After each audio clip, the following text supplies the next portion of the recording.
So don't say anything fucking stupid anymore, Sammy. Debatable. But I'm gonna give like a couple of minutes before I actually start going over the games, because sometimes people have to just kind of filter in. Uh, are you playing any this year, or are you just going straight to trying to coach?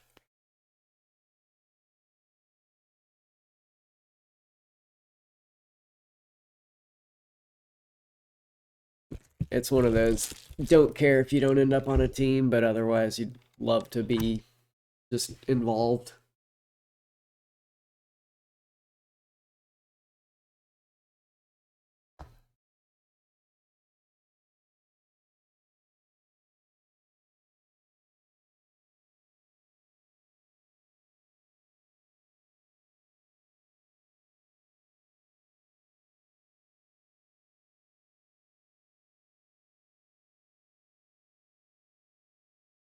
Yeah, the one thing that always stuck out to me about you, especially in Halo Reach, was your communication. Like you were constantly small talking when you played.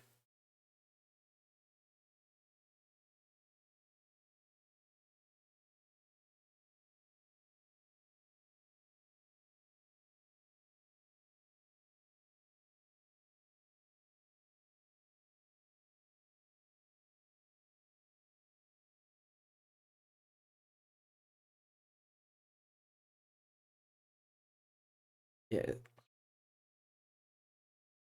a lot of people forget that part of communication is also listening, though. So having someone who just shuts up and listens is huge when you have somebody that talks a lot. Like Formal and APG. APG basically just listens to what Formal is calling out and follows it up. He kind of plays like he's Formal's shadow, basically.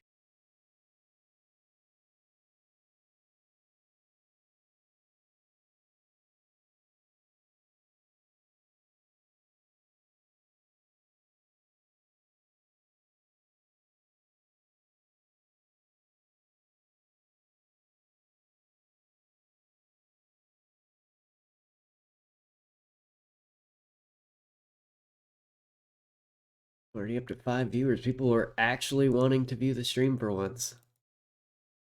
Except one of those people is Sir Birds, who has said he's only running the flag through Gen and Utility for season 5 or season 2. So fuck that guy.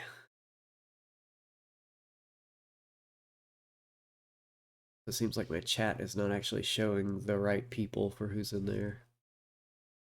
You are just hanging out in the stream, in the chat, go ahead and say hi. I do constantly interact with chat, but if you're just filtering in, I have Elitest Sammy Satulo. Is that how you say it? Okay, so Sammy Satulo in a call with me. He's gonna be going over these games with us. Wow, birds. Fuck you, birds. Sky. You let me down at Orlando. This Sir Birds guy. Let me let me down hard. Let the team down. Native Black just choked, but they did at least choke against two very good opponents that made it to Worlds. So it's less depressing. Still depressing. But we are going to go ahead and start looking at this first series. It's the winners finals between Optic and French Toast Mafia. If you are in the chat and didn't see the tournament this weekend, that's right, French Toast Mafia, a pickup team that isn't even sticking together fully, managed to get third place in this tournament with Rami, Monster, Suppressed, and Gilkey. They just tore through the bracket. They upset Optic at one point in pool play. They upset SSG and they upset Native Red. So they showed versus the top three finishers at Worlds, they were there to play. But then they got a rematch against Optic in the winners finals, and we're gonna run through that one, starting with Empyrean, the wannabe pit, capture the flag. I don't know why they remade this map. I fucking hate it. We might see the Optic that won. Oh, gotta fix audio.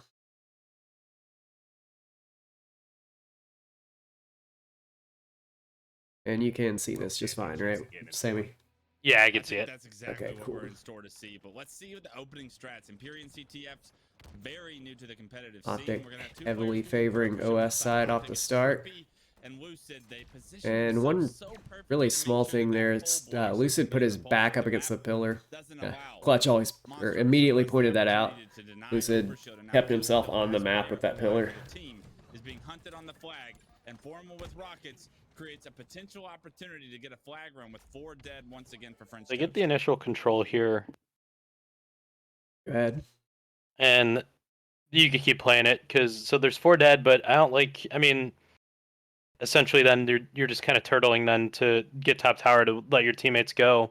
You're gonna force them then spawn at baller flag. Where I don't know where Brad is, so I can't really see. There was just the flag sound indicator right as I paused, so Bradley is in the flag and Lucid is blocking courtyard. So then they should be pulling it towards courtyard. In theory, yes, because they're 100% going to spawn in needles at this point. Yep. Exactly right. 4 down for French Toast. I believe Rockets and Yep. And And they did Brad indeed playing pull it the right Halo way. 3. Pick up and grab those weapons. Sure. The And Halo he's 3 going a flow. very long route. Also got drop shield in their back pocket. So And this seeing one of the first does give time runaway for French lives Toast from Mafia to Optic take there space on back Optic. on the That map was because something that was APG not is popular back in basically Halo not a 3. factor right now. Interesting drop shield. But Lucid just went off in their base. Lucid just is a one-man army, gets a triple kill, and Normal gets the last one, and easy cap, and we're back to neutral. Already seeing the first capture. Okay, so That was about as smooth as an opening could go. I'm going to go ahead and pause again. About as smooth as an opening could go. Optic got the overshield. They took the overshield to get heat wave. The player that had heat wave then dictated the spawns, told the flag carrier to run to him because he knew he was blocking spawns on that side. And then they just had as smooth of a flag run as they could because overshield heat wave versus fresh spawners without sandbox is pretty favored to the heat wave. Also, as well, something I really like that Optic did is that they left their sniper off the beginning. So essentially, they're hedging their bet, meaning like, for instance, they know that they're not going. Like they could get a 4-0 and just have all 4 alive, but they probably won't, especially because you have to go for rockets. You're probably going to trade out a guy there. You're going to go for OS. You're probably going to trade a guy out there, and you know that the fresh spawner, if you don't get the immediate flag pull, they're going to be able to get that sniper, and then they're going to be able to support their team. And because of that, then it, of course, everything worked out perfect because Lucid did get OS, did get Heatwave, did have Repulsor, got a triple kill, and now they're in a neutral game, but they also have Sniper now. Whereas the other team, they probably don't have the Sniper, which is huge. From the other side, we saw Gilkey just got pinned in the flag off the start while he had the sniper. Formal just pushed in without any pressure on him with rockets, got the easy kill, and then they transitioned that into the pull. Team. Notice that Optic Gaming Suppress does at least have his sniper. To send all 4 players for rockets and overshield, deny that snipe, or not even worry about that snipe. Side note, Clutch is always on point with his like analysis in this. A lot of people talk shit about Clutch, but he is actually calling the game very well. Something back in the day that I know APG and I did on He just gets Dynasty, where we tongue-tied. said, screw the snipe at the start, we're going to send 2 camo, 2 green. Not necessarily the exact same strat. Yeah, I mean, Wes was always one of the smarter Halo players. I mean, he, realistically speaking, we'll call it what it is. Like from like a pro player perspective, you never would have said he had like a top 10 shot in the game. But his communication and his leadership was always just right there. He just understood how to play the game. But I always appreciate, like, when I'm breaking down film that's, like, from a tournament and he's casting, a lot of the things I'm pointing out, he also ends up pointing out right as I'm bringing it up. See, French Toast Mafia 3 dead again. They're blocking snipe, and everybody else isn't pushed up, so Formal doesn't really have any reason to lift. Formal and company to get a couple of kills, get control of the snipe. They just take the snipe and run. Take snipe back, and you already have an advantage, and you leave the guy with the heat wave and let him do his. And Formal goes over to bridge so he can cover good sight lines. I'm gonna see if I can find an overhead map of Kit. This is going to be such a difficult situation for French Touch to deal with. Oh, absolutely. 2 down once again. You can tell they've just not been able to get their footing at all. Monster with 4 kills, 6 deaths. Other than that, these players have not been able to get The many kills here. phone. The heavily outslayed by Optic. New rockets are also coming up on the map right now. And we'll see. Cannot find a good overhead of the pit. Oh, here we go. Contest this. And Trippy, So something I really like that Trippy's doing here is that he's not even necessarily playing to like maximize damage right now. He's just playing to be as annoying as possible and keep his life as long as possible. Just because he knows as soon as his teammates start to filter in, he's gonna have way more information than to choose like what he wants to shoot at, where he wants to go, and he just sits at top tower the whole time with the heat wave and gets killing spree up there because he's just waiting for his team to move up. Unfortunately, it doesn't look like his teammates were like getting the kills that they necessarily needed to advance his movement. But it's still, again, you're already winning 1-0. There's 9 minutes left on the clock at this point. You can play clock. You don't want to necessarily, just because it's a 5-cap game, but you're still burning as much time as possible, Yeah, which is really good. I went ahead and rewound so I could rewatch that because I was trying to find an overhead map of pit so that I could draw on, but I did not find a good one. But like this whole time, Optic may not have been getting any flag pulls or pushing into the base, but they also weren't just sitting on their side. They were keeping all of the spawns for French Toast choked and controlled so they didn't cross the map at any point. Just by being in the top tower, Trippy makes sure that French Toast have to deal with him before anything else. French Toast really don't feel like they've had an opportunity to be on the offensive up until this point. I would say something's boding well for French Toast right now is the fact that they're only down 1 cap with how poorly kind of things have gone. Formal off the sneaks start of the in. game. Good play by Gilkey to be aware that Formal was in the base. Obviously, that was response to a call out. Flag pull gets pops up on the screen, and he just patiently waits for Formal to walk into his reticle. Easy flag Barely stop. been able to have much sniper control, but Gilkey finally able to find one himself. They will help shut down that flag run as Formal was looking for a pull. And Overshield the spawning. one bad thing about Formal's pull there is he's doing that right as Overshield is coming up. So although he tried to pull French Toast Mafia's attention off of the Overshield, because Gilkey had snipe on bridge, they didn't have to worry about that flag pull at all, and he's just able to freely grab this Overshield, while Formal's spawning on the opposite side of the map. Looks like they go ahead and elect to just give it up. Their new sniper is up, and it's Yeah, 100% spot on. And now Gilkey also has massive snipe, 13 bullets total in this. Gilkey has that sniper rifle. There's definitely no push opportunity. You see Ramy running in with a Yeah, you gotta Commando. opening if you're Gilk, and Oh, they haven't even grabbed their fresh sniper yet. It's still just sitting there.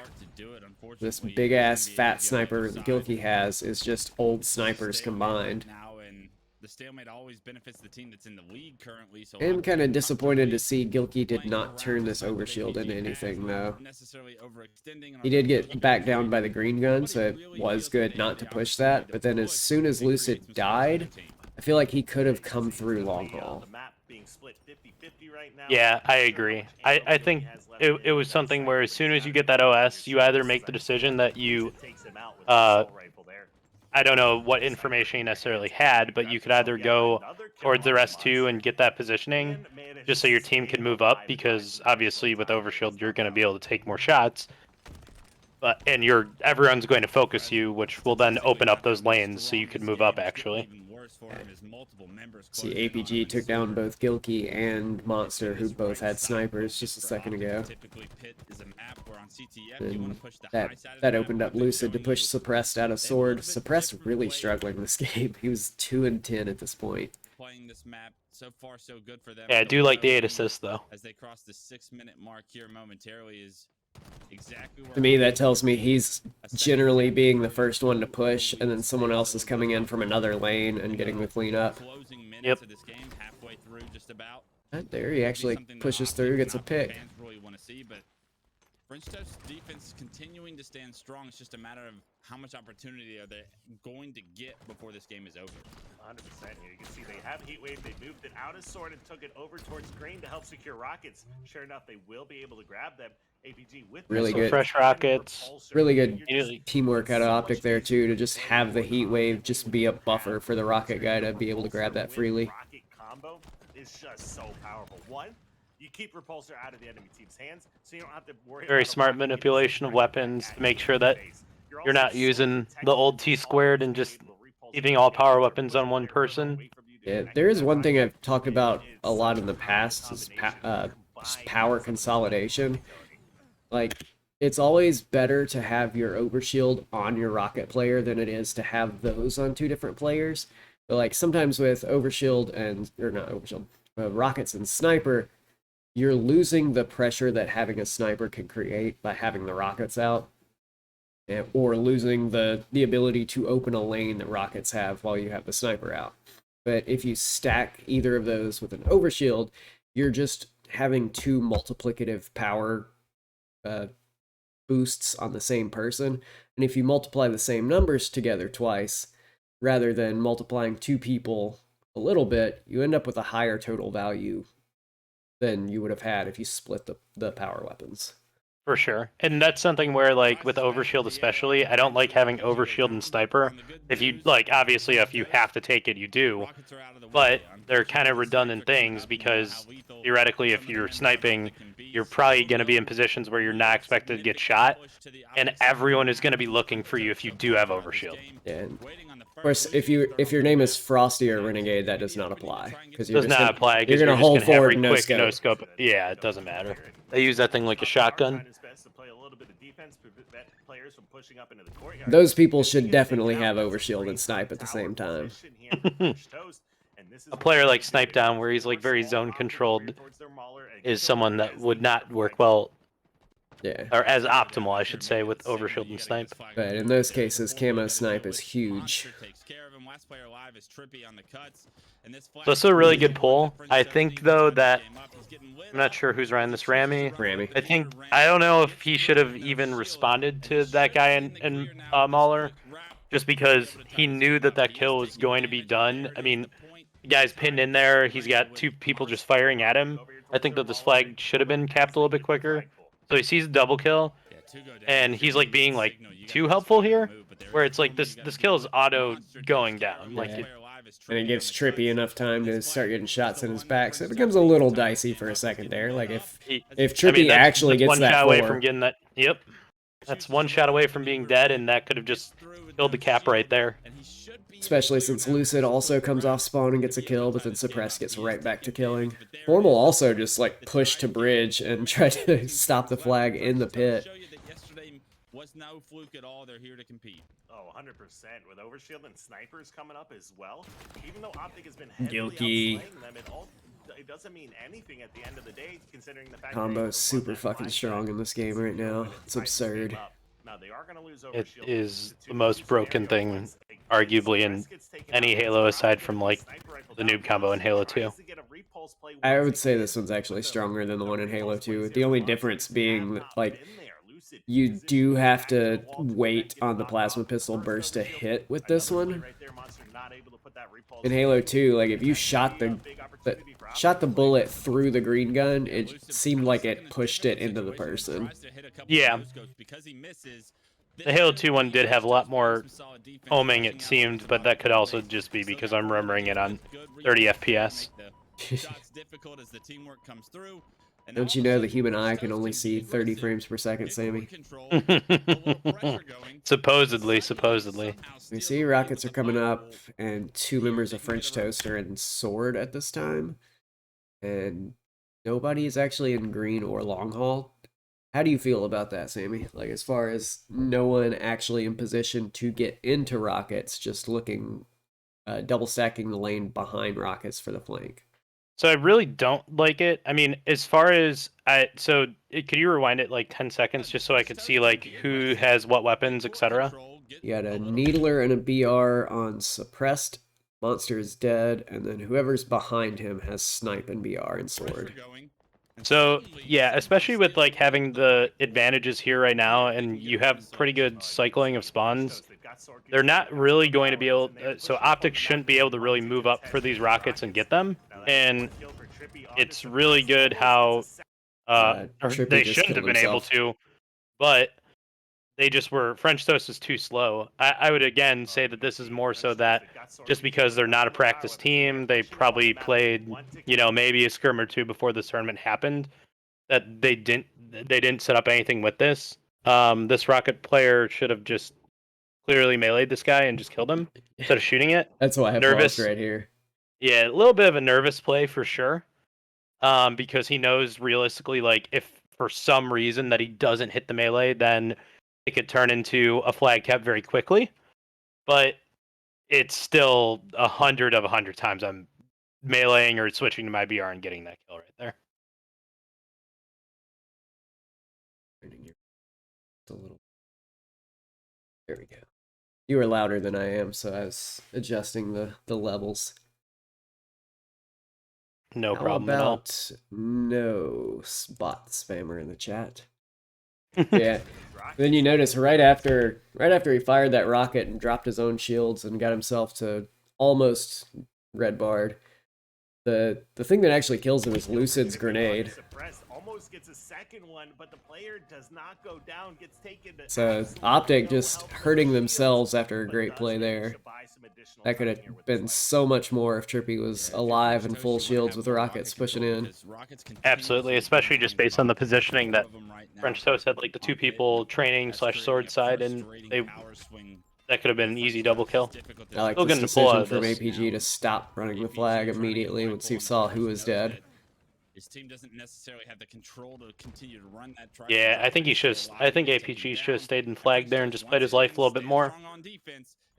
Let his team move up. Get a second real opportunity at a cap. Yeah, and you can see with the next overkill coming up, only 2 minutes left to play, and a new sniper spotting as well. Nice positioning. Formal cleans up a kill towards green, but gets taken See out just by constant Monster trades as back well. and forth, but Optic, then they're French pushing up Toaster on the 3 map, dead out of nowhere. using his sniper rifle to secure themselves that overshield, and as we say, Gilkey's the last line of dead defense. momentarily. Should be a cleanup kill here onto Ramy from Trippy as well. He's got one shot left. So something really good here, if you could pause it for a second. Trippy, what he just did, when he went up runway, a lot of players, what they do, unfortunately, is like I see them like running with their sniper out, and it's not the correct play. Like Trippy did a really smart job of switching to his BR because he knows that he's probably going to get, there's going to be a spawner there, and he's going to be able to obviously very easily win that, and then he get in positioning with that sniper to do more damage on the map. A lot of players, they would just run with their sniper out, not even think about it, and be like, oh yeah, I'm going to just go and hopefully hit this shot. And it's like, yeah, it might work, but I'd rather take a 100% kill than a 60% kill. Yeah, he loses some of his overshield, but he still has OS and he still has a sniper. I don't necessarily like that he backed up back in the sword when there's two dead. There is a player top tower. I think he should have probably went cuts, or he should have directed APG to move off top tower, and he took his position. Yeah. The one reason I rewound as far as I did just then, I wanted to see where the rest of Optic were when Trippy was grabbing overshield, so I could see if he knew 100% sure there was going to be a player spawning in courtyard. But Optic weren't actually blocking needles, so that was just an RNG spawn, happened to be in the courtyard area. So yeah, it was just him being the higher percent, having the BR ready to go, rather than just knowing for sure that there was a player there. Absolutely. Right now, APG is still alive, however, and the courtyard hits the body, ends up sticking the player as well. A good trade, but opportunity squandered from Optic, and what was probably going to be their best chance before overtime to get a cap. Yeah, you can see 3 dead once again. They do have 3 dead. Formal is influencing the courtyard spawns. Lucid should know that after this kill happens, everybody's coming off needles. Wow. And with 50 seconds left, and Lucid's doing Lucid things. They're still forcing needle spawns here because Lucid, as you saw right before it changed points of view, he was pushing into the courtyard, he's blocking those spawns. So it's a little risky for Formal to be running the flag this way, unless he's trying to get it out fast enough to open up spawns in the flag. They're gonna run it towards the mall or suppresses over here in the Needler pit. He's getting. Oh no, Lucid flew off of the tower area to the plat, so yeah, to open up the courtyard spawn, so it's a good play. That happened off screen. But they got a round of slays to try and achieve here. Monster's going to be on the flag. The closest good patience from Formal, getting his shields fully back before he crosses the next sight line. That's one thing I see players at my level not do enough. It's like when you're running a flag and you've taken a lot of damage, but you're behind a wall where you're safe, like take the time to get your shields back before you try to cross that sight line if you know it's being watched. You have plenty of time to do it. Nobody's going to touch return the flag in this game.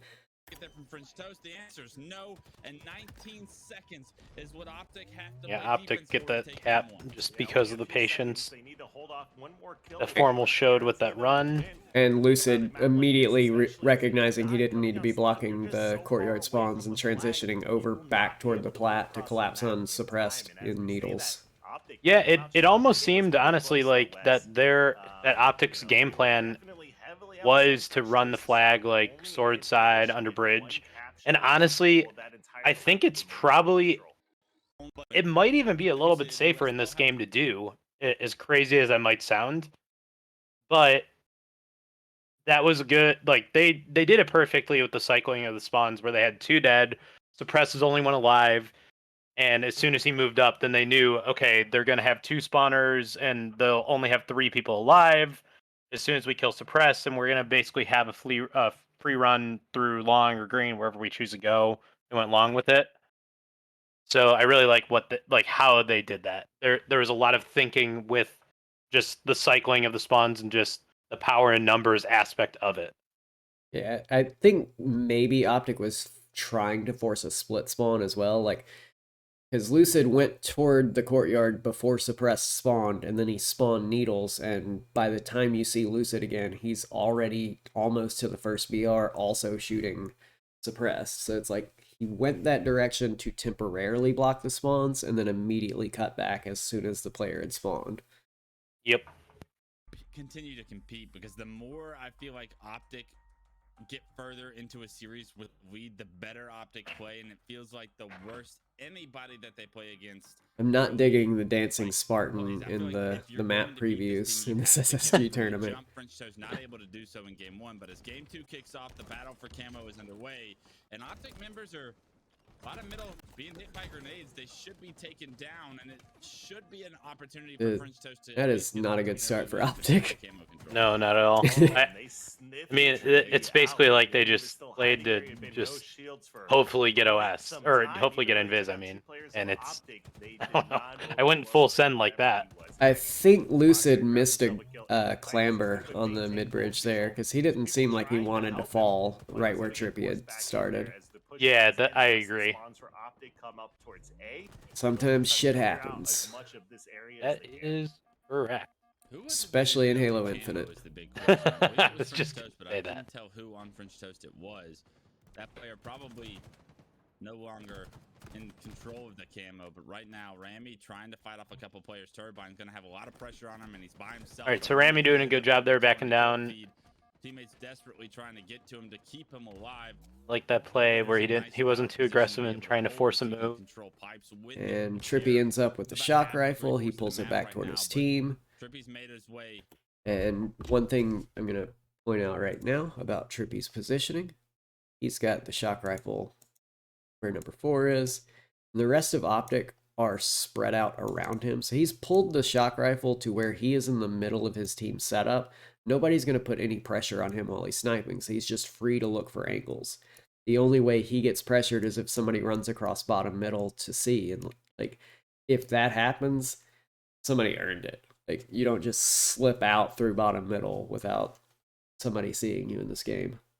Yeah, the only way that he really could die right now is if he like over challenges and misses a shot, and that's really it. This is like a pretty perfect setup that they have right now, and again, they're in the lead right now. They're winning 9-8. They don't need to move. It's French Toast that's either going to have to make the move and use the invis, or there's just nothing that Optic really needs to do right now. And with French Toast Mafia spawning up here around A, they've definitely got to push into control and deal with the one player that's kind of isolated there. So do you think Trippy should be hunting angles cross map, or should he be positioning more back towards C and just watching that lower door? So I think that he should be looking towards Turbine, Bat Ledge, etc. The person who's at Glass should be mostly looking towards like the catwalk towards like A and BR. just to make sure that he has the cross covered, because really like the best way to break out of the setup would be to make a move towards BR, because you know that there's only going to be one player there. And with that being the case, like especially if a pretty standard setup, you have the guy who's 3, he's going to be by disruptor. He really can't impact anything. If you send 4 people there, he's not really going to be able to impact anything. He's going to be a little bit too late to do anything aside from if he like jumps out towards where you put him at like Yeah. the trippy box, etc. I'm pretty sure Trippy is the player right there, so he's probably looking to go to Trippy Box at this point. And if that's the case, they could also bait it where you get the information, then they just immediately all turn on him, because you could easily die from grenades there, Grenade. especially being an A. Grenade. So Yep. we will see how this unfolds in just a second. Oh no, Trippy is the one with shock rifle, so he might not be going. He's actually going very aggressive with this. You can always make an argument of what's better to control. Looking for If you peak break the map in angles. half, do you want to hold like kind of A and gold, or do you And wanna hold meanwhile, the Optic aren't control? just sitting on the control they have. They're hard pushing pipes, and APG just got picked underneath Trippy inside B here. C/gold area. Well, C and gold area works extremely well, especially. I would say, if anything, that was like more so just they're kind of being impatient, and I wonder if like kind of in their heads, like back in their minds, that because they lost to them in pool play, if they wanted to play a little bit more aggressive, because they were just kind of playing, it almost seemed a little complacent when they lost to them earlier on. Yeah, in my opinion, That they're like, you know, we're not this going to let is the them situation dictate the where game. We're going to dictate it on our terms and kind of just force into them. I just find it kind of odd that Optic went for a 2-2 push, like especially since Optic usually hate playing against Cloud9 for the very reason that Cloud9 does, quote unquote, this is from Lucid, that 2-2 shit. So seeing Lucid and Formal try to 2-man push pipes is really weird there. I 100% agree. So far for Trippy, as Camo, I believe, did get scooped And I know up it's not by Cloud9 someone. anymore, I'm those not of you in the quite sure where chat they're that gonna are end up, like but just waiting to Optic seem like keyboard they're warrior. There's no C9. Setup right now is Good ol' seeing SSG. pressure coming through. Gilkey stays alive. I'm happy for those guys. They're with a better org now. Yeah, Suppress gets taken out, but more That's fired. workers being traded out for the side of Optic, at least momentarily. Trippy, he's still Just- got that shock rifle. Has to be getting low on ammo on that, as he's taking quite a few shots. But Optic Is Gaming Monster just going so to get the Needler kill? No, but he does get a double. They do end up trading out, so great job by French Toast to actually Does get the secure some of double those kill. kills and take that shock rifle out of the equation for the time And the being. last So two Optic players is still alive. in the lead. This game is still They're going to be getting some essentially fresh put up spawns this here. lead for Optic here. This is the time that you So make this them is see them kind of put like back the in same control and situation work that they're together in, but the to opposite secure side that of it shot from what we were looking at the back maps before. Yeah, and Obviously a big deal to have the noob combo there, because it pretty, if you use it correctly, especially in close quarters like that, should be able to automatically get a kill. Yeah, you Good either cleanup there. you either get to open up a lane or shut down a lane, either way. Because even just holding that charge now is enough to like tell somebody, you better not turn this corner. You have Lucid top frag in the 19th game and bullet, at what are you 9 and doing? 6, and Monster leading Also, I think my charge sound is alerts are deep, broken at the 7 moment because I did not 7. hear that Still at anybody's all. game. New cam spawning up in 20 seconds. Definitely going to want I'm to gonna see if I have to attention put tell on it this. that it's See the okay. map being currently split. Constant trades Oh, though. it didn't work. 50-50. You've got gold going over to control of French Toast. Optic deciding to just back away, try to not die here, regain their numbers, and play to retake control. Trippy still has control of that shock. As I he like goes this down. aggressive See play that. from Gilkey to just try to get himself seen in batteries right now. Because as it switches over to Gilkey here in a second. Trades though, 50-50. You've got gold going Like over first to control Monster of goes French and Toast. trades Optic in decide the to turbine. back. And Gilkey just kind of flies out, so he's keeping APG's attention, and it opens up the chance for whoever this is, I think it's Suppressed, to just fly over into control. And APG's already weakened. Gilkey got the kill, or got the assist on the player in turbine, and Suppressed can just push APG. He gets the kill without being traded. And it's really good, especially just because, like, with OS, or I'm sorry, with Invis coming up, it's something then where you keep them off it, and it's going to open up that neutral game more. I do wish, though, that after that kill was done in BR, that Suppress would have came back and played for the invis instead of just like full sending or like Yeah, keeping his life a little bit longer, because that's an invis that they should have had, because they had the numbers there and they did have the positioning for it. Then Formal ended up burning it instead. I'm going to rewind for just a second where we see Gilkey grabbing this. Suppress gets the kill. And Gilkey spots Formal and Trippy inside. Camo's already up at this point, so if Suppress just goes and pressures Trippy or comes back toward Camo, this is 100% there. Suppress did die here. I don't know how. I think he challenged. Trippy immediately turned from A1 and just immediately looked and killed Suppressed because he was visible from the door. Okay, yeah. It was died like, immediately. Seconds after. Yeah. But then I feel like Gilkey knows at this point that Optic are all coming out of bottom A. It's very risky for him to go for this grapple, especially as slow as it was. For sure. What he should have done is he should have played more towards like going towards blue pipes, because then he's cutting off one side of the map and he could still grapple the camo from there. Yeah, like just instead of what he did, just grapple himself over here, get the safe angle where, because Trippy's like not even passed into control yet, so Gilkey gets here, he grapples the camo, he's at least free to burn it rather than forcing Formal to burn it later. They're just throwing resources at fighting that at that point, and it ended up kind of favoring Optic overall. As we see, Formal finds that camo, picks it up, gets burned. But right as Formal grabs it, he gets taken out, so that's going to be another camo burn. Still, 5 kills. I feel like we haven't seen Monster's POV at all during this. Oh, now we get it. I spoke too soon.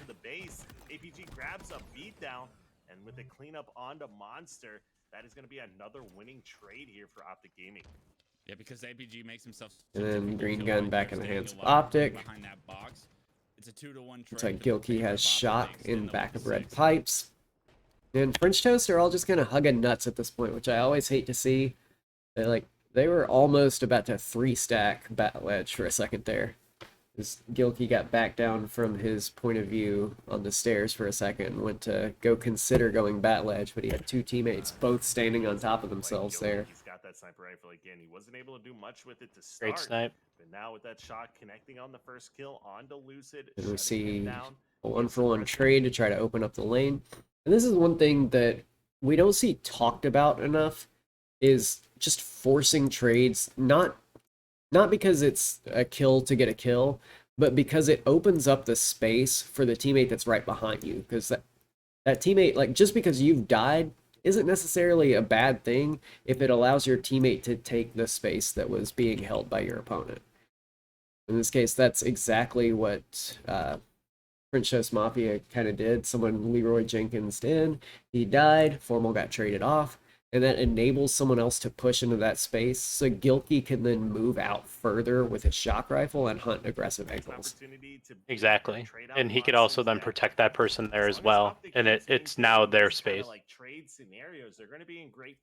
But then Suppressed also died, and Rami also died in the same spot. Yeah, I'm not sure exactly how they died. Nice snipe again. Shortly after, they just got opticked. Unfortunately, he gets stuck. And that's going to remove the shock rifle from his hands. It's going to go back into the hands of those. What are you going to do? You got to go for the shock kill. You either get it or you don't. And we're seeing a lot of times where Monster is just like following Rami up, and those are the two that are like trying to brute force these lanes. It's basically like trading pawns in chess, though. You do it to open up lanes for your rooks to be able to pressure. Absolutely. Twice in a row in almost the same location by Gilkey. So I don't like that he switched to the shock rifle there. I mean, you're basically just going for a hero play at that point. And if you're doing that, you're not going to win against Optic. There's just no shot. It's a 4-kill game, so trades have benefited French Toast. Ooh, that's a rough challenge for Rami there. I'm going to rewind that one. This Trippy, or APG pings where the camo is, or actually Lucid pinged that. APG was looking at it. See, APG put damage in on 2 players. One is A and one is bottom control. So he then backs up a little bit to make sure that that sightline is completely blocked. He doesn't have to worry about those 2 players, and he gets to get the 1v1 against Rami. And Rami is already weak enough that he just turns into an easy death. Game, so trades have benefited French Toast for the moment. Yeah, and it's something where, for instance, so the score, what score of this game, I can't really tell just because of the frames with it. It's 44 to 39, I want to say. Let's see if I can turn the... Gotta figure out a way I think to it's make a play that opens the 45. map No, for it is this 44. team to You got push. better eyes than I do. Now it's 45. Okay, so at the something that's really important is, especially if you have a lead, you could do those challenges where I don't think that APG was in like the greatest positioning ever. I think that if the game was tied, that he wouldn't have taken that fight actually. But because they are up, he knows that he can because he's trying to trade out at this point. Like every Yeah, trade is a huge victory for this moment. And the way that I view it is, if you're up 44 to 39, you need 6 before they need 11. That's Yeah. the most important thing to remember. And you just have so many more abilities that you can do those challenges where it's every death for them costs way more than it does for you. Every kill traded, the closer you get to 50, is more valuable for the team that's got the lead, because trading kills is one of their win conditions at this point. The last real camo you're The one probably thing we gonna do see, Gilkey actually managed to grab that camo that APG just looked at, and although Rami died and it opened up pipes for Lucid to push through, no one on Optic went back to A after Lucid pushed through pipes, so Rami ends up spawning in a position that could enable him to flank Trippy and Formal here, but Suppress is kind of trapped out. I think Suppress is going to die very soon. use this game. New shock rifle on spawn. We'll find out. He actually wins the fight against This was the APG. right play. I don't think Lucid has any idea. Well, not And is he until this gonna moment get... right No, here. okay, I was about to say, is he gonna get out of that alive? But no, Formal is hunting him down that entire time off Now, screen. do they know he has camo? I mean, if you're Optic right here, you're definitely And want camo's to out. something You have a solid lead. You want French Toast to make the mistakes. Most important thing you can do right now is just not get sniped and let them cut down on this lead, because there is so much time left to play. So Optic playing very disciplined right here, especially because they only need 3 kills to win. There's 5 minutes left on the clock. That is a god nade. What the fuck was that? That is very disciplined play, like even more so than just not peeking and checking out at all. Lucid sits there and waits on the frags to respawn and banks the grenade off of this vent up here to land right at Gilkey's feet without exposing himself. And then he knows that that grenade is going to get the attention of going to force the sniper to either take damage or back off. So he knows that sightline is open, and he and Trippy just immediately brute force that after the nade is thrown. There's nothing Gilkey can do to get out of that. That is ridiculous teamwork right there. Brutal right there. That is, and so rewind this because I want to see, does Formal also throw a nade to this guy? Not so much time left. up Because top. I know, so APG gets the kill. So there's a factor right now. Yeah, like Issue Lucid opens up with the first grenade, and then Yep. one of either APG or Formal throw a grenade on the other side of glass. So like as Gilkey is coming out, you see a grenade. It's APG throwing it from top of BR over there. Yep. And even if that nade doesn't kill him, there's no chance Gilkey is making it across this sightline alive, because both APG and Formal are trying to look at that. Yep. That's just a great play. That is just great. Great Halo right there. 3 people just on 1 person. Make sure you get that kill. And because you get that kill, then it opens up to get another one right behind him. That feels like a practiced play almost. Like, oh, absolutely. Yeah. That is like finesse out of Optic right there. That's nuts. That's one of the better plays I've ever seen. Because you see Lucid, like before that, peak just a couple of times, not enough to like even human reaction time get shot.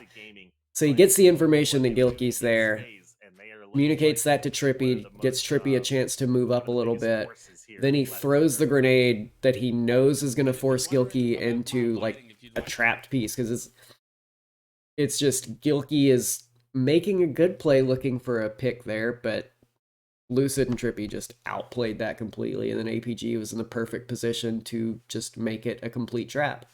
like to replicate And you something can't really for beat that. maybe your own stream No, or something you not at have all. set up at home, just exclamation point white. That I was- should send you the link to that get was this nuts. going on. But Yeah.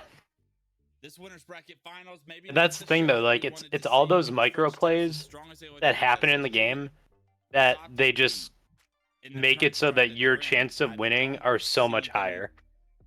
And giving it's up so funny on because it's APG. like, Right that's here. one Away. kill out of the 50 kills in the game, but that kill right there impacted, one kill is basically 2% of a victory. Yep. But that kill right there impacted the game much more than 2%. Yeah, because even more important in that case, Gilkey had the one thing that could turn around the game for French Toast Mafia.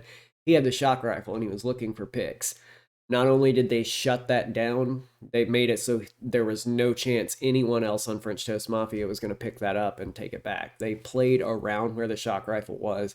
They isolated him. They fucked him over completely. And that, it's just good Halo. I will be right back. I've got to take a short break and I'm going to get something to drink while I'm up.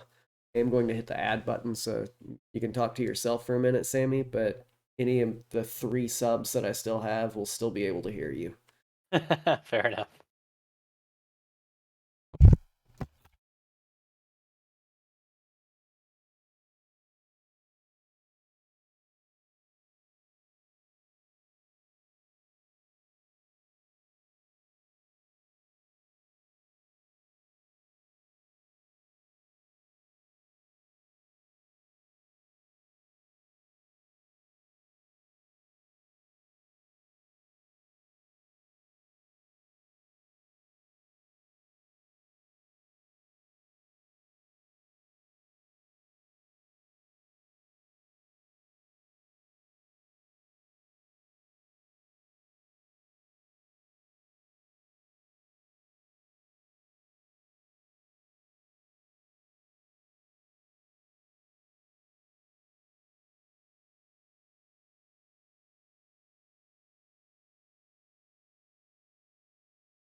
I'm back.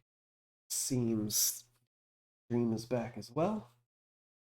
Chat is being very weird over some food just sitting in the floor.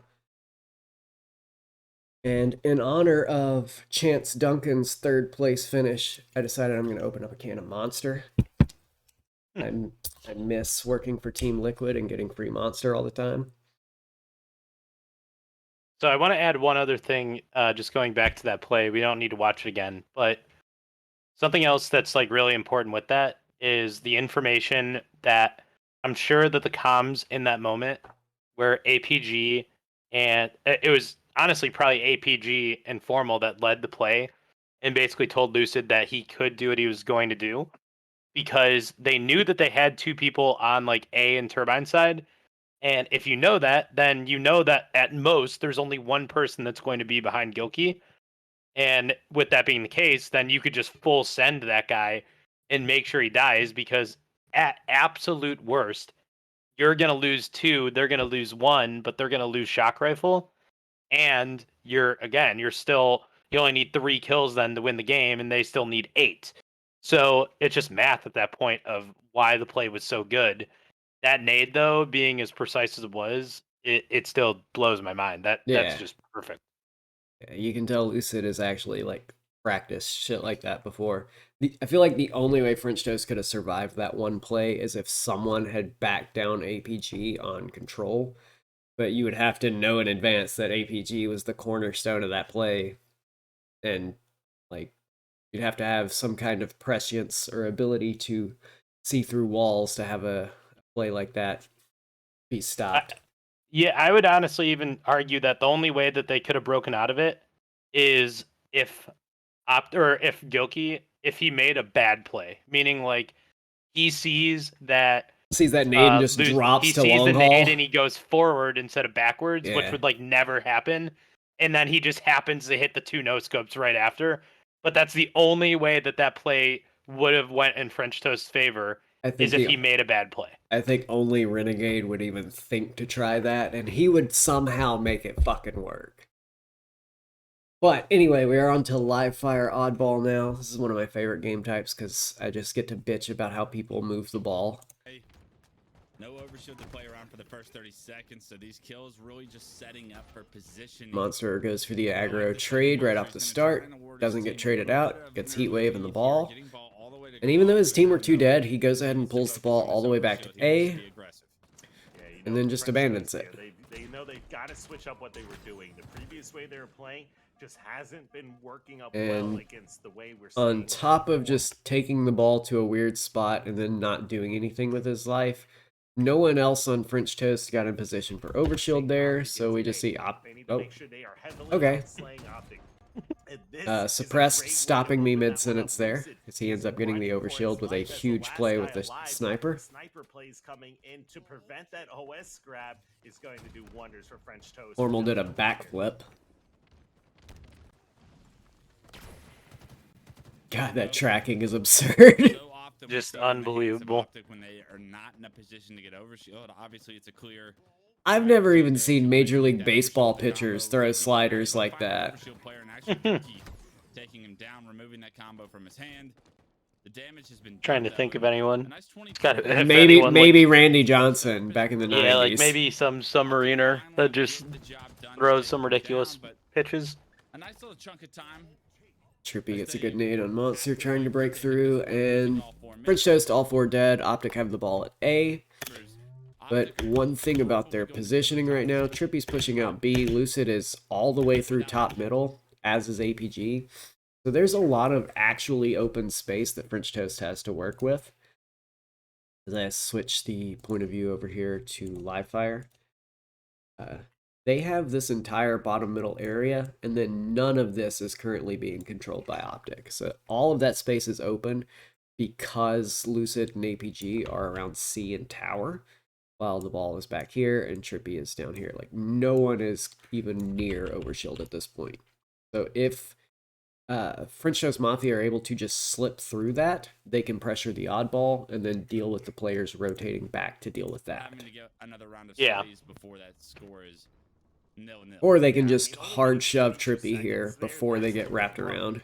French Toast, they got themselves in perfect. Yeah, so all this, so they know, so what's good is then Trippy gets the information and he lets everyone, I don't know about that death, that kind of bad, but he gets all that information, and this is a perfect rotation with this ball.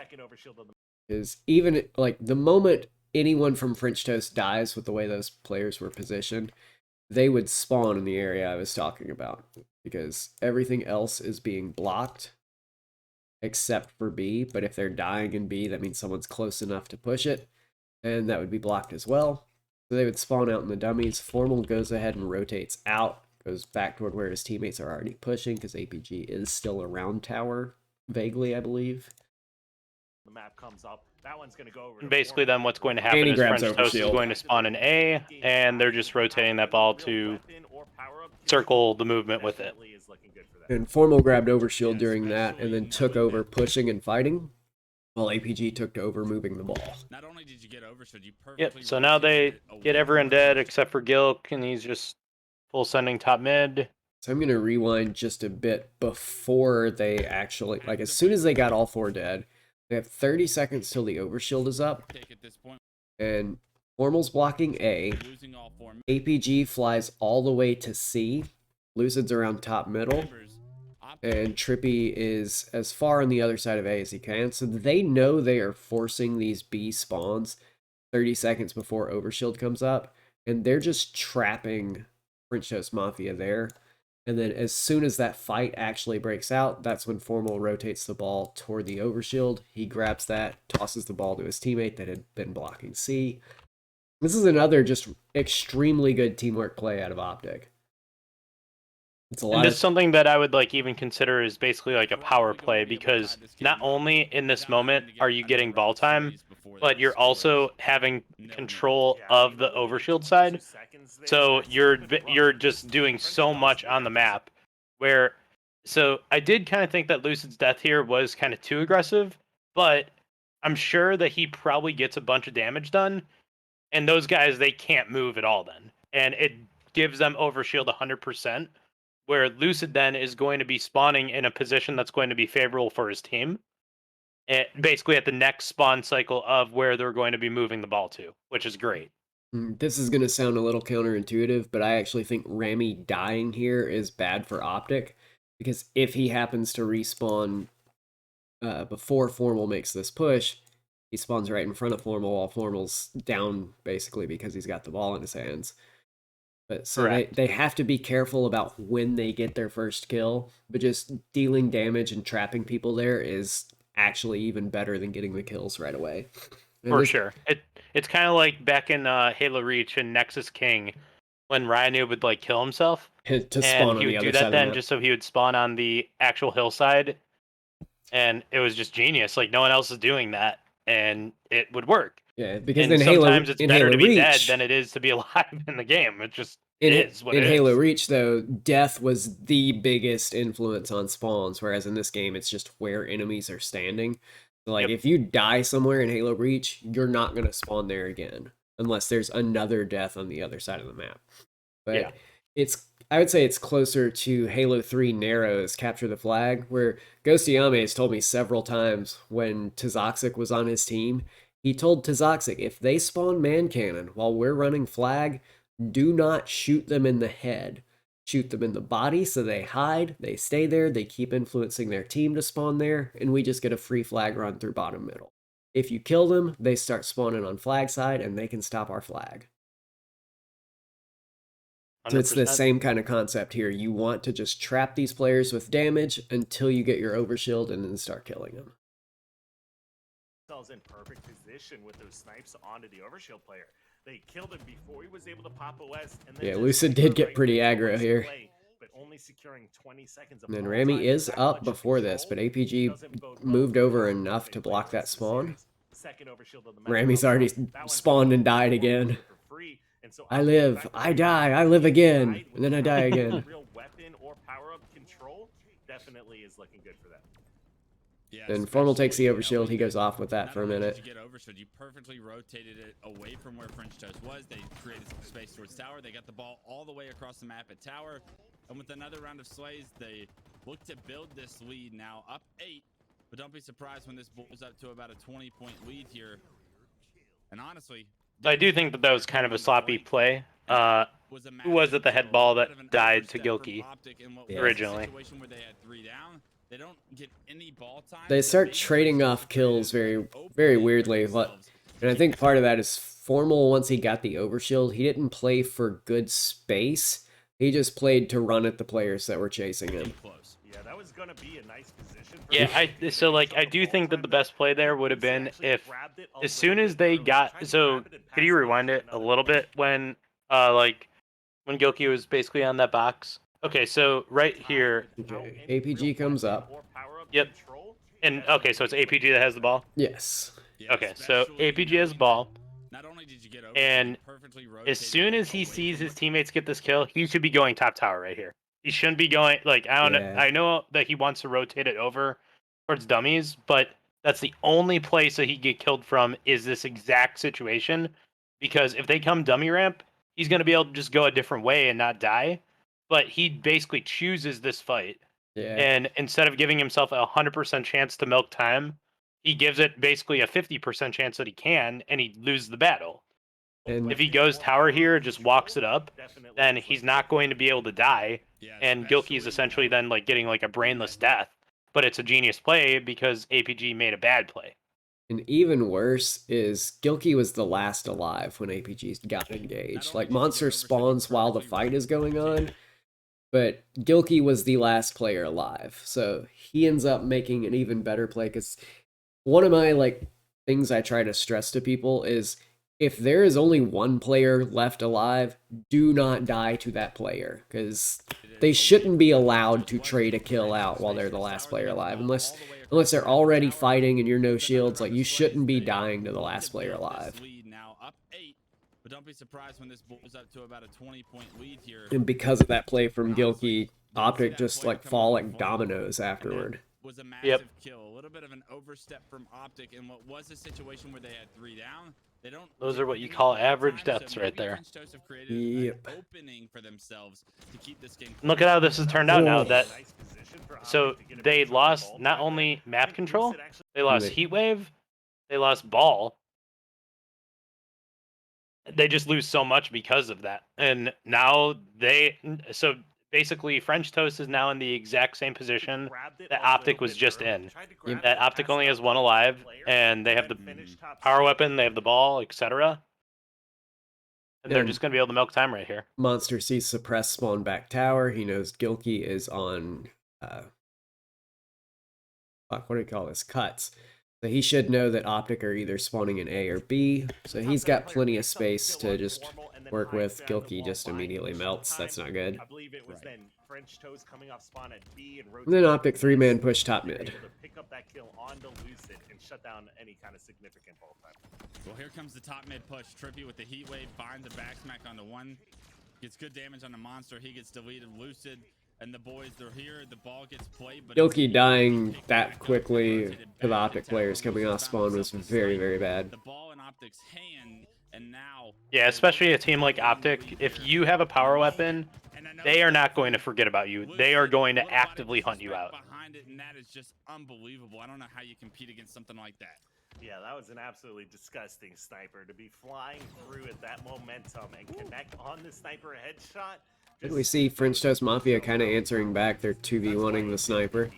Trippy doesn't connect with the plasma pistol shot, but still, or excuse me, Formal doesn't connect with it, but still wins the fight here, or excuse me, helps Trippy. And good decision to drop the ball and focus on shooting the overshield. Will go ahead Ends up trading out 2 players before they actually give up the overshield, but they do end up losing it in the end. Hold off this aggression, hold off this pressure coming in from top and bottom center, and then rotate that ball away. Yeah, good job by Optic to be in a position to play this ball, making this overshield pretty irrelevant, right? Like, your overshield was literally used to break the setup. You don't really get to transition it into any points. Lucy's doing a good job right here, just keeping his life, just staying live, recognizing that his team is all dead. Doesn't need to make a hero play with no shield. And he's also got the green gun, so he's the most powerful player on the field other than the heat wave. 100%. I like to call Lucid's playstyle being a cockroach, because once he gets somewhere, he is so fucking hard to dislodge. Absolutely. And he'll survive a fucking nuclear fallout. Now Gilkey finds himself trapped top middle with a collapse coming in from multiple angles. Looks like French Toast, they wanted to. Oh no, Monster, don't let that happen. Monster tried to bait the plasmas instead of trying to go for the fight. Then he just got commandoed. That was a really good play by Lucid there. If you could you rewind that for like 15 seconds? Yeah, I went back 20. Wait. Okay, so Lucid, what he does, back up a little bit further. So when he gets Gilkey in this position, so he's calling out, he sees that his teammates are at C, and he knows that he doesn't need to extend to kill Gilkey here, because as long as he keeps Gilkey in place, his teammates are going to be able to kill Gilkey. Yep. So Gilkey isn't aware that the players are going to be behind him, and as soon if Gilkey, what I would have done in this situation, just being cognizant of like, okay, they have 2 people fresh spawning. You basically have to go for that trade there if you're in Gilkey's shoes, because if you don't, you know that you're going to die from the people behind you. Because Gilkey just tries to play his life here, then he's just going to die and just do absolutely nothing on the map. And to give a chess analogy real quick, it's the same as having a trapped piece. Like, take this bishop in the image here. The bishop has no squares it can actually go to, because if it tries to take the pawn to get an escape, it gets traded out with the other pawns, and then that last pawn gets killed by the king. And in this case, the knight is trapped. He can't go to his own squares because they're blocked. If he tries to go to either of the other two squares, the bishop or the pawn, kill it. And the very next move, this pawn can go 2 spaces, and that knight is 100% dead. There's no way this knight can ever do anything. And it's kind of the same situation. Like, you don't have to immediately try to kill that knight, because it can't go anywhere. And that's what's happening with Gilkey right here. Progresses into A and finish them off.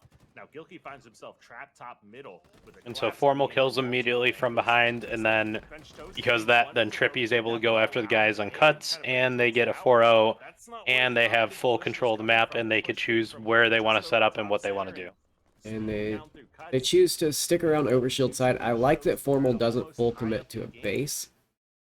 Trying to get this icon to go away. Now, with all of them coming Sorry to for slot the back play in, icon in the dead center of the screen. I'm seeing if I can get rid of that. So I would imagine if I watch Formal stream from this point of view and he has the ball, that he's probably holding the back button the whole time with the ball. And as soon as he sees them tough spawn, position to push he across. knows that his positioning has influenced them to spawn at green. And that's why he immediately then goes over towards cuts. Because that's going to be the furthest place that it's going to be able to get, or for them to be able to get to him. Yes. This is something I do a lot with the ball as well. Like, if I'm not certain I can get to a base, I'll just keep the ball around cuts, because I know I can do laps through, like, through cuts to top middle, drop back to bottom middle, just force them to chase me. And even if a player does catch me in that situation, the ball's in a neutral spot. And in this case, Optic have the lead, so with the ball being in a neutral spot, every second that it's on the ground is still a second closer to their win condition of having a higher score when time runs out. Oh, but a great kill. This is something you'll see Ryan Noob actually play for a lot in both Oddball and King of the Hill. Is like, as soon as you have a lead, you don't have to prioritize the ball anymore. Like, you can start baiting it.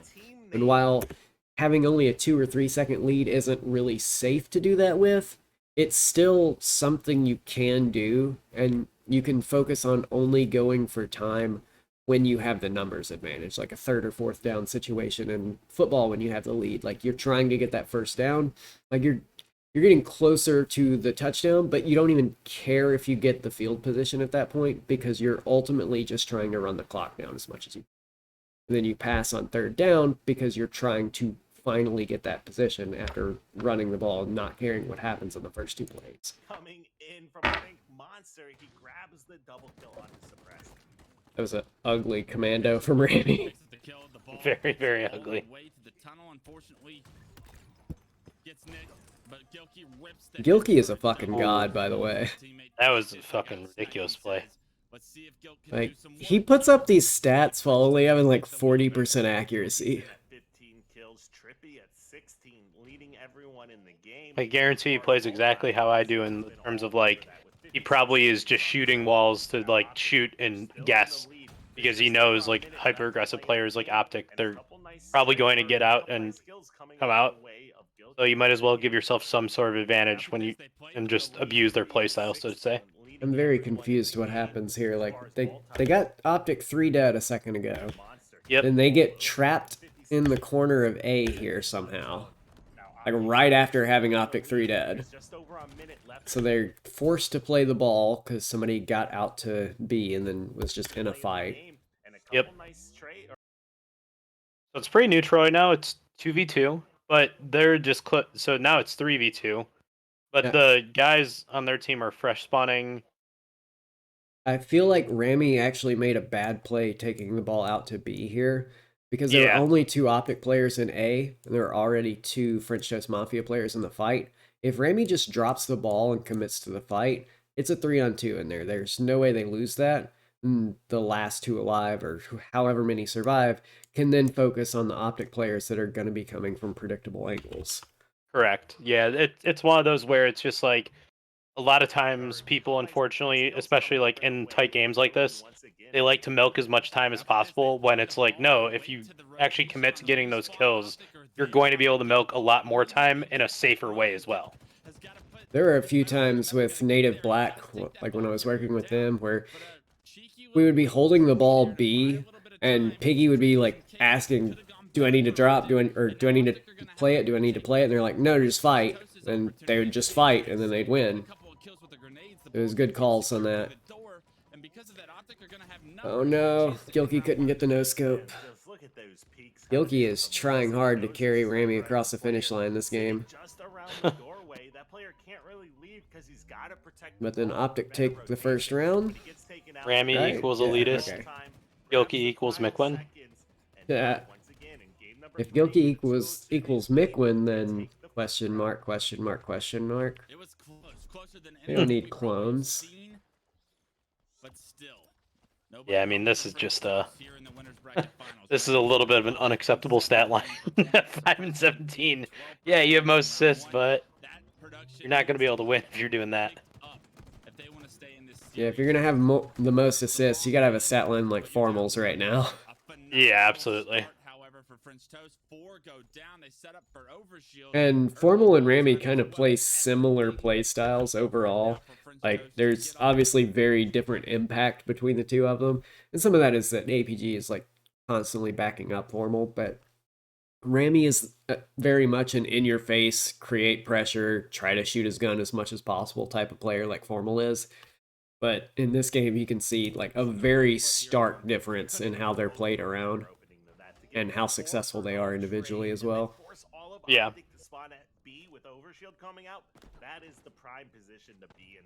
But on the plus side, he's not goosing. Because anybody that gooses in a professional Halo game should be ridiculed.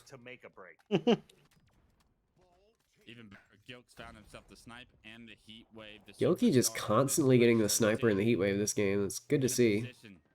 To help this team get themselves to around 3 needs to find a kill. Honestly, what's even better to see though is like the positions like he's putting himself in for success with them. He's not doing those 50-50 plays where it's like, oh, that was 30. He almost had that play on loose. That was basically a ninja, and he just didn't get the back smack. Yep. And then they go for it. He's putting himself in positions to like actually utilize the power weapons where it's not like, oh, I'm gonna go and like try and get these crazy no scopes to get the kills. It's like, no, I'm gonna put myself in a position where 70% of the time I'm gonna hit these shots, and that's as good as you're gonna do. Like, that's where people they don't really get it. Where Halo is about compounding percentages. Where if me and you got into a BR battle, you're not gonna beat me 100% of the time. I'm not gonna beat you 100% of the time. It's probably gonna be about 80-20 in your favor, though. Probably, but like think about it at a pro level where I would say if I even got into a BR battle with like Frosty 100 times, I'm probably winning 35% of the time. He's probably winning 65% of the time. Where top pro players, it's probably going to be 55-45 on a given day. And it's just about utilizing those percentages in your favor then of, okay, I won this battle. What am I going to do now because I won this battle? And then just choosing when to actually force a piv versus when it's better to just be a bully like Pistola, where you fire 2 or 3 shots, then as soon as they start looking at you, you abandon them because they're not important to you anymore. Yep. Here we actually see a bad play out of Suppressed and Monster that puts Gilkey in a bad situation. We see both of them die well away from the ball because it seemed like they were pushing for fights. They weren't like holding angles or anything. So now Gilkey has the sniper and heatwave top tower. He has 3 different lanes he's got to watch, and one man can't be in 3 places at the same time. So he looks for the pick on APG, then he looks for the pick on Trippy and Formal, looks back for the pick on APG, almost gets it, then he almost ninjas Lucid in this. He tried to be in 3 places at the same time and just barely missed it, but his team went 4 dead because of it. Yeah, and it's something, especially with power weapons, like as you said, it's better to be proactive with a power weapon than it is to be reactive. And unfortunately, Gilkey had to be reactive just because of what Suppress and Monster did. That they need to be aware that they are not the people that are going to be making a play there. It's the person with the power weapon that should be dictating what's going on, as opposed to vice versa. And not only that, like when your team has the ball, I feel like it's very important you aren't visible in your lane, and you're generally focused on holding crosses, so someone has to like move into your reticle before they ever see you. Like you put yourself in a less predictable position and you just watch somewhere that they have to come in order to pressure the ball and just use the ball as bait for sightlines. Yeah. If you're pushing or fighting in your own lane in oddball, like when your team has the ball, you're creating those 50-50 scenarios. Like you shouldn't be fighting head first in your own lane in oddball most of the time. Correct. 100%. 49 points on the board, Damn it. halfway through. I keep the tabbing start out and of it two. fucks with the Diamond Gaming little just finally play started to put the icon. ball away at that lead. I like this play by Ramy. There's a couple of players from Optic on the other side of the garage. Well, he's going to just grab the ball and go to green. He says, I'll take the time. You guys go kill my teammmates. And It's that's fine. It's perfect basically play. like a reticle. Objective play out of Ramy, maybe I wish my statistically, but he's reticle not were the strongest game. Maybe that big with aim assist and the whole it's a thing. good step in the right direction, Then I would especially feel when like a you're pro with those player. numbers that you're typically seeing from Ramy. So good objective play. That reticle's the Plays size well, of Boo Boo Doo Boo's BR. point opportunity. Man's got the biggest gun in the game. To try and take this game the distance. So Optic, they just did something really smart there. That a lot of people, they see that they're not in the lead, and they would just desperate this ball just to basically be like, oh, we got to get the ball. There's, you know, X amount of time left. Optic, what they do is they are just cycling the spawns where they kept it basically where there's only 2 people alive, and they're giving themselves number advantage. And they're just doing that perfectly where they're not giving them the opportunity to even be 4 alive. They're going to pressure them immediately, but they're also going to trap them into, you have to basically move here, and if you don't, you're going to die, but if you do move here, you're still going to die. Yeah.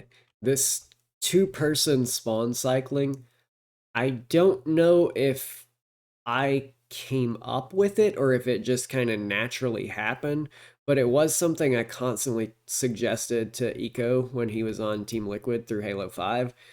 Like, specifically in Halo 5, like, you could get from point A to point B so fucking fast that it, especially on maps like Truth or Regret in Slayer, like, once you got a team 2 dead, like, getting them 4 dead was worse than just getting them 2 dead, because then you can trap the last 2, focus on killing them right as the other 2 players spawn, and then you're just constantly in a 4-on-2 until someone actually gets a trade. Yep.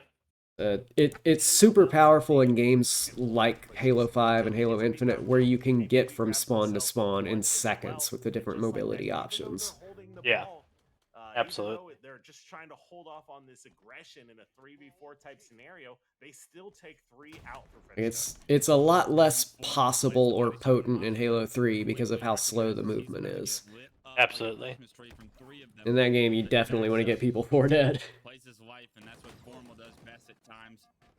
Even though he's below the tower, he lands the body shot on the player above him. Heads up play by Formal. A couple kills go in their favor. Monster should stop rotating this as he's... So although these kills Okay, all going in he the did favor stop rotating it good. of Optic, the ball. I want to rewind just to highlight why I was saying that. Like, he sees suppress spawn in front of him and Gilkey's watching his back, but they don't have any other space outside of that. Like, he's in his safest spot staying down there, because the only lanes that are covered are the 2 to either side of him. The moment he comes out of either of those doors, he's just exposed to extra lanes. So as he's standing, the best place for him is right between his 2 teammates that are looking at opposite sides. Like, suppressed actually can help Gilkey on certain sightlines from where he spawned. Like, if anybody comes dummy door, they can double up on that. But the main thing is that Gilkey's watching dummy side, suppressed is covering this space on the other side. So Monster shouldn't take the ball out of there. Absolutely. And that's something I feel like a lot of people make the mistake of, where they feel like they have to get the ball to the edge of the map, and that's not always the case. Just depends on the numbers of who's up for both teams, etc. Absolutely. And what space you have, because if you don't have space outside of those 2 exits, then there's no point in taking those exits. Agreed. Right back in this round 2, gonna make French Toast work for every victory they get. That's a great heads up play by Suppress that we I'm going to pause for just a second and highlight something else I've brought up before on this map on my stream. But I've mentioned that low-key, one of the strongest places you can have the ball is right along top middle. under the assumption that you have a player controlling sandbags and you have a player controlling tower. Because then how do you touch the ball carrier other than coming through here, which is still watched by both of these players potentially? Like, you can't get to the ball carrier. The only other option is repulsing up through bottom middle, but the other two angles are both covered and they can cover each other, and the ball carrier can drop and fight on either of those sides. So it's actually low-key a really strong position to be in. For sure. Think about it like on King of the Hill, like how hard it is for this last hill, aside from if you have control, how hard it is to kill that guy in this hill, because they could do so many things. They could run to cuts, they could run, fall down bottom mid if they need to, etc. And they just have so many ways they could also avoid grenades, where you're essentially playing King of the Hill, but in oddball if you do sit with the ball top mid. Okay, the pressure's on the green wall right now. You got one last push. 13 points is all French Toast need, and I'm not even sure. Looks like French Toast Mafia have this round completely locked up. Formal in a 1v1. Monster's got the faster beatdown. All four dead. Rami should be able to get these last 3 seconds without any problems. Oh wait, a lag out. Oh, okay. Too much Halo Infinite. Wouldn't it be wild if there was suddenly a lag out in the replay, or like in the VOD, that didn't happen in the game because you said that? I wouldn't put it past Halo Infinite for that to happen. Like, someone lags out in a VOD that didn't lag out in the game. Would not shock me by any means. You are correct. That would be the ultimate 3-4-3 play right there. French Toast is another good opening this round. All four down now for Optic, so they don't expect the green push from a 4-sided map. Not often you see a strat change that significant. I don't know. Go back and watch this opening. Oh, sorry. Too far back. This game 3 to a round 3. Yeah, great job by French Toast. Little Hercules, that is TAC maps. I will send you a Twitter link in just a second in the chat.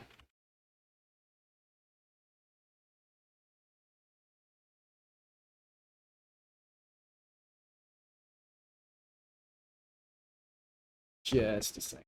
Find it. Okay. They currently don't have a version with Argyle or Empyrean overheads. They're waiting on the artist to be able to add those. But it's also going to be uploaded to tacmaps.gg once they do get that updated version. And it's just going to be web browser based from there. But for right now, that is the version that I am using.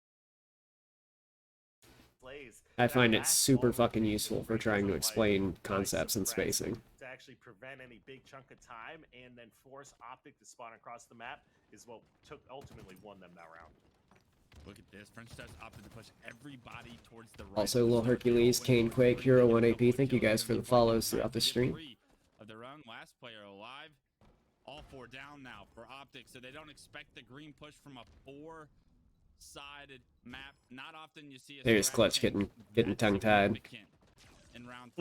Monster uses the heat wave to keep controlling cuts during this overshield standoff. I like this play from Trippy. I do this on the overshield hill all the time. I just push through bottom middle to the other side, try to shoot people in the back. You get some ball time as well if you can find it. And that overshield's in their hands as well. So Optic starting this round 3 off much more similar to round 1 than round 2. Yep, he listens to where his teammates are spawning. He lets them know that he has sniper. That's why he throws it back to one of his teammates to pick it up.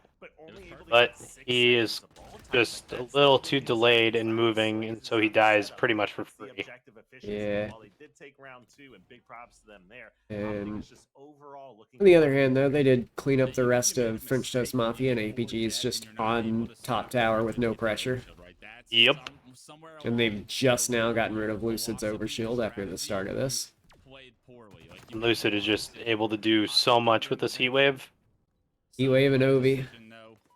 Formal, easy kill. Monster puts himself like a sitting duck with that repulse. Can't make any movements off it. I gotta see that one again. After the Lucid overshield heat wave play. Oh yeah. That was pretty rough to watch.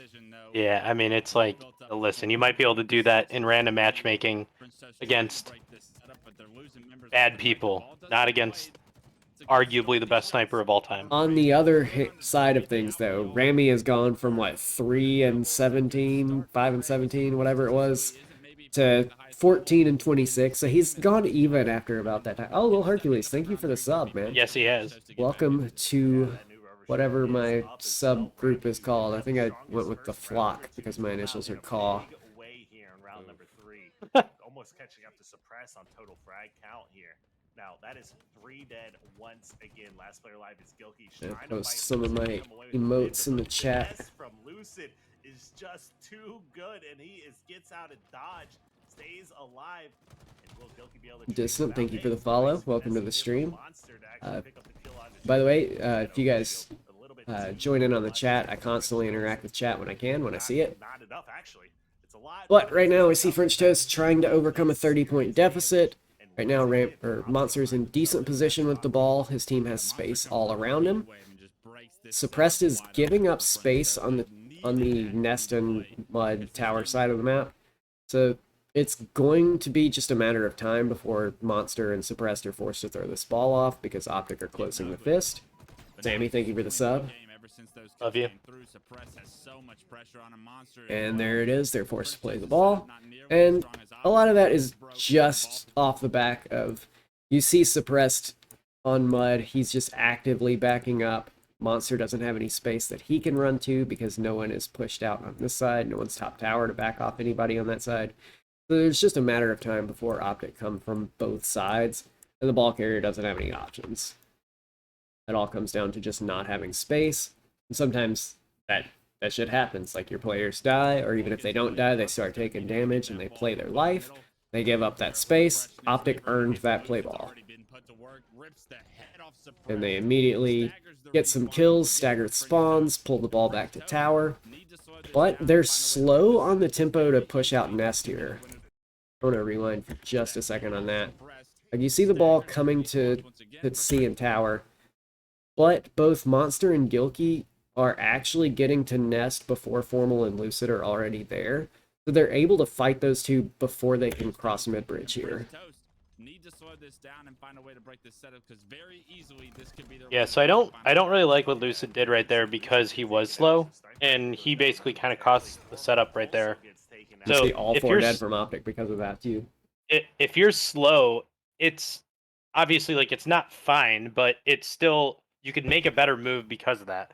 Because he then tried to force it, and Lucid, he has so much individual skill where he could get himself out of situations like that and still make like the best play because he's just really good. But 100 out of 100 times, if you're getting shot at, you're 2 shots down, just go tower there. Or you could even go back towards like back elbow Just milk it and dice. still have an angle.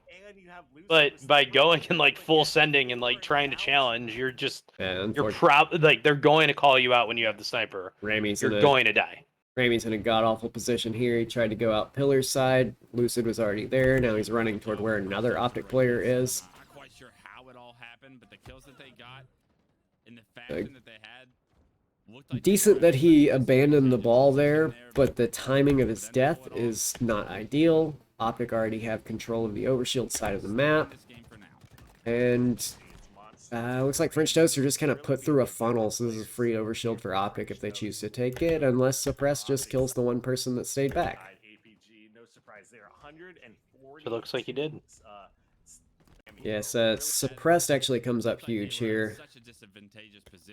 And kind of sloppy, honestly, by Optic there, though, that they basically like they actively chose to go for this ball as opposed to getting the overshield, yeah, which I don't see them do. Trippy and Formal made a good play to trap these two players, but then Suppress comes off sandbags and APG's just kind of way out of cover there. Just gets melted by the commando. Yeah. And then Trippy also gets cleaned up in one of those 2 fights. This is a really good play by Formal, though, that he knows that they're going to get overshield, and he is saying, all right, fine, you got overshield. whatever. Well, guess what? I'm gonna make you just burn as much time as possible. What happened to the overshield? Because Suppressed picked that up. Up by He's 30, already dead. surprise Yeah. 100, and What did he do with that overshield? That is a great question. Here he is with overshield. He's fighting. That is a 7 Oh, he got green gun. Lucid's OP. to lead, up by Fucking 30 green gun, man. numbers as far as overall players go, and with the rest of French Toast spawning over here towards B. Formal did get I'm cleaned sure they're up. gonna be able to rotate the Jeez. ball. That was a hell of a no-scope body shot. Doesn't miss with this thing, does he? I mean, I guess that was a miss, but so much damage so quickly on all. And I find it very interesting that Monster is just sitting here milking time. He knows the only other player over here that can fight him is gone top tower, so he can actually just play this for a second. His presence just being felt. And he's got the cover from Nest side, so he knows basically there's just only one spot that could really kill him right now. And APG is spawning on the other side of the map. Yep. Can't quite And he rotates this back toward that pillars. body either, so I guess I cursed the kid. Towards the And then still plays the making ball. plays Good with job. battle rifle. Gets a lot of extra time off of that. That may ultimately have been a huge contributing factor to how French Toast came out and actually won this one game. Yeah, you might think Lucid messed up a little bit Trippy getting a little there, desperate but for the he ball. actually didn't. What he was trying to do, and you can tell by Yeah, the it's a really video, bad death. is he was actually jumping to try to catch the ball first to prevent the play ball before going for the beatdown. I thought that decision and the fact that he wasn't able to grab it was going to be the end of his life there, but somehow with the help of Trippy, I love- managed to stay It was alive. an Just, excellent camera noticing- angle. Noticing Suppressed right there, just using the green gun finally. He had enough of getting green gunned. He was like, you know what? Fuck this. I'm going to use the plasma pistol. The fact that he wasn't able to grab it was going to be the end of his life there, but somehow with the help I love the just camera angle staring at the ball, though. Meanwhile, APG was last alive. He's trying to get pressure on the ball. Gets the nade kill on Gilkey. I mean, this game's all tied up with how well. And I love the movement from Rami here. He knows he doesn't have anyone pushing out the dummy lane. No one controlling that from top tower. So he does the move that is best and drops to Mud, where he has all of this C area essentially becomes a body in the way.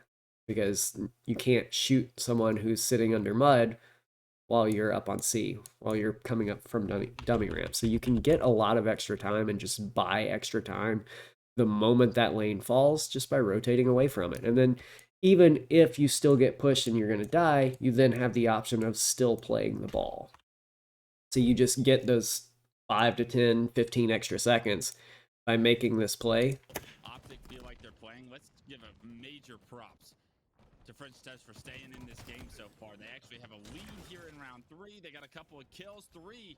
And Rami has the heat wave. Trippy, they may be able to end this game, but Trippy finds a double by himself, damage onto a third. And respawners from Optic are going to have a much easier time trying to deal with French Toast coming up because of that damage. And Gilkey because has of the ball skills from back Trippy. B. But they Monster got is to pushed act out in A. I'm not sure whose point of view we were watching that had the One top tower. command. Yeah, whoever was top tower, but he had to be positioned a little bit more to help the ball guy because he wasn't really like watching anything useful for him. Yeah, he's just kind of staring into open space at the moment. Yeah. Not really able to see anything useful. We do see at least he is controlling this space. There's a player bottom middle, so they're controlling that space. And then there's a player in A. So the only thing that's actually weak right now is sandbags. So the player tower could be better positioned to where he can actually see sandbags. But other than that, they've essentially closed all of the lanes to the ball carrier with only 15 seconds left to milk. 10 points is all Then French Toast need. I love the play from Gilkey here. Like, this play from Gilkey was actually, like, super huge. He just crouches on this tiny little ledge so that there's only one angle that can see him. He keeps milking, puts his body in a position that if he dies, it gets played. But he doesn't play the ball. Like, generally, your instinct in this position, you're no shields. Your team has the lead. It's close. You just throw the ball off and play for the next ball. Gilkey holds on to it. Rami, Monster, and Suppressed all get a kill. And then he comes back. He's like, oh, okay, we just won this game. Yep. And they're gonna come It's out a and huge finish discipline from it. Gilkey Number there to just 3, hold they on to are the not ball. going down without Yeah, because anyone, if you Not just the throw that ball off right Snowdown, there, they then haven't you found themselves you that still one probably in win, but the series you're winners bracket finals. giving yourself an opportunity to lose that And I'm game. a little Yep. surprised. I thought Optic He had played the that highest percentage pretty play he solid possibly survival could have. He system held onto the and ball in a I was position that thankful if he for all that dies, control it goes and off control anyway, for Optic. but It's he just, like, didn't those throw last away his minute life. rotations, and last second setups that And he didn't Optic reset the wasn't map able state if he to didn't execute have on, to. and French Toast gets Correct. back into the game and actually makes this a series. Maybe keep it rolling. I'll be right back in like 5 minutes. All right. For sure, French Toast By the was way, the for one those of you to kind of who roll joined and late, kind of the person push in my the chat here, issues or with the one there, in even call as with me, round is one. Elitest. And a lot of things not going Sammy their Satulo. favor throughout He's the been game. a They somehow found a way to be sort so of pro accurate player, I in guess individual moments fringe where pro they player were for able to several get the ball years and at this rotate point. it rather than try to slow I it coached into him on Give Me My Money kept back in that Halo lead Reach. long enough for them to steal it. He is also Those are the the kind of player plays that need to be claims made to for have French Toast discovered to create the Miquin upset long, win long for ago. Optic. Yeah, and so with that game being done, a real French Toast ticket. And Distant, I don't really think that's the case. Optic are still super good at this game. Like you saw, they made it through winners finals. They did beat FaZe in one series, even though FaZe won the next two and reset the bracket. A large part of it is just Frosty seems motivated for the first time with this new FaZe roster. Like he's actually playing the game, and I don't know if you can say enjoying it because it's Halo Infinite. He's still gonna have his issues with that. But he actually seems to feel like he can be good again. And Frosty's playing out of his mind. Like people were talking about how good Renegade played this weekend. Frosty was nuts. It's going to be street strongholds. They've got rockets already, French Toast do. They make their way to the stairs. They're being put to But I do use. think we'll still see 3 French Ag, they Toast feel like a different team than we saw in game 1 2. there's a big asterisk on that.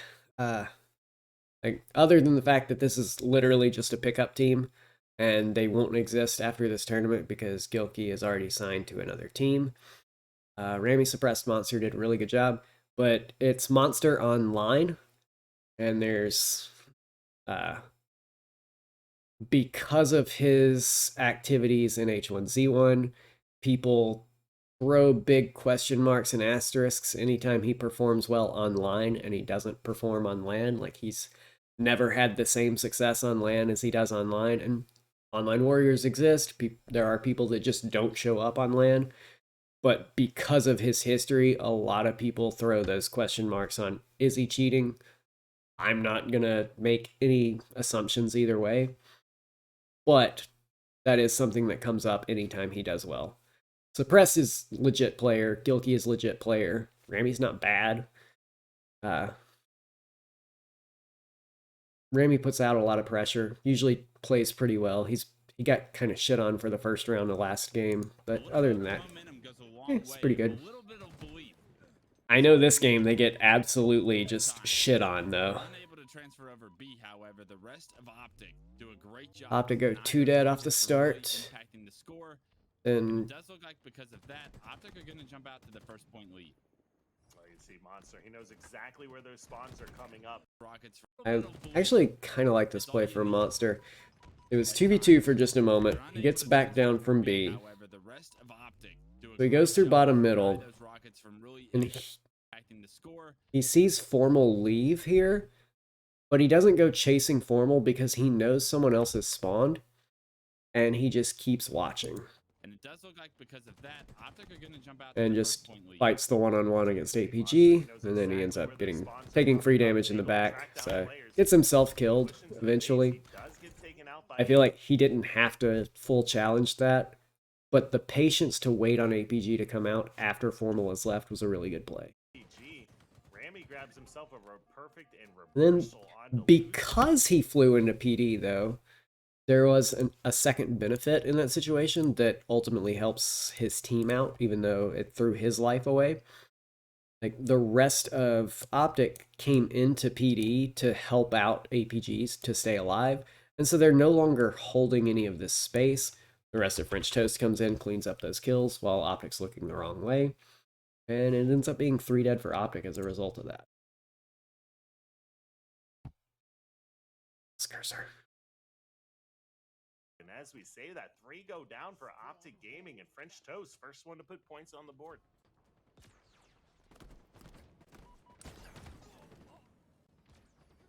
Potential trip cap.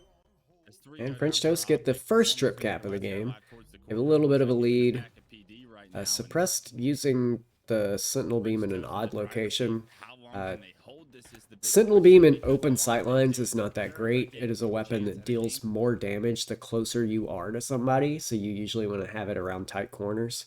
5 they give themselves. But this is going to be a long one, and I believe that Optic, Optic is gonna be able to focus shut down on this trip cap, at least for stopping the now. I hemorrhaging. think it's a They get good one idea that stronghold French Toast first. didn't overextend to try and continue to Nobody's pull it. gotten a pick yet, so nobody's pushing out super far. APG just peeks a corner, doesn't hard challenge.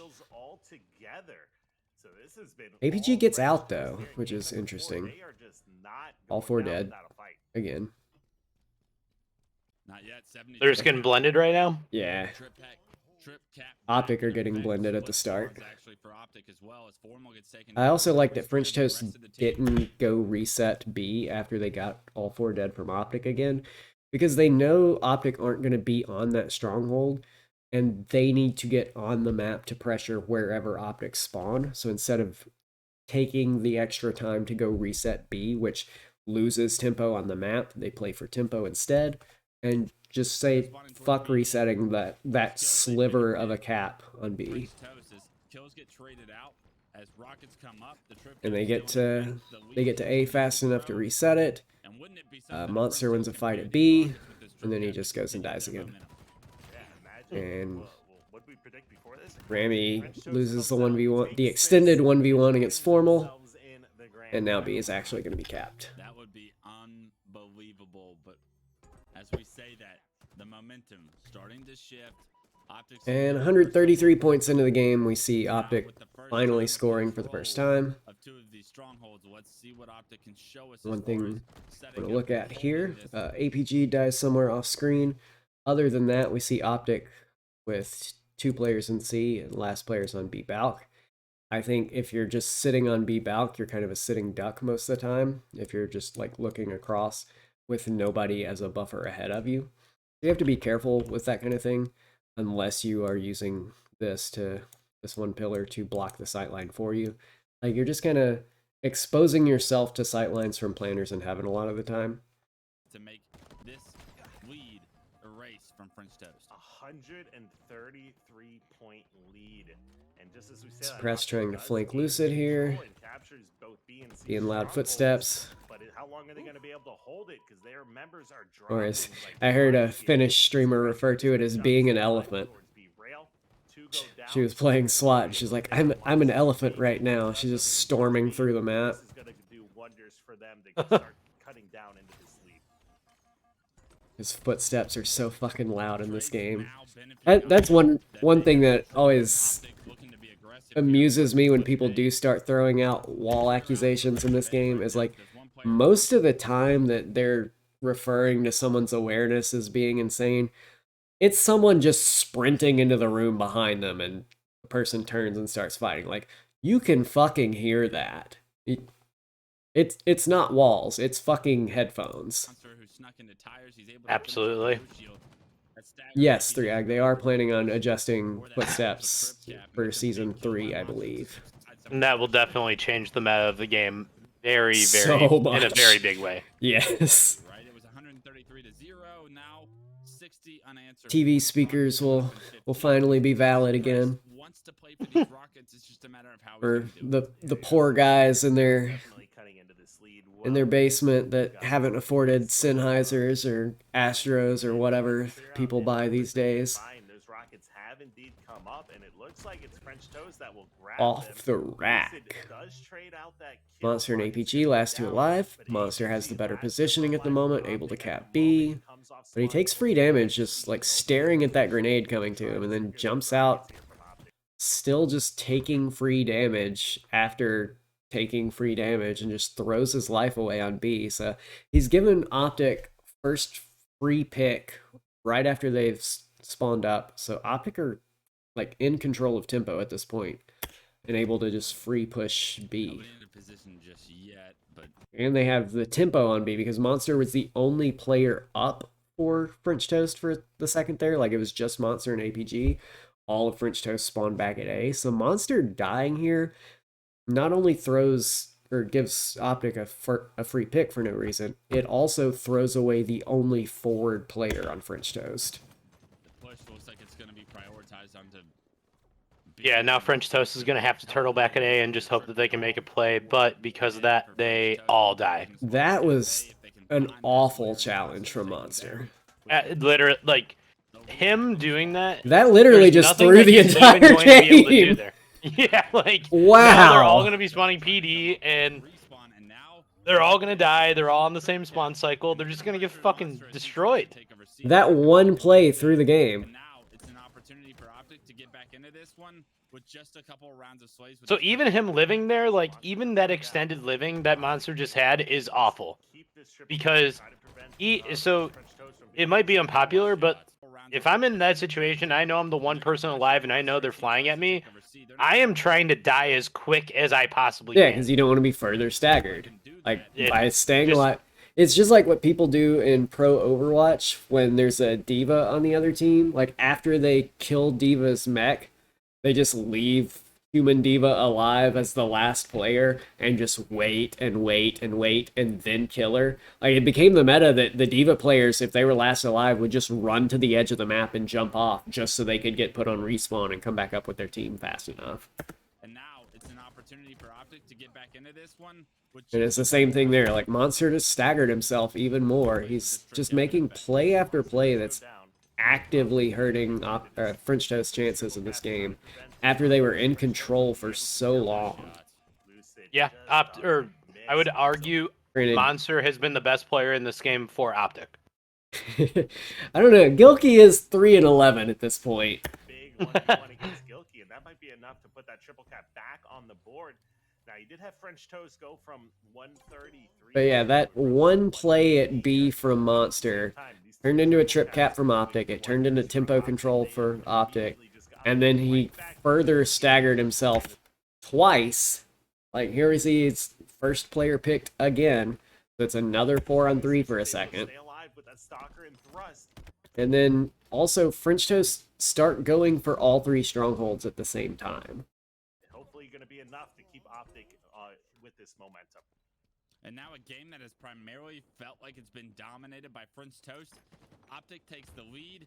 Gilkey, the superstar we quote per French Toast, 3-12 in the current version of the game. So even though there was 133 unanswered And points, Optic gets 3 picks off screen at B, while Suppress is just fighting 2 people by himself. on the side of French Toast at the start.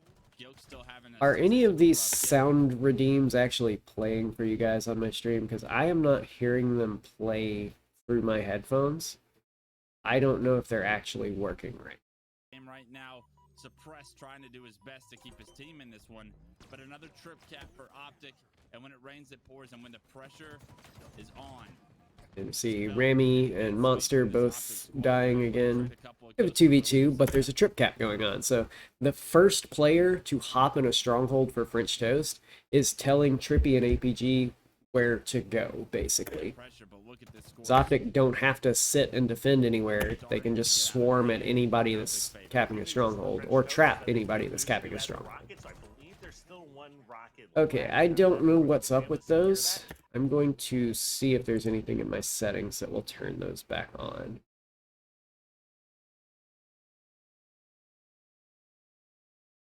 I have no idea why those would not work.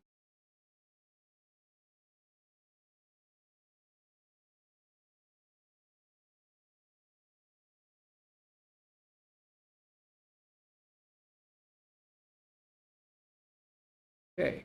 Oh, it's because Sound Alert's browser source is offline. Okay.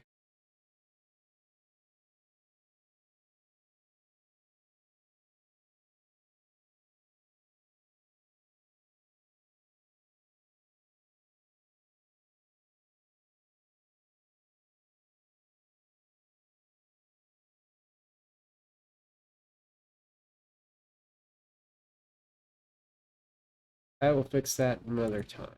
I'm sorry, you guys. Sorry for your wasted channel points, guys. Sammy, you still there? I'm still here, yes. you've just been quiet for a long period of time. I'm just absorbing all the information that you're spurting out about this game. Dumbfounded by Monster. I'm dumbfounded by Monster, but you're I can't say it any better than you are, so I'm just gonna let you go with it. And then we have Formal versus Gilkey. Gilkey lives, but it doesn't matter. Then he hops in the stronghold. I actually don't like that play from Gilkey, even though he ends up staying alive. But he broke the sightline from Formal, and then he immediately hopped in the stronghold. So that tells Formal exactly where Gilkey is. Like, correct. That means that he's going to go to Commando like 100% for sure. Or, like, because I'm going to go back for just a second. You saw Gilkey's shields pop before this. So the moment that stronghold starts ticking, it should tell Formal exactly where to pre-aim. Because he knows Gilkey is not on any of the rest of this stronghold. And this is ticking, so he knows Gilkey is in this exact spot. Yep. And he's going to be going towards Commando, yeah. But and that's... Formal stepped just slightly too far to the right, and this front pillar blocked his sightline just enough for Gilkey to live there. Yep.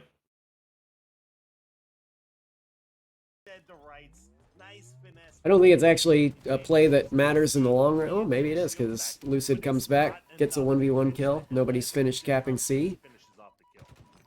Everyone in the game was involved in that fight. Bottom middle, it was Formal. You thought was And we see Optic once again going for a trip cap. Trippy cap. Unfortunately, doesn't translate into anything because the kills But it's a didn't trade. come through after. Right now, 217 and climbing the bleed up to about 40, That 50 points. It's amazing how much that one play from Monster turned this game aroround, like on its head It completely. quite literally changed it by over 200 seconds of time. 200 score, whatever you want to call it. Yeah. And it shows how much Optic know how to play this game when they're in control. If you give them control at all, you're just kind of fucked unless you super outplay them after that point. But if you make 2-3 mistakes in a row, spawn after spawn after spawn, you give the game away. It doesn't matter how good you were playing outside of that.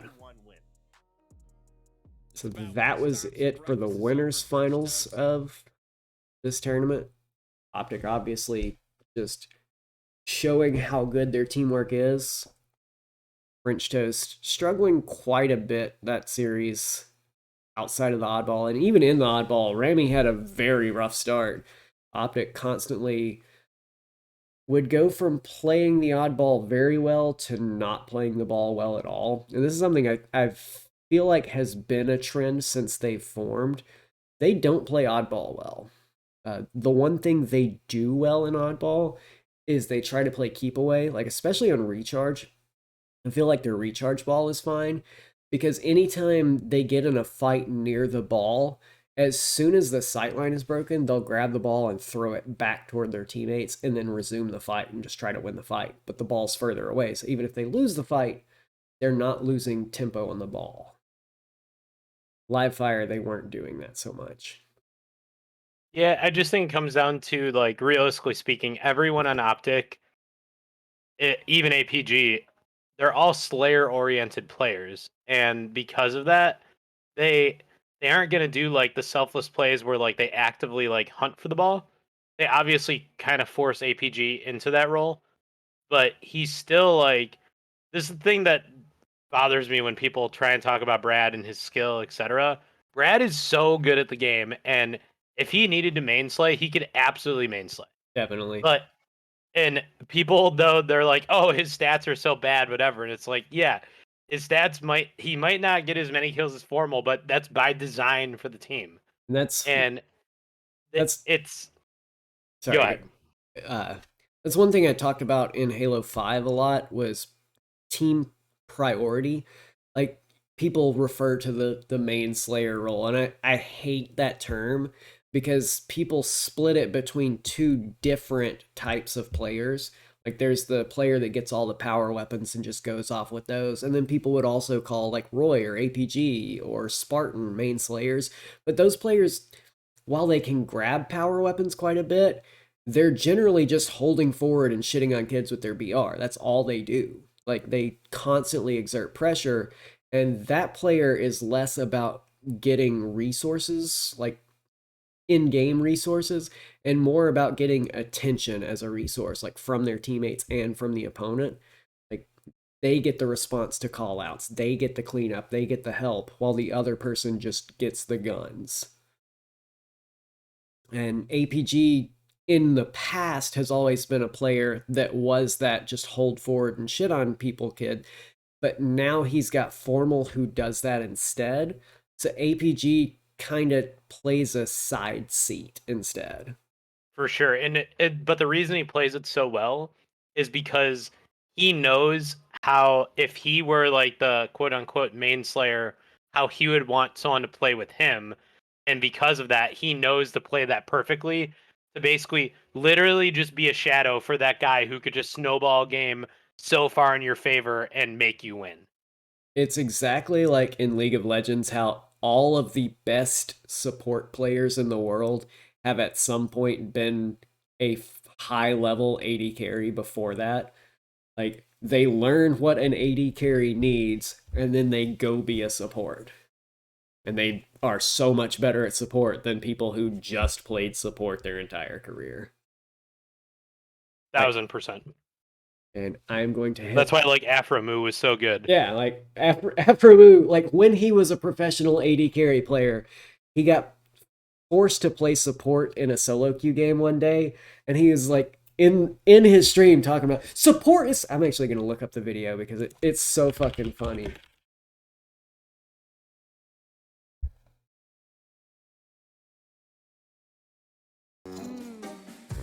First, we gotta sit through this awful ad of a girl farting on the guy. All right, this is an iconic League of Legends history moment right here. Aframu is playing Leona here, and he at this time in his career he is a professional AD carry player, but he's not actually playing it in this. And they don't do anything for me. This is what you're supposed to do. You get fucking presents so your AD can CS for free. Like, what the fuck are you doing, Tarek? You gonna stun me? Boom, and you just fuck them up. You just fuck them up. Like, what the fuck? Back the fuck up. Like, easy. Now you have fucking presence in the lane, dude. Now you just get in the fucking bush and they back the fuck up. They ward that shit and shit. Like, holy fuck, this guy. And he almost fucking dies there while he's talking shit. He flash but exhaust this guy, and it's like GG. It's like then you pop W and you kite and you. But he got his AD carry a double kill, and it's like while he's just shooting the shit, talking about how easy support is, but like just because he got shoved into the role in a solo queue game, and then not long after that he stopped being a professional AD carry player and switched to being support, and he's actually the best domestic support player in NA. Like all of the other good supports in NA have been imports. Well, granted, he doesn't play anymore. Elimination.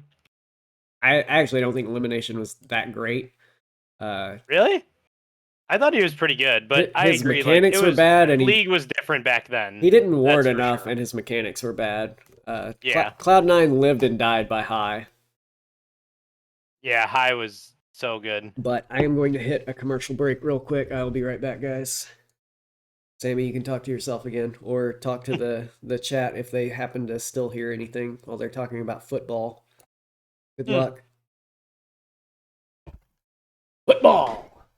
Football, yeah.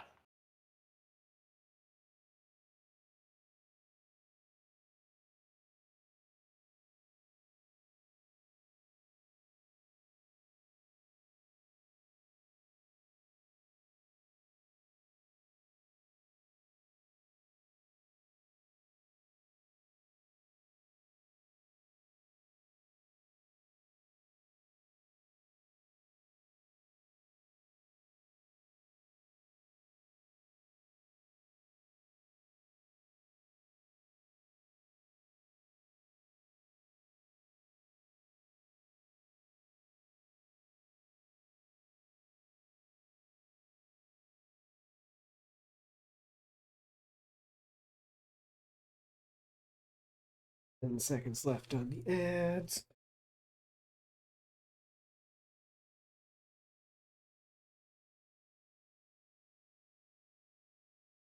Okay. I am back. And yeah, Texas Tech is a great example of any college air raid quarterback. Or like Texas Tech 10, 15, 20 years ago, I guess. I haven't really Cliff paid attention. Kingsbury? What'd you say? Was Kingsbury their coach? I have no idea. I know Mike Leach was their coach at one point. Even Tommy Yeah, Tuberville. Mike Leach definitely. Tommy Tuberville coached there too, but I don't think he was as much of air raid. But Houston was also the same. Case Keenum went pro and like sucked ass. Wait, Tuberville was a coach at Texas Tech? I'm pretty sure he was the coach right after Mike Leach. Oh, you're definitely correct. Yeah, 2010 to 12. That was right after he got fired from Auburn. Yeah, and then what's his name went there? Gus Malzahn. No. Yeah, Malzahn. Gus Malzahn went to Auburn. Yeah. Yeah, Auburn after. Yeah.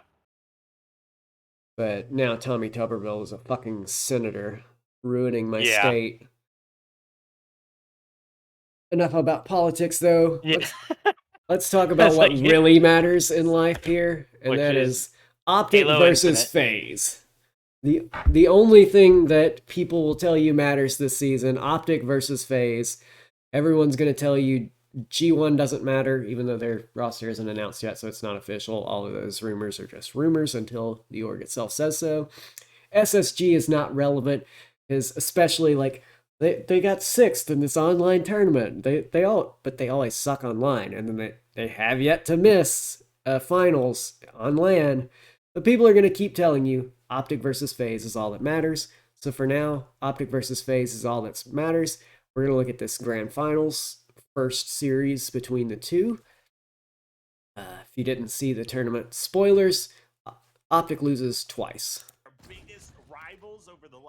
Right off the start. Wait, they start this game 30 seconds in. 22 seconds into the game, we finally get a video feed of it. Formal's already got Rockets top B. Optic already have A and B. Formal just jumps out and Rockets Frosty.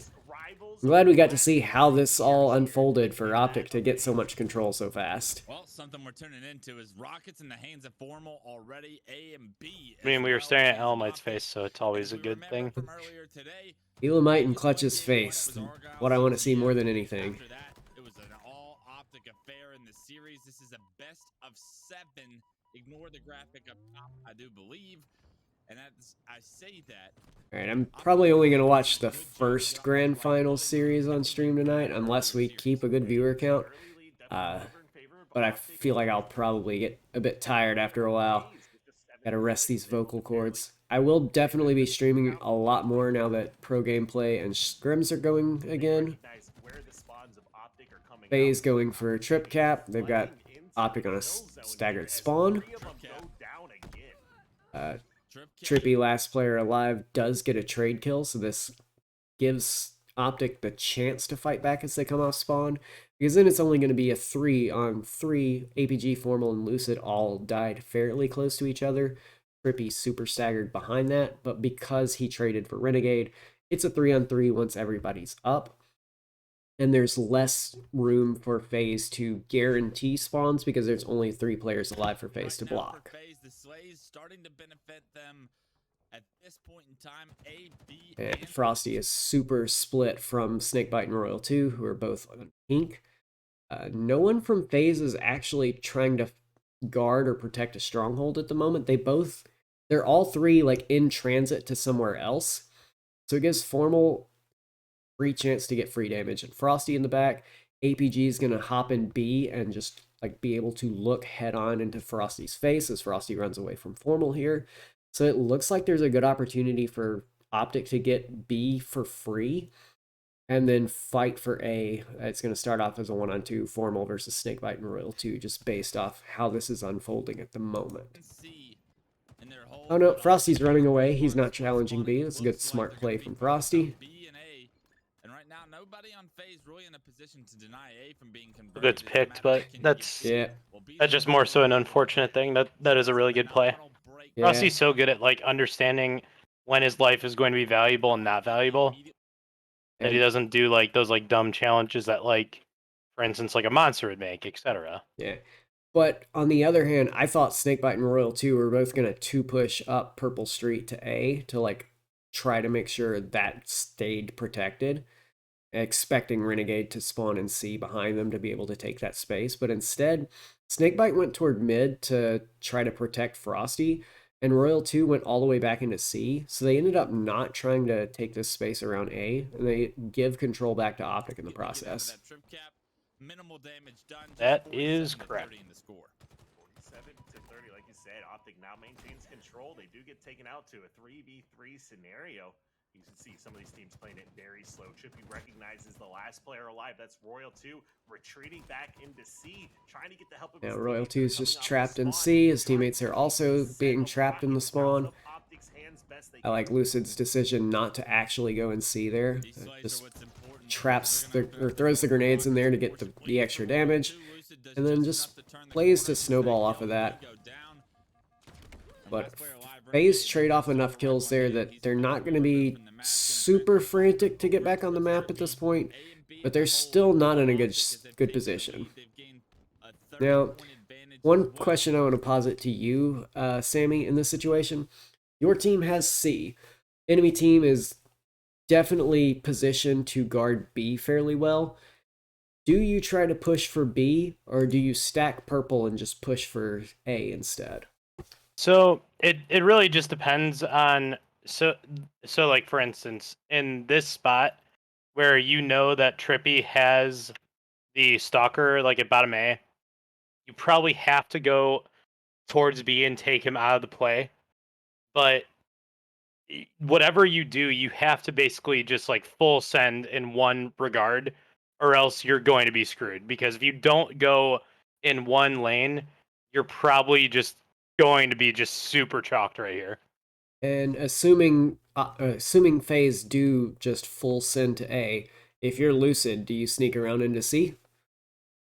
If I were Lucid, it depends on if Trippy dies immediately. It really just depends. That's like the determining factor of what I would do.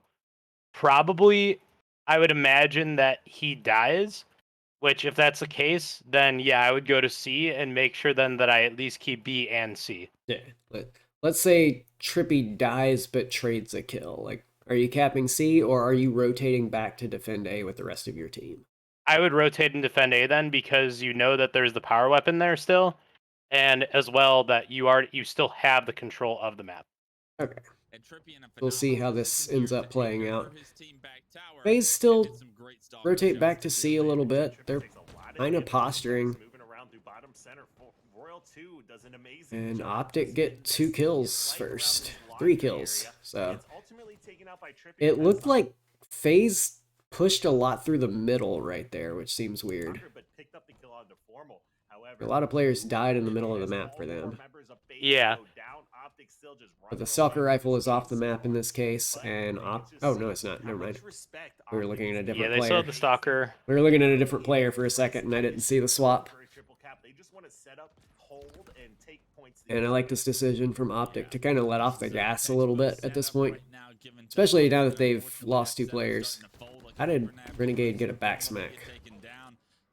So like the one thing that I see a lot of amateur players that they make mistakes on is they like to try and go for 3 caps, where don't get me wrong, like there's obviously times where you go for a 3 cap, but in this situation where you have Stalker on the opposite side of where it spawns, so you should be holding a 2 cap as long as possible, because they have to come to you and you have the power weapons, so you're automatically at an advantage where you don't need to do that. The one thing I will say in response to that is, if you are a player that is not being pressured up around Red Room or B-Balk, then once you see players leave your sightline purple to where you can't help with that anymore, it's not a bad idea to push into their commando and then wait, or like even look for what picks and damage you can get from the commando window. But then you're influencing the spawns in C and Red Rooms, so once those players die, your team rotates toward Heaven and PD, and you force the spawns on Cafe so you can get that trip cap as a result of that. Yeah, correct. But it's all about, like, it's not something that you force. It's something that you let the other team make a move and you react to that. Yes. It's sort of like letting them make their own pitfall. Correct, 100%.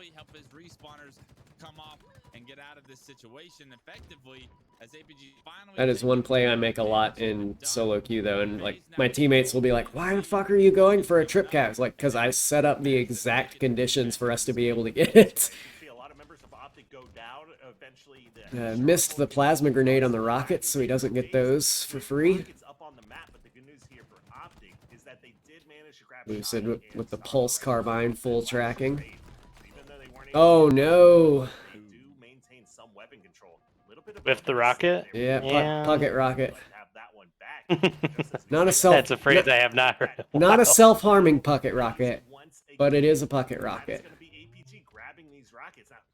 I still want an emote that is that Chris Puckett head in my chat right now, on top of the Rocket Mary medal from Halo 5. Like, that would be the best fucking emote. It's just a pocket rocket for an emote. I didn't play enough Halo 5 to know what that medal was, unfortunately. Just a long-range rocket that gets a kill. Gotcha. Like the Hail Mary, but it's a rocket. Gotcha. Maybe it's because there's only 2 in the chamber in Halo Infinite that you get less rocket practice. I'd like to see more people warming up with rockets in their hands to really prep themselves. Clutch talking about how you only have 2 rockets in the chamber, so you don't have enough practice with it. Well, now you have pits, so you get extra rockets all the time. Well, hang on. They're changing it at least. Yeah, Thank God. yeah. Thankfully. They're reducing the spawn timer, but they are also reducing the ammo. Thank God. Yeah, 4 rockets in this game is just way too much. Praise Hines. Oof. That ragdoll for Frosty there. This is something subtle I want to highlight from Royalty. Like, it's not anything big at all, but it's something players that are lower level can adapt. He hugs this left wall, so the generator blocks the sightline as long as possible before he gets to engage. A lot of players don't do things like that, like the cusp from like platinum to diamond or diamond to onyx is little things like this, where like he's making it so he's not exposed until he needs to be, whereas your average platinum player or diamond player will just be running out in the open at this point, and both Formal and APG will be able to see him immediately, and he'll just take damage before he can react. Instead, he's able to get close enough that he's already engaged in this fight, and if he like sees this as a bad fight, he has time to milk. And he also, even for a split second, ducks behind it to take APG out of having a sightline on him, long enough for him to finish the fight versus Formal. He weirdly kind of immediately jumps, gives himself a chance to die to APG, but he also just backs out of the fight immediately. Waits on APG to commit to fighting Renegade, jumps back out. He and Renegade take this 2-on-2, and because of his positioning using this generator, he turns this, what could have been a 1-on-2 for a second there, that could have turned into him just melting and dying for free, into a 2-for-0 for his team.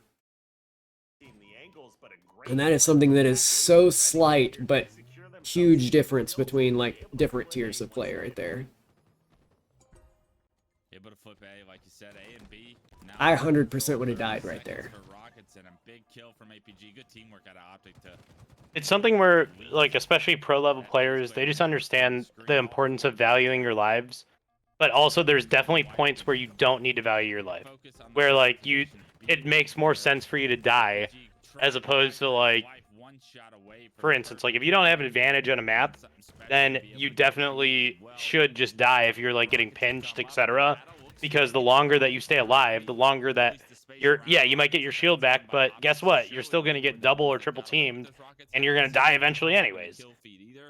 And then your What team. Royal 2 does a lot is he's just like such a nuisance where you know he's going to jump back out and you know he's going to help his teammate, but you don't know the timing of it. And so you can't really, like, you basically just have to commit to the other guy who's in the play and just hope that you get that kill. Confident player probably in the league nonstop. You can just tell he walks into every fight knowing I'm going to win this battle. 100%. He's always been. And there's the Elamite and Clutch singing Renegade praises. If there were a drinking game for every time they complimented Renegade, you would have liver failure after last night. Away to take down Optic on one of Optic's best game types, Street Strongholds. Right now, only 30 points separate the two teams. We see a 3-on-2 in Optic's favor for the moment. Optic don't really have tempo on the map though. Snakebite's already ahead of B. He doesn't hard commit to capping this while his team's down numbers. He gets ahead of the stronghold and challenges Lucid, forces Lucid to back up before he gets back toward his stronghold.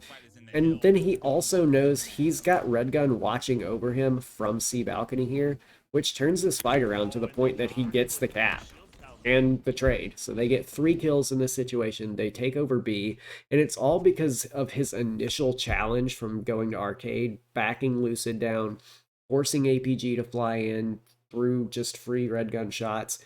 Then someone else jumped out into the red gun shots. I think that was Lucid that just got cleaned up. Snakebite finished him off with the commando, and then Trippy comes in and gets traded. But it's 3 dead, and Snakebite just completely shuts down this push. But FaZe end up slowly falling after that. I love the double spikes into B every time. APG doing a good job staying alive through those. Until Snakebite throws a frag in there. They didn't finish B. Snakebite got the reset. And then Lucid's just stuck on shotgun waiting on his team to spawn at this point. So he's just sitting there watching his scoreboard, probably waiting to find out when Formal and Trippy are able to commit to anything again. And now all of a sudden, over 200 points, Optic is going to start to feel the pressure of game 1. Yeah, you can see it. First kill here goes over and onto Lucid here. Luckily, Formal, he's going to be able to take out the player in B. And Optic just completely strong arm for B. They managed to get 3 kills. Picks up the awareness that Frosty's about to peek him with that soccer rifle and takes him out no shield. Also, can we They're just doing a good job of like making the moves as soon as they get that kill. They are making a move immediately off of that kill. They're not waiting any second. They're just like, no, like we have to fully commit to this, and we're going to make them make a mistake, or we're just going to take our numbers advantage and not even them making a mistake. They already made a mistake, and we're just going to snowball this in our favor. And one thing, I rewound like 30 seconds at this point. I want to highlight like how this play started. Renegade and Royal 2 are both pushing up Purple Street. Renegade dies for free, like right off the bat. But, well, I guess it's not for free because Royal 2's right there. And then trades off the kill with a grenade. But Trippy got pinged by a grenade off the start. Formal opens up the push after that by going to Heaven. APG trades off Royal 2, so the pink or purple push has been shut down completely. And then that leaves just Trippy and Formal left alive. Formal comes in, or sorry, Trippy was the one that flew off the balcony off the start to open up this push. Trippy challenges Frosty, backs him down, gets him weak, and then Formal's just ready, sees that little red flash. Frosty jumping out while he has no shields. Then Formal just with clean shots, shitting on everybody. Just ridiculous. And now Optic are going for the 3 cap because they know they have B and C blocked at this point, so they know they're forcing these purple spawns. Someone is around B enough that they know they can get damage on anybody trying to run up C stairs if they try to stop this C cap. They're forcing FaZe to just take the consolation prize of A. It's the participation trophy of strongholds. When you're just forced to spawn away from either stronghold, you generally don't want to go to the one that's already being captured. because then you're playing in a negative tempo instead of trying to equalize the tempo. Cap would be something Correct. phenomenal for the Green Wall fans to see right Frosty now. You need does to go look for the at it challenge quickly, while the but rest with of the Dr. Ward and the trip FaZe Cap split. to defend C, does Uh, get the kill, This but is is immediately an traded odd back play out. from So FaZe, nobody on the side of FaZe able to reach but they trade 3 for 4 in that split push, so it's not necessarily bad. They still get their consolation prize, but it feels like the play that Frosty and I guess Renegade, or no, that's a Snakebite up there. The play that Frosty and Snakebite made was just pointless, I guess. But they traded kills, so I guess it took Optic off the map long enough that they can then get back on the map themselves until they go 2 dead for free off the start.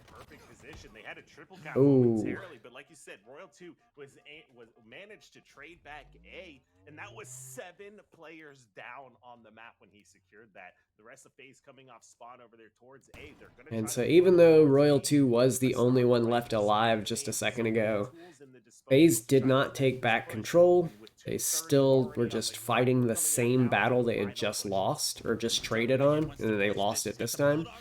But now they have shotgun in C, which is big difference. And I like this play from Royal 2. While his teammate is capping C and his team already has A, they have 2 players dead. He's playing to make sure that if anybody's going down driveway, he has shots in their back. If anybody's just sitting B balk, he's got the ability to fight them.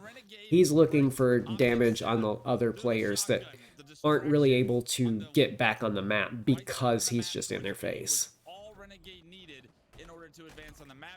Something else I do want to point out is like a lot of these things, like I know that we're like basically just like going through like the optimal like theory of like what's like the right play and the wrong play. Some of these plays FaZe and Optic are able to make because they are just so good at the game Yes. that they could win these battles that like you shouldn't win. Yes. And it's like the craziest thing because it's like if I do these plays, I would say like 90% of the time they wouldn't work because like let's call it is like I'm still a very good player, but I'm not as good as them. Like, and I totally understand. I am immortal, but these guys are fucking gods. They are Yes. just crazy good at the game. And after this game ends, I'm going to respond to that with some weeb shit. It does look like FaZe are about to close this one if they can win just one fight somewhere. Lucid wins the fight at B, but they're hedging their bets. Renegade's already on A, has it capped. Lucid's too weak to challenge that, so that is a cap for them. Now they just have to stop captures for 2 seconds more. I'm surprised by Frosty's decision to just fly to go fight B here. I don't necessarily think it's a bad decision or a wrong decision. Maybe my thought process in this is actually a mistake because of tempo, but if I were grabbing the Stalker rifle there and I see them capping A, like my initial instinct is shoot the guy that's in A because you have Stalker rifle. It should be a fairly easy 3-shot for a pick. He's instead electing to just fly at B to overwhelm these guys and wrestle B from the rest of the team. So they're playing a different strong side play where they're trying to 3v2 Trippy and whoever's up here in the corner with a power weapon advantage in the process. Oh no, FaZe actually lost off that because they didn't get into a stronghold fast enough. Yeah, they went. That's actually wild, by the way. Snakebite was just like a half step short too. I'm gonna rewind even further for just a second. After Renegade caps A, Formal is the hero of this game. Because as soon as Renegade finishes capping this, Formal's already shooting him. Renegade flies out to bottom middle and just takes himself out of the play. And part of this happened because he was capping A in a wide open spot. Like, he was playing to look for Lucid. He forgot Formal was on the map and just takes free damage because of his positioning. If he's sitting further back in A while he's capping this right here, he doesn't take that free damage. Formal has to get closer, it becomes a 50-50 fight. And instead of Renegade just like flying bottom middle and dying. But somehow Renegade has made his way into A. A immediately gets hopped in. 248 to 244 now. But yeah, Frosty and Snakebite don't get into B fast enough. And that's super unfortunate. They just didn't get there fast enough. Wild. Split second too late. Yep. That is a game of inches right there. Absolutely. Football, baby.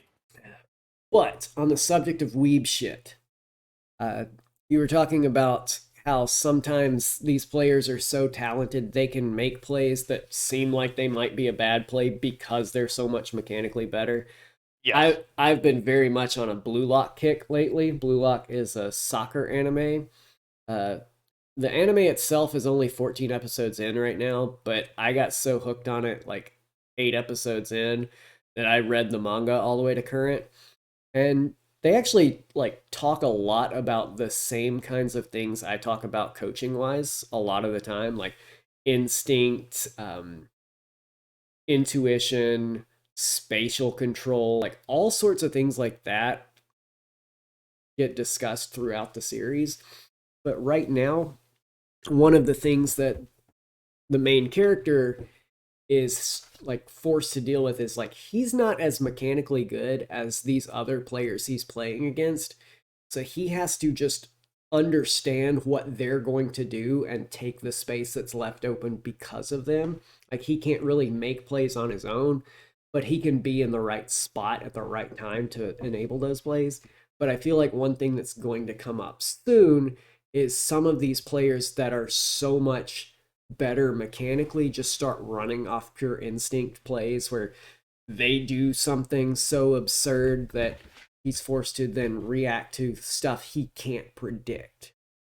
And that's kind of like Frosty or Renegade in this game, is they're able to just do things that you can't react to because they're so good. And I hate them as like from an analysis perspective or a coaching perspective, I hate Frosty and Renegade because they can do shit that doesn't make sense. Yeah, no, 100%. Like Renegade will actively abandon good space on the map to go fly at somebody with a sniper, no scope 2 people, take them completely off the map for the next 8 seconds, and then just fly somewhere else and go keep fighting. It's something that should not be a play that you ever fucking make, but it works and it's good because he did it. Yeah. Like it should be the wrong play, but it's not because he's Renegade. And I hate it. Oh my God. That was It's a good way to put it. That was absolutely insane. That is, I mean, I don't have any like 249 to 250 strongholds that come to mind to show you how evenly matched these teams actually might be here. Especially Is this a best of 5 or best of 7? 250 How to do it's best of 7? With the exception of I thought it was best of 7 as well. That was absolutely I think their graphics are mad. And that was Lucid with There are people Bulldog coming back Crush home. getting the double I'm going to deny mute or pause and B. mute for just a second. Sure.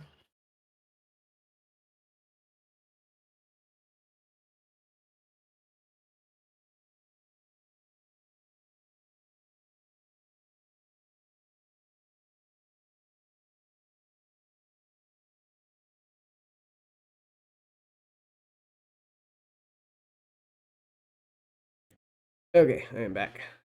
My wife got home with the rest of our housemates. Long enough to get some resources sent over there, and that's all you could ask from the kid. The superstar MVP. Green Tree, I wouldn't necessarily say that, but when your mechanical skill is Renegade, then it can overcome positioning.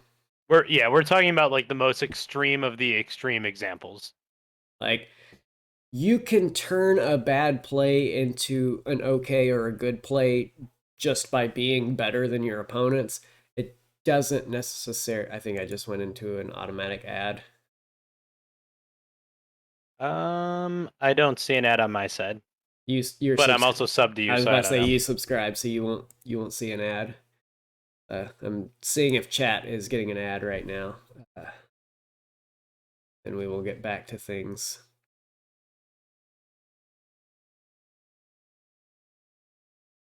New followers. Keeping a decent view count this whole time. This is going pretty fucking well tonight.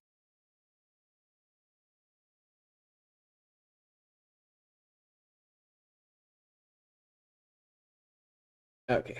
Hero 1 AP says there are indeed ads.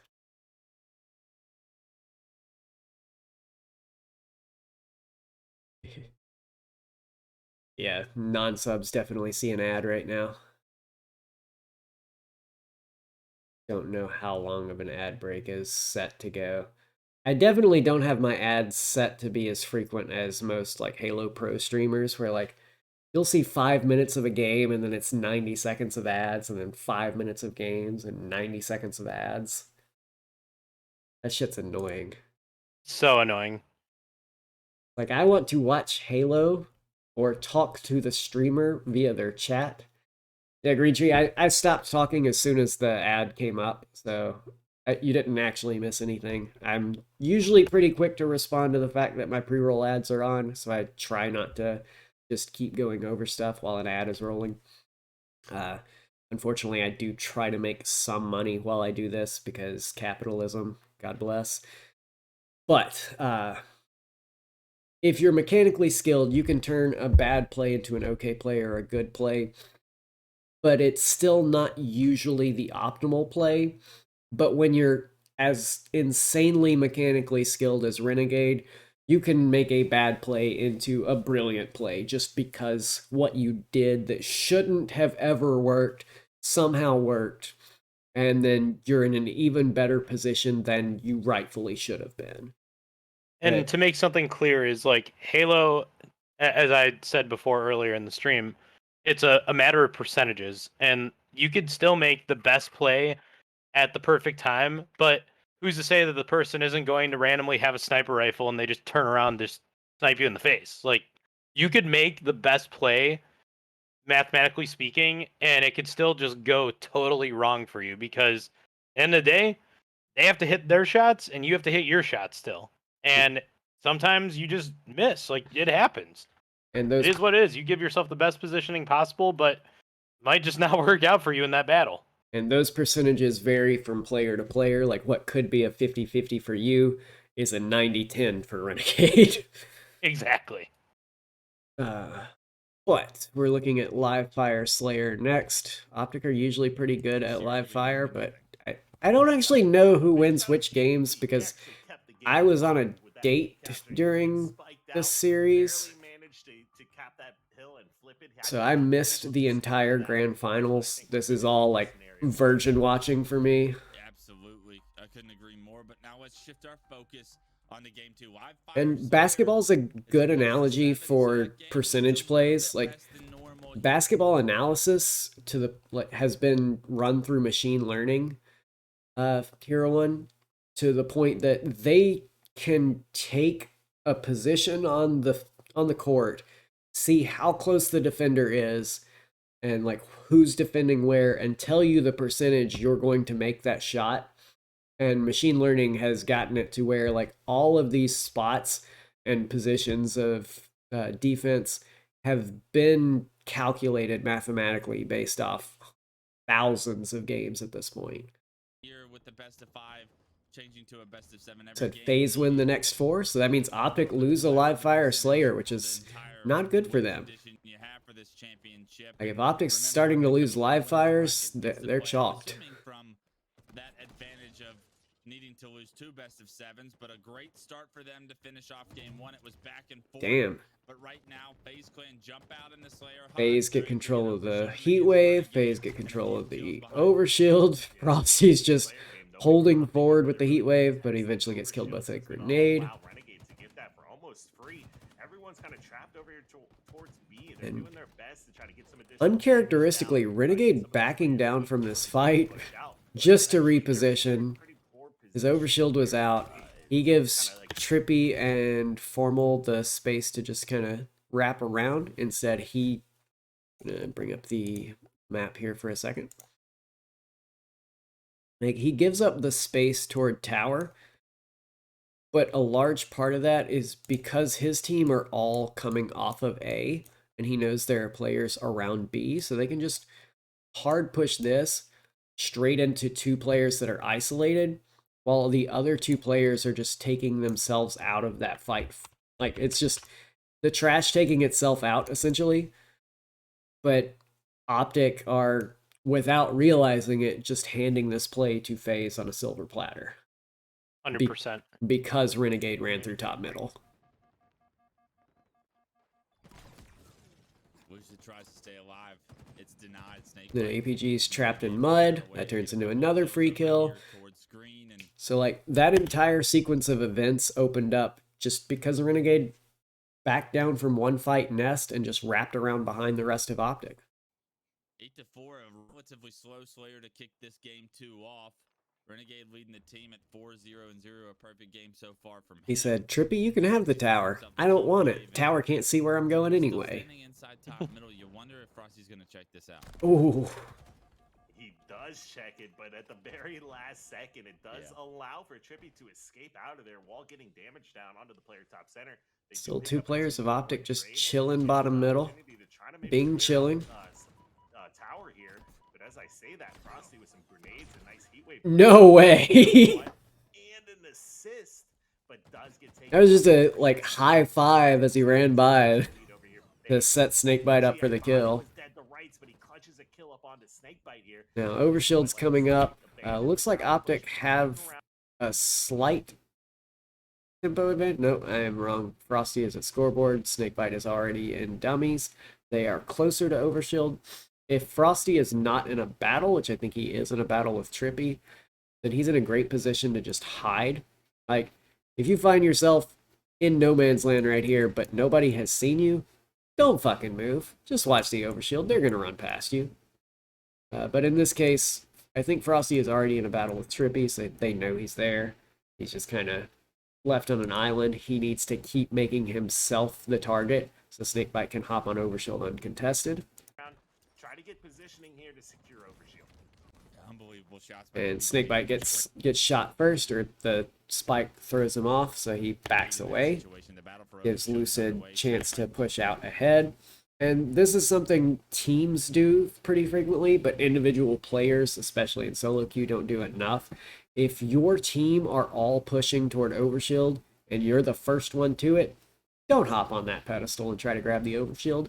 Go make yourself the target in front of the Overshield. Go let your teammates take the OS. Like, you want to be the cutoff there because you need to be the lead blocker. Correct. You're the fullback in the play. Yes, and it's the same thing in Oddball when the ball has just respawned. If you are the first person to the ball, let the second person take the ball. Like, if you're coming from pillars, fly to key door and just make yourself the first person they have to fight as they're coming into key door or rat tunnel. Don't grab the ball. Like, you're just going to take free damage if you grab the ball. But if you push past that, you're trading damage, and your teammate that's got the ball is able to escape without taking any damage at all. It's just the better play to just be a fullback. It's got a lot of responsibility here to try and deny this thing. Trippy goes down. To be clear, that also comes with trust and, like, understanding. We're not necessarily like a random matchmaking concept, but if you're playing in a fours environment where you know your teammates, there's active communication, then yeah, like that should absolutely be the play because you know what the other person's going to do. If your randoms are so bad they're not behind you to grab the ball at all, then yeah, just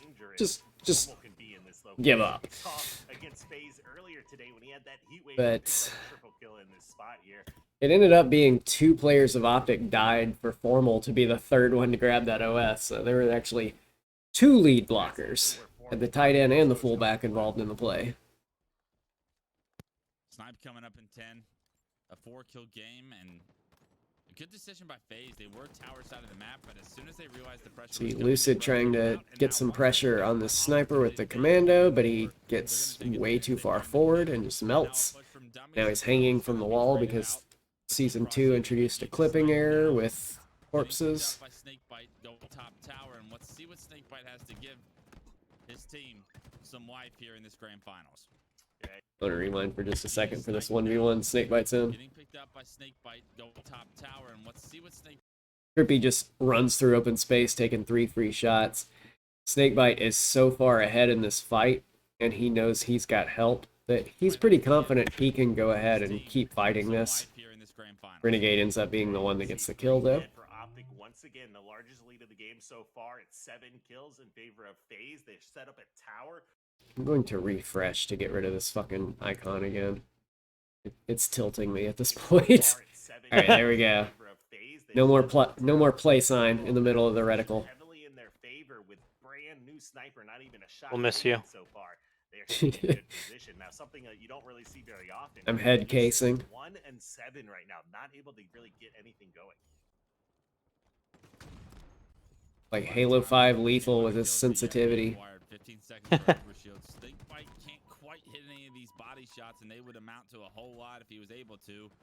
And Optic actually do a decent job pushing out while they don't have any weapons here. So I want to rewind and see exactly what they did. They push out around Ovi. They take the sniper essentially out of the picture. Trippy jumps out into the open. Why the fuck did you minimize? Trippy jumps out in the open, forces the sniper down. Sniper's now completely out of the play because he dropped all the way to mud. So Optic are able to just push up on the tower as a result of this. And Sniper's fully run away toward B. So I like this play. Sammy, have you heard my 3 rules of oddball before? I have not heard your 3 rules of oddball before. Okay, so the only one that matters for this case is the first rule of oddball, where if you are the ball carrier, you want a player as a buffer on either lane, like to either side of you, to just be in the way of that lane so nobody can just immediately deal with you and damage. And it's the same, like it's an applied concept of the same thing we were talking about with Overshield, where you basically have a fullback in each lane. Gotcha. The ball carrier should always have a player to either side of them whenever possible. Okay. Makes sense. Do you think the sniper should generally also follow that rule? As far as like having the buffers between them? Yes. Yes, for the most part. You could either have a sniper be in like a position, or you could have them being like the rover player. Yeah. Like there are exceptions to that I like. Hero one where we saw Gilkey trying to hold all 3 lanes with the sniper at the same time. But like, yep. One exception is if you know your your teammates are holding the other 2 lanes, and you can just stare at a lane to exert pressure on it and just discourage opponents from like considering that lane. That is also an option where you don't have to be in the middle of your team because you're basically just denying a lane. But in general, like I feel like having the sniper play that same rule of oddball means that he has so much more safety that he can hunt more like angles than he would be otherwise. It's like you see what happens with the sniper just now, like where Snakebite is ahead of his team at this point, where he's gone up to sandbags. He sees Trippy going for overshield. He gets the pick, but then he goes on to scoreboard without anybody ahead of him before that. So he doesn't know if there's anybody in this lane already, and he starts taking damage in the back as a result of it. Correct. Renegade comes up behind and kills APG. Royal 2 comes in and gets 2 more kills. So the rest of his team end up making a play after this, but they dropped the sniper temporarily because he got ahead of the rest of his team in this play. Yep. And so something that's like really interesting just by looking at the stats of this game is look at how hard Lucid is getting just like shit on, shut down. Like he is just being rammied right now, so to say. Poor Rammy. And that was a rough first round. And it's something where it's like, if you shut down a player that hard, especially like Rammy and Lucid do have a pretty similar style where they're going to be like the guys who are going to be kind of making the plays. They obviously do it in different ways, but if you shut down that player, it opens so much more up for you on the map that you could then just like choose how you want to win the game. Yeah. One thing I will say, like in Kansas City, when FaZe were still Sentinels, if you ever saw a situation where both teams were 4 alive at the same time, the next thing that happened is that Formal died every single time in Kansas City, because they would play in a way that as soon as they saw Formal, they would all ping him and everyone would deal with that kill. And then they have a 4-on-3. They snowballed that into situations that gave them advantages. They still almost lost to Optic in that series. Like, they were a fucking nut hair away from losing that oddball game, but Frosty made a hell of a play. Yep. But, like, their entire strategy the first 2 games was shut down Formal. And they shut him down in Game 5 as well, in that Recharge Slayer, where he was goosed for more than half the game. He and Lethal both were goosing for, like, the first 5 minutes of that game. It was ridiculous. Yeah. And honestly, like, sometimes it's really all you need to do is, like, if you don't overthink it and you just realize, like, what a team's path to success is, and you just shut off that path, you could just win the game so easily. It's the impact players system from Madden. Something that both these squads, all 3 of the previous Sentinels roster and Renegade himself. Renegade just making plays left and right this game. Doesn't have a single assist, but he's 15-3 at this point. Green Tree, I don't think it's either of those. I think it was specifically because of his playstyle. Formal is an entry fragger. Like, his entire playstyle is, I'm going to go forward and start shooting people. If I die, well, I get a kill, or I get enough damage that the person right after me gets a kill. That is his entire playstyle. You'll usually see him in games, outside of games where he is just, like, super going off.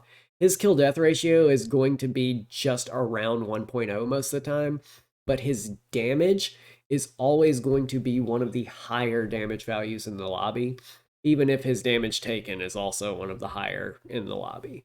Like, he is just a player that plays to exert pressure all the time.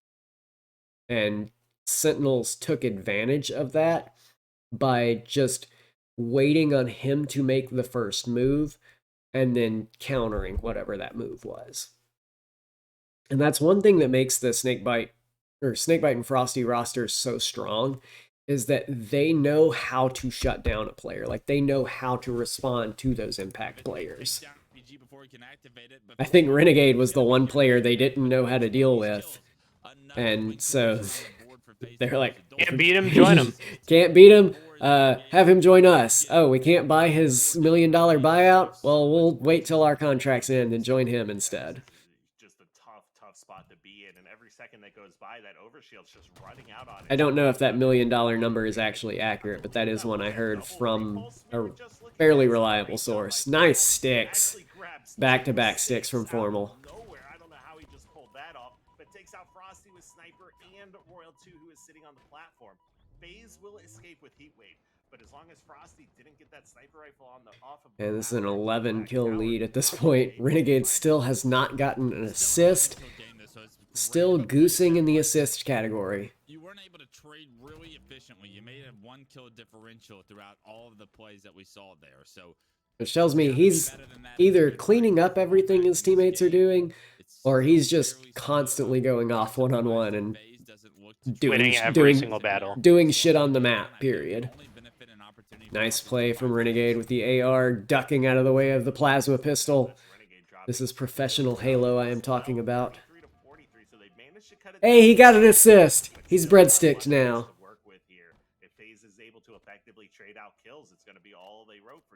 And here we hear Elamite talking about the trading kills win condition. And one thing I don't like from Optic here, while they are just kind of in this scrambled position, 3 players are down low, clustered in the same area of the map. They have no space at all at this point. Formal is the only player controlling any sort of space outside of this scoreboard area. Like, they have a little bit of pressure toward dummies. Formal is trying to close a single lane, but this is all the space they have on the map, which means everything else on the map belongs to FaZe. And I have these colors kind of backwards, I guess, but FaZe have everything else on this map because that's all Optic has. If you compare these two numbers, if this were a game of Splatoon, FaZe win this game. That's one thing I love Splatoon for, is it is the only shooter where the way to win is literally controlling space, and the game itself teaches you that. Where in Halo, the way to win is controlling space, but the game gives you points for different things instead. To see Optic really slow this down and just play for the overshield. They cannot Kind of like how, like in Halo, you could win an objective game and you could be minus 40 in the kill count. Yeah. But like, even then, like, you can still, like, you can suck at objectives while still, like, or you can lose objectives while still going for them nonstop because the rest of your team's not controlling space. Like, if you Yep. you die Yeah, there's a 40 perfect times balance with it for sure. You die 40 times with 20 flag grabs, like, you're playing the objective, but you're not learning how to win the game. The game itself does not teach you how to play. And there we see trapped like rats. I'm going to go back to right after I saw these players all trapped in the same area to see what happened after I talked about that. Lucid makes a good jump from top or to top middle to get some extra space. So he claims the sandbags area. Frosty's isolated. But Royalty's just around the corner. And as soon as Snakebite starts fighting this, I think Royalty pops around the corner. Yep, Snakebite initiated that fight, set up Royalty for an easy cleanup kill. And then Trippy gets noob comboed. FaZe know exactly where Optic are going to spawn because they know all the spots they're not. Lucid has already spawned there.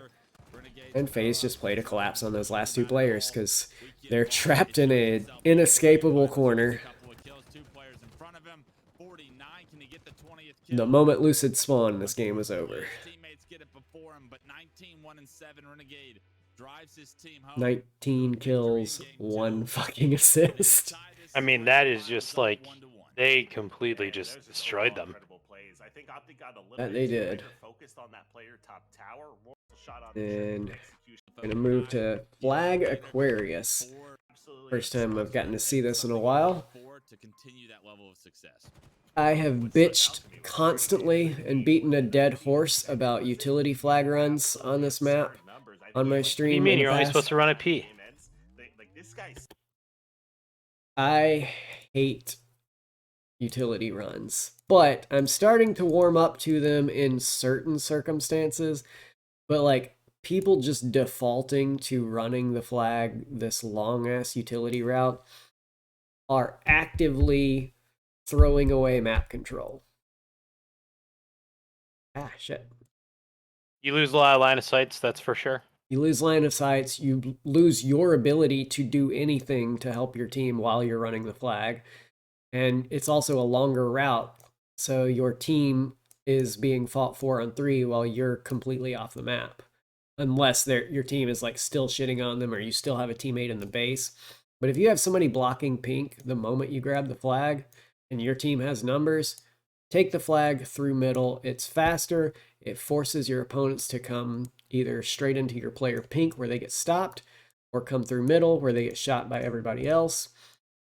And by the time they get to the middle, you're already around the corner if you curb slid. Like, it's so much better for every reason to go through mid if you have top pink control and have that blocked, because one of the ways to stop it is just by not having pink blocked and people spawn out in pink and they're just ahead of you. Or if you're too slow to get out and you just get melted on your way out the window. The times I would tell you utility runs are fine, if you know you're not going to melt from pink spawners and you can get into utility without dying, or if you've made it to the enemy base alone and they're in your base and you don't want them to see where you are on the map, because you not being visible exerts a lot more pressure than you juggling a flag. If you run it into utility, they don't know exactly where you are, or you're taking pressure away from it. Like, they have control right now, they're all in your base, you take the flag into utility, they have to leave the arena of the map. Because one of the main reasons I've talked about utility runs being so bad is that if you think of this map as an arena, the red box right here is the arena. The rest of the map has this giant wall that blocks it from being able to influence the rest of the map. The only exception to this is this sightline into shocks, where like you can see from here all the way to either fridge. But apart from that, like while you're in those areas, you can't do anything else on the map other than straight up and down sight lines. So the only time you really want to do a utility run, other than when you're like just trying to buy time, is if you're just trying to pull people to utility. Or if you're like worried that you're not going to have help. Like if you don't have numbers, utility runs are fine because you're trying to keep moving the flag while buying time for your teammates to spawn. If you have numbers, you're just hurting your team by taking it a long route. But now we're on to the actual game. Formal just full sending straight into the base right off the start.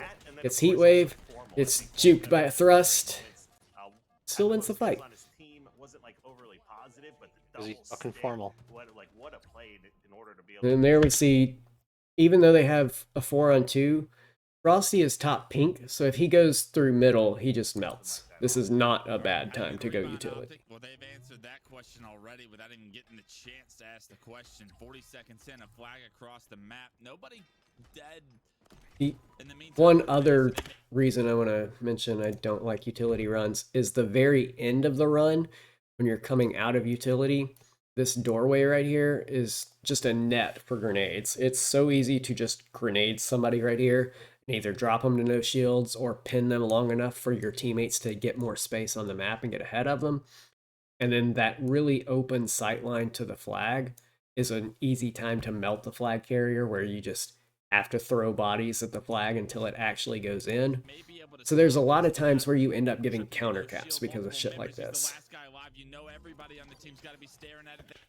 Like, for example, Trippy got trapped behind that pillar. His other 3 teammates died while he was waiting on an opportunity to cap. He gets the cap, but his team is 4 dead. Yep. All of FaZe are now in position in Optic's base. 2 of them are just on the flag. The last one is in utility, so they know those players are going to spawn fridge. Lucid has no shields before he even gets a chance to think off this spawn. Yeah, this is a tough spot to be in. This is a situation. Oh, right. They didn't have anybody blocking pink, though, so they don't run it through mid, because Formal and APG are spawning bottom pink after those first few shots. APG is already in their base at this point, which is the other thing that is risky about utility runs, though, is because it gives that time that they can beat you on the overextension to your flag, and then you have to fight your way back into your base. By Frosty as well, and he manages to stay alive. That flag is moving very quickly. It is a 3v3. APG is trying to get the return. APG doesn't quite get the return. Heat wave just too powerful. I think he picked up a gun there, but trying to punch this flag in. I like that play from Frosty. He's got the heat wave, so he just throws the flag on the plat and starts pushing back out on the map, lets his teammates finish that cap because it's already in his base. It stays close. He ties it up 1-1 with that flag run. The kills come through. They denied a counter cap opportunity, unlike Optic Gaming. And now we have ourselves feet on the ground, settled in for this. And now Renegade is in Optic's base. Optic are 2 dead. One's in utility, one's on the other side of the map, so he knows he's got a wide open route through the middle and just immediately curb slides off the flag plat. Flag's already halfway run. His team, even if he dies pulling this flag, it's still a 3-on-2 on the map, and he's forcing the other 2 players alive to kind of reveal themselves to fight this flag. So he's buying information for his team with this flag grab and potentially with his death. FaZe maintains entire top middle control. Lucid will be able to secure 1 kill as Frosty died in the utility, so this is a dead cap at this point. Somehow, I don't know how, they managed to And score 3 down. because they didn't deal with the player that was on their side of the map, this might actually turn out really bad for FaZe. I'm going to rewind because as we see Renegade pulling this flag, you see Trippy is on the other side of the map. Snakebite and Frosty don't end up dealing with him. He just runs right through bottom middle into FaZe's base during this. Royal 2 and Snakebite are last two alive. Trippy's already in their base getting a pull. Snakebite died. Royal 2 reveals himself top pink. Also dies. Now the last two people up are fresh spawners. And Camo gets burned because fresh spawners just melt him. It's not a guarantee. The respawners are phased. They're going to be here very shortly. The carrier, Trippy, is able to get I like this play from Trippy to pass off the flag to his teammate because he's no shields. And this is another instance of what Sammy was talking about earlier, with pro players know really well how to prioritize their life. Like, he knows that even though the objective is super important, if he dies there, it's probably going to end up a counter cap. What's amazing about this is just think about, so right now we are less than 3 minutes into the game, and there has already been 3 total flags that have been scored, and it's because both teams, they are utilizing their windows to actually get a flag cap. That's why there's so many scores where you could go a game of matchmaking of Aquarius and it could viably end 1-0 and it wouldn't be shocking. Yes. And the funny thing about that part to me is that there are so many more middle flag runs in matchmaking where people are just brainlessly pulling the flag middle because they're like, oh, this is the shortest route. But they're not thinking about where their teammates are or like where spawners are, where enemies might be. They're just pulling the flag and then praying it works. In this case, we see a flag pull through middle, and they start to do what I really like about middle flag runs. They throw the flag out and then don't do anything with it. They just leave the flag there. And like I was talking about in the last flag run from Renegade, where he's buying information about where the other 2 players alive are, like, it forces the rest of Optic to like look and like peek their head around the corner, like, hey, what's going on in there, you two? And then you're not actually on that flag. You're instead still up in the opponent's flag. You have the high ground. You get first shot. And you just like win the battle off of that, and then can use that one battle to move the flag further. In my opinion, 3 dead for Optic as the flag is on the move, however, for FaZe. And in this situation, because they ran the flag fast through bottom middle, they don't lose pressure on the rest of the map. Like, nobody died while they were running that flag. Instead, Snakebite has Heatwave. He gets 2 kills in utility. Royal 2 gets a kill in the base. They know there's going to be a utility spawn, but they know there's 1 player unaccounted for at this point. So I like this awareness from Frosty. He doesn't know exactly where Lucid is, but he knows Lucid's on his side of the map, so he's hunting that right now. Oh, maybe he did know exactly where Lucid was. Holy shit. Smells Lucid from out of nowhere. The game sense is unreal, and because of that, they're going to have a phenomenal chance to gain the lead. And Trippy just runs into a Magnum from the side. Frosty, once again, just shutting down a push. And I like what Snakebite does here, as opposed to what Trippy did at the start. Like, Trippy just stood there with the flag. Both times we've seen FaZe in the same position, they've thrown the flag onto the pedestal and then slid onto it. So it's harder for them to be hit, and also all they have to do is touch it. They don't have to be slow moving across. They get the faster movement onto the touch, and as soon as they touch it, it's capped. The stark difference between the two. And all 4 dead from Optic, all 4 dead from Optic again for a second. We're still just... And now we're up to 5 flags. Yes, in 4 minutes. With 4 minutes. Jesus Christ. They can deny Camo from getting away. It is activated by Renegade. It is burned by Renegade. But look at Renegade. And this is just all about the awareness of, okay, there's X amount dead. They're going to spawn here. This lane is open, and this time I'm going to cap this flag. And the thing about this, like, Optic have always been fairly strong on this map. Like, throughout pre-Orlando and World Scrims, they did not drop a game on Aquarius for a while. But, on the other hand, every time I watched them, it seemed like they had so many caps that were just dead, or times where they would be up 30 kills and only win by 1 flag. So, like, I feel like Optic kind of struggle on this map, but they're still doing well this game. Yeah, it's like they're very good offensively on this map, but they're very bad defensively on this map. I feel like their strength typically lies in their ability to just completely outslay their opponents and out-teamwork their opponents. Here we see once again, a player from Optic is alive in the opponent's base, and FaZe are sniffing it out. Renegade's already sprinting back to his base. He's like, we haven't killed Lucid. Where is Lucid? He must be in our base. He's flying back. And because they don't know where that last player is, Snakebite doesn't run out in the open just to potentially get melted by somebody sitting on his flag. He goes somewhere safe. I love this play. And Lucid ends up getting a double kill in the base while they're trying to deal with him. But Snakebite's put the flag in a position where he has to be like forcibly hunted down for them to get the reset. Correct, and even though it didn't work out, that was such a good place to put that flag, where you have to go into the room to get it. If he throws it in the doorway, it's something where you don't even need to go in the room to get the recov, but you're forcing players, they have to come to you to get there. And you're at least giving yourself a chance to get that cap, where if you put it pretty much any other place, you have no chance to get it. And the only reason that flag cap didn't go in is because Lucid got a double kill, literally 1v2ing in the base. So that is a Lucid earned that flag stop play. See. Great awareness does secure some of the kills and keeps Optic in this. APG choose to play this. They know that he has camo. They have to. Oh, Royal 2 trying to wait around the corner. Behind the door is the first line of defense to try and deal with APG kind of throwing away his camo for a 1v1 there, unfortunately.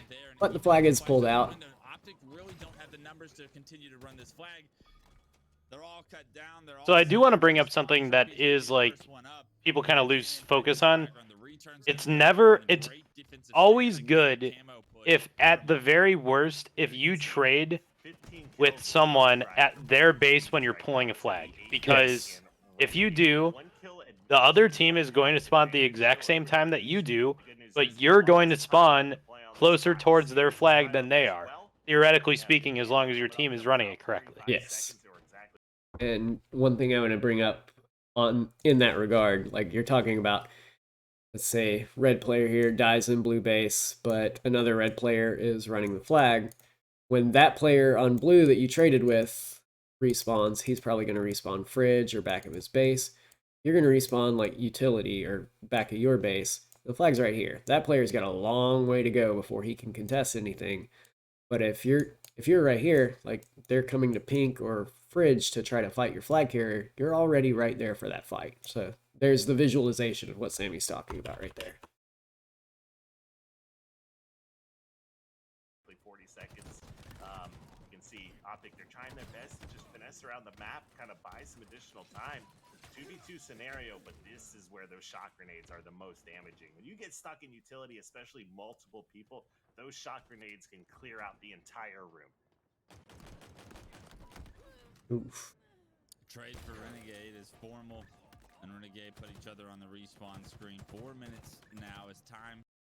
And pausing and revisiting what Sammy was just saying a minute ago, from an opposite perspective, if you're on the opponent's side of the map and you don't have the flag out, then you trading right there is worse because you had good space on the map, you had pressure on their flag, but by you dying in a 1-for-1 where you don't gain anything or deny them of any resources, you're just resetting the map state completely, so you don't have as much forward position, you don't have as much space, you don't have as much of a vice grip on the opponents as you would if Renegade had just lived in that situation.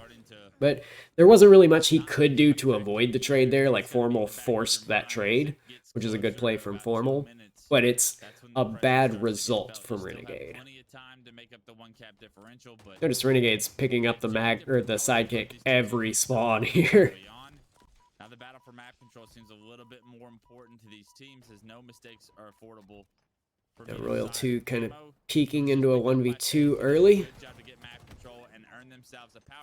Lucid's going for every commando. Renegade's going for every sidekick.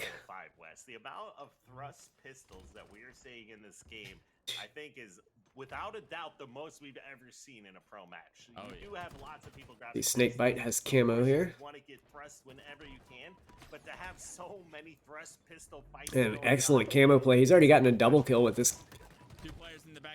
And it's a 3-for-1 so far. It's about to be a 4-for-1. Flag is going into utility because they didn't have anyone in position to block pink again. They're forced to go. One thing I really wish more teams would consider when they do go this utility run is taking it out tunnel to top car, so you still have the option of cutting toward the middle of the map if you want to.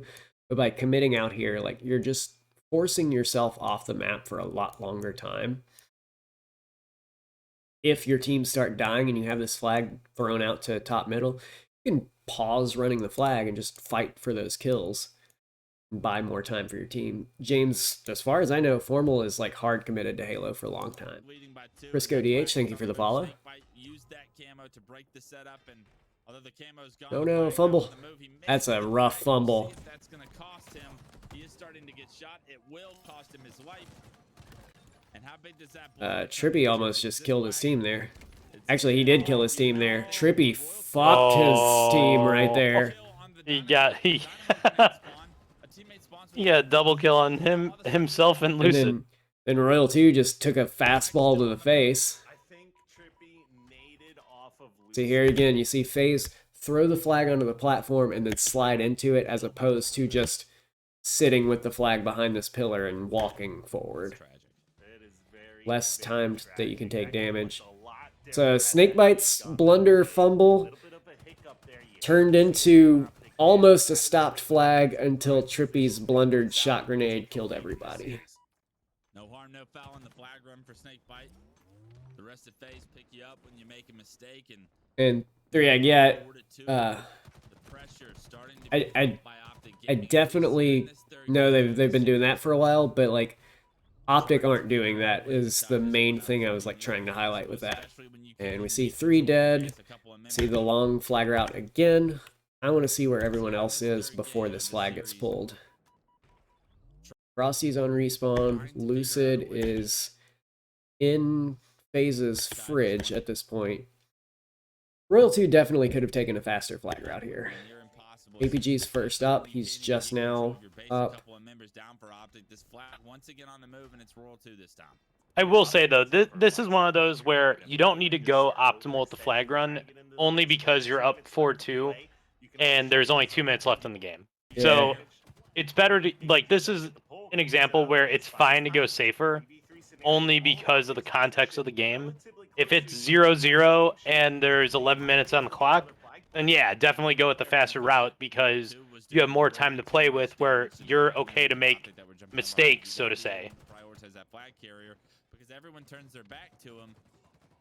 And the other upside is a flag stalemate while you have two flag lead is always in your advantage. Like, every second that ticks off the clock while you've got a flag stalemate and you're up 2, you're getting one step closer to victory by time, just like with Oddball or King of the Hill. Like, you want to play to keep these flag stalemates going. And I'm actually gonna, at the end of this flag stalemate, I'm gonna bring up a play that happened to me in matchmaking recently. Oh, I knew you were so pumped to do this. They're getting the flag cap there. And are they going to be able to get a pull? I don't think so. 3 dead for Optic. All FaZe have to do at this point is keep Optic from crossing the 50-yard line, and it's free win. And Optic all spawn utility side, Renegade's flying forward. Easy to isolate that kill.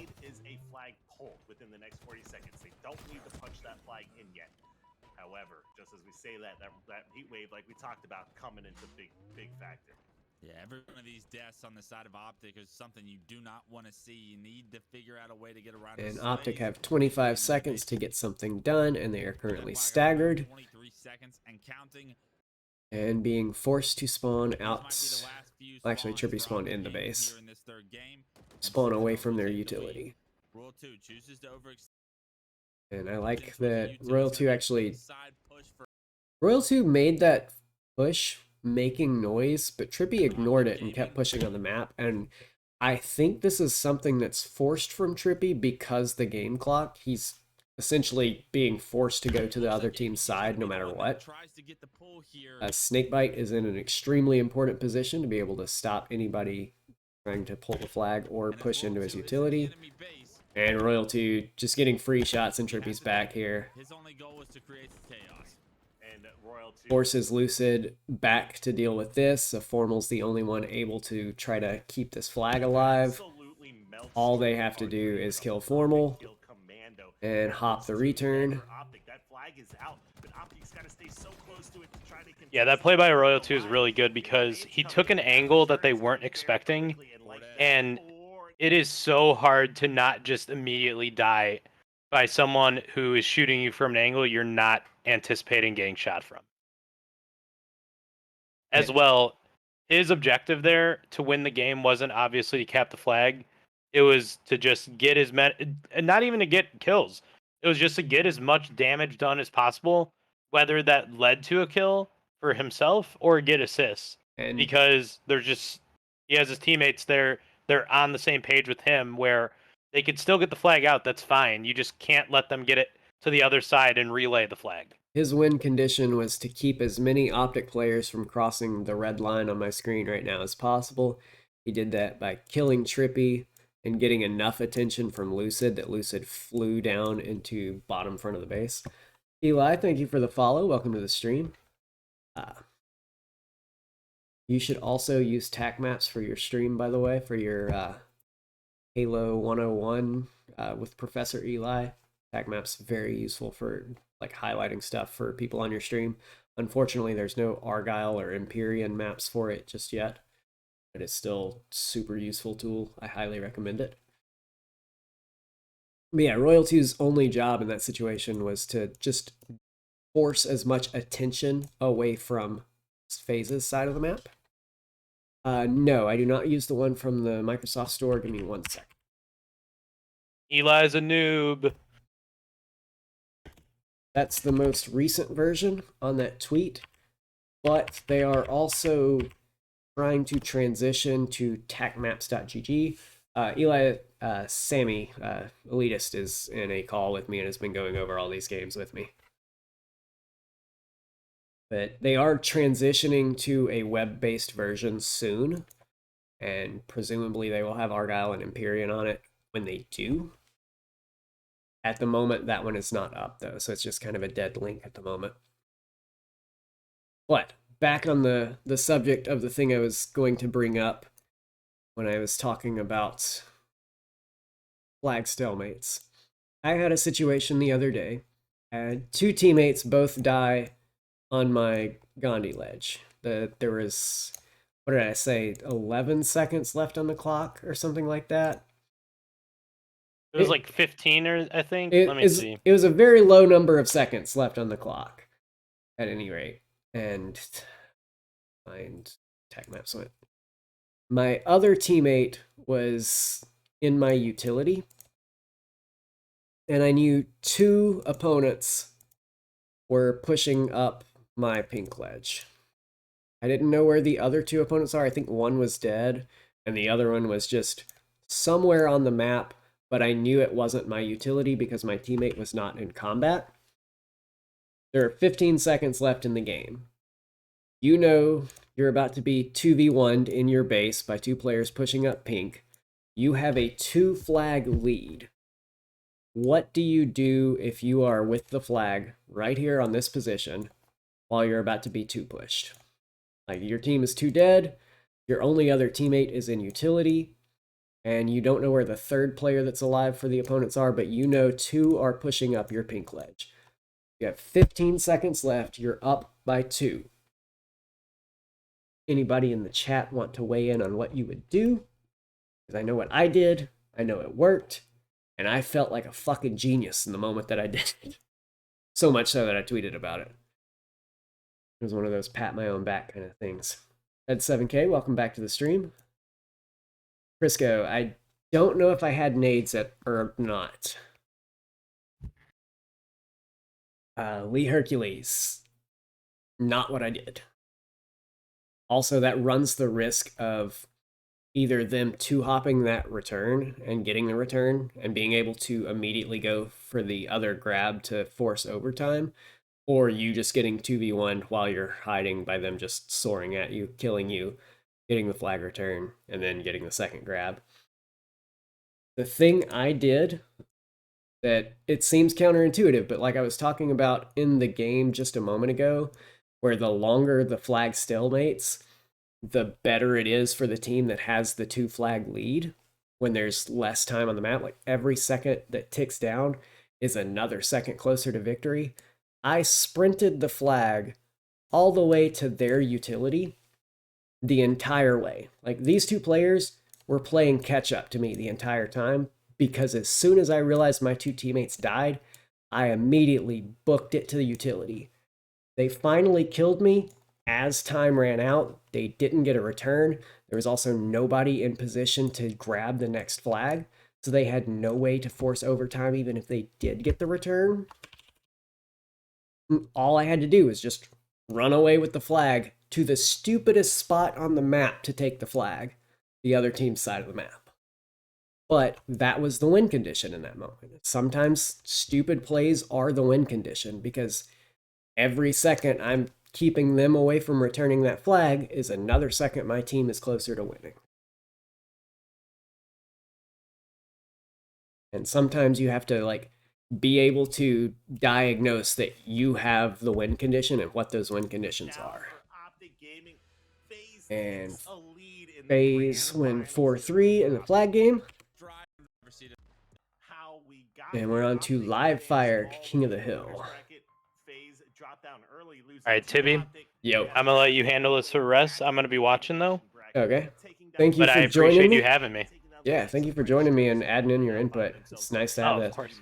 Got a ton of fucking viewers for tonight, so it's going pretty well. I say That's a what I ton. like to hear. I say a ton. It says I have 30, but that's like way more than I ever have. This is the first series of the Grand Finals Green Tree. Gotta start somewhere, baby. Gotta start somewhere. We're on the grind. We're climbing. That's what I like to hear. All right, so peace, Sammy. Thank you for joining. Of course. And I'll be in your chat though, don't you worry. Yeah. It may also improve my stream quality for you guys, because now I'm not sharing screen with Sammy during this. So off the start, we see me rewinding because I didn't watch any of that. I caught part of your VOD review stream, Eli. I tuned in and out. I was kind of busy that day, but I was like peeking my head in. Saw you were reviewing like viewer games from what I could tell, and like giving input on player, like, trying to help players improve, which is great. I like to break down pro gameplay most of the time, but I'm also planning now that I know I'm trying to break down this game, but I'm ADHD moment. I realized recently that they finally fixed it so you can actually look at a player's recent game history, or like their last 12 games, and watch films from that. Like when I checked it last March or whatever, you couldn't do that at all. I was like, I just assumed it still was that way because I hadn't looked since last March. But now that I know you can look at a player's recent games and see their films, I'm probably going to have my own streams where I review viewers or subscribers or whatever's games on like one day a week, instead of just like pro tournaments or pro scrims. So you guys that are viewing today, like if you think I could help you out in your gameplay, be sure to tune in to other streams. And depending on whether I do like viewers or subscribers or like whatever the mood or the vibe is, like just make sure you're around and interested. Seems my audio broke while I was doing that. My audio didn't break the entire time Sammy was in this, but he goes away, and now my audio is just dead. On the board, being heavily outslayed. So you guys are probably gonna hear everything just fine, but I do not. If you hear echoes, it's because it was coming through my TV for a second there. And last two spotted up top, middle. They're gonna try. Alright, so all of that tangent aside, back to the start of the game. So adversity is not something Optic Gaming was all on the fans to see. Alright, here. actual start of the game. Get back into this series, you See. Okay. And hopefully One of these days I will find the actual start. See, immediately pressure the player off of the big door. Get pressure onto the player's sandbags. APG dies top mid. We see a 3 for 1 immediately off the start. FaZe have great pressure around Overshield. They kill the only player that could have really made a play for Overshield because he had Heat Wave. Royal2 steals away the Overshield. And someone else on FaZe is already on the other side of the map in the hill. Renegade's in position to watch the hill for him. Actually, Renegade's just sprinting to top sandbags. I don't really like this play, but his team does still have like time to pressure this. He's not accounting for Trippy, and he's going to just try to clean up APG. But he's not keeping space around this hill, which I think is generally more important. Like, if he gets this pick, it's huge. But in the process of sprinting that far, he's giving away all of the valuable real estate around this area to go try to get a pick. So he's opened up himself to potential spawners or people pushing through top middle, making himself exposed. So he could be taking free damage from spawners or from wherever Trippy is, because Trippy is still unaccounted for at this point. But again, like, if he gets the kill on APG, it's not a bad play. But more important is to just make sure he's keeping space around Frosty, and by pushing as far as he did, it's not claiming the space. It's just kind of pushing to push. And still Trippy is unaccounted for. Trippy just dies to Frosty, apparently. Frosty just shit on him from inside the hill.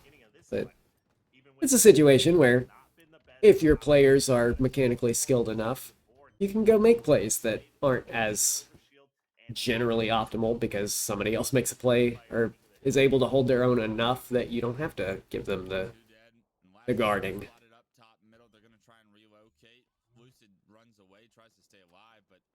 And they're keeping Optic spawn staggered. Frosty has left the hill at this point. He's got Sniper. He's up top tower. He's trying to get multi-kills. APG does finish off the kill, but in the meantime, FaZe finished off the hill. It's 3-on-3 at the moment. Formal is just spawned. Optic currently have tempo on the hill because they are all closer. FaZe are probably going to spawn A, so Royal2 kind of needs to take his time. He doesn't have to super take his time because he's got the Heat Wave. He can just dictate the pace here. But he does have to be aware that his teammates are going to spawn way behind him if he does like start flying. And also if he pushes too far forward, he just gets spawned behind and shot. I want to actually rewind for just a moment. This is 100% someone spawning behind him, and it has to have been Formal. And this is partially because Royal2 is not aware of where Renegade and Snakebite are. They are both on B side, so they're blocking these. The moment Royal2 moves off of scoreboard up into this corner, he opens up these A spawns, so Formal ends up spawning behind him at like that exact moment. You have to be careful about little things like that. His teammates were both blocking the only other non-hill spawns, and when no one is in the hill exerts a small amount of negative spawn pressure around it. If your team is in the hill in situations like the hologram hill on streets, you'll see you can still spawn kind of close to the hill. Get that hill completely in their control very quickly. But Formal gets the jump on Royal 2. He's going to get the heat wave as a result of that, and it's all because Royal 2 moved just slightly too far forward and opened up a spawn. I respect it. You know, I respect it. He's going for the all or nothing. I think SSG make less mistakes now than they did when they had Renegade. But it's something Sammy and I were talking about earlier, Eli. Like, plays that Renegade make, he can make what should be a bad play become a brilliant play because he takes that 1% play and turns it into a 90% play because he's Renegade. He and Frosty both do that pretty frequently, so it's kind of interesting to see both of them on the same play. But if a team is ever able to shut them down, like to stop them from making those super plays, they're going to like flounder a little bit because of it. But I also think now FaZe, previously Sentinels, played the objective better than any other team. Try to make yourself the hardest target is what you're doing. But I mean, let's get back to refocusing because look at this hill, Kyle. It's like their oddball movement has always been just crisp. A lot of other teams have been slow to really adapt proper ball rotation. Rami had really good ball rotation against Optic in the French Toast Mafia series. As he repulses back to top tower, unfortunately, somewhere an angle from Optic is given to him, and he's paying for it with his life. This hill not yet achieved on the side of FaZe. And we see kills being traded back and forth. Optic coming out ahead on those two trades. Like, even though it was a 2-for-2, Optic kept the hill, Optic kept Nest. Right now, those are the two most important spaces on the map. The only other spaces that are even remotely important are Tower, and if Overshield is up, then Overshield. Otherwise, just this area of the map. That's all you have to control. Optic's 2 alive are there. FaZe has a player down low, and then I don't even know where the other player for FaZe was after that. But it's Frosty just getting picked off. Lucid spawns near the hill here, and I want to rewind. Because Trippy is in the hill as Lucid respawns, so Lucid spawns close to the hill. If that hill were empty, Lucid could not have spawned there. Yeah, this is actually good position for Optic. They just put 3 down for FaZe. They also just killed Heatwave player. Now somehow Renegade grabs Sniper and I got very confused for a second there. I thought we were still in Optic's POV, and the Optic player was just sprinting at the FaZe players. I would have liked to see them secure that sniper rifle. They definitely had an opportunity to What just happened to Renegade? really put some time on this strong. Oh, he got grenaded and then peeked. But at the same time, I would have liked to Formal just destroyed Renegade for ego challenging while he was 0 shields. Instead, Renegade gets taken out. Sniper goes back down, and we are seeing Optic tie up this game. And Optic have an opportunity to move off this hill and keep FaZe staggered, but they're a little slow. They're also confused why they were going back tower after capping that. Like, even if there's a player back tower there, that player's at best going to shoot one of you in the back. Like, if you spread out different angles, you're just taking space on the map. At worst, they're going to be trapped back tower while you're taking the better space on the map.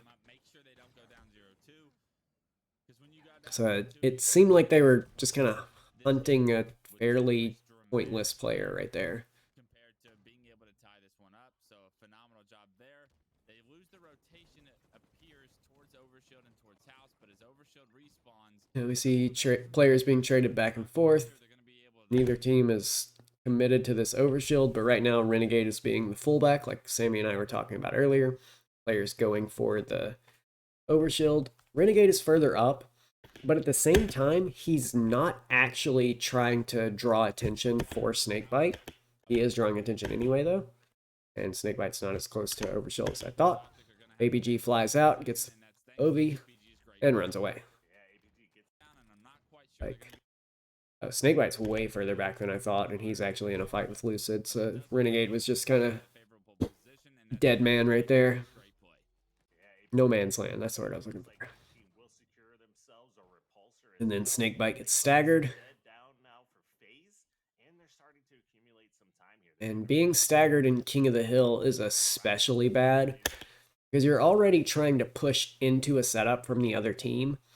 If you are dying as your teammates are coming off spawn, you are like killing your team's chances in King of the Hill.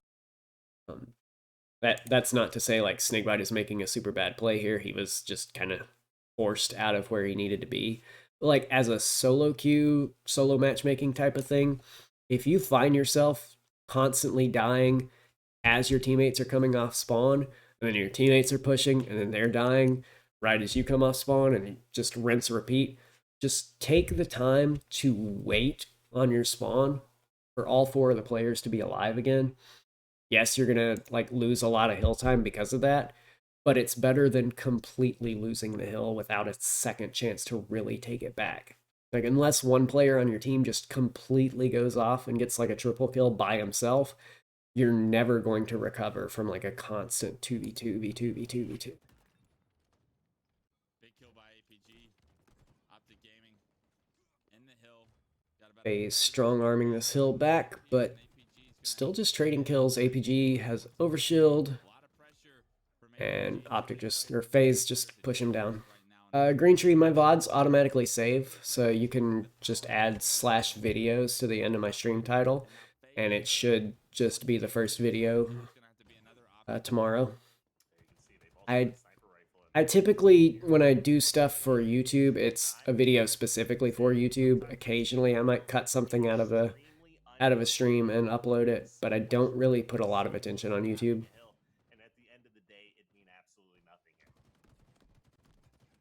Optic. One thing I don't like about what Optic's doing right here, as Frosty's like drawing all of their attention, APG, Formal, and Lucid all try to deal with Frosty at the same time. Not what I wanted to show you guys. Ignore the TTRPG stuff that I was working on.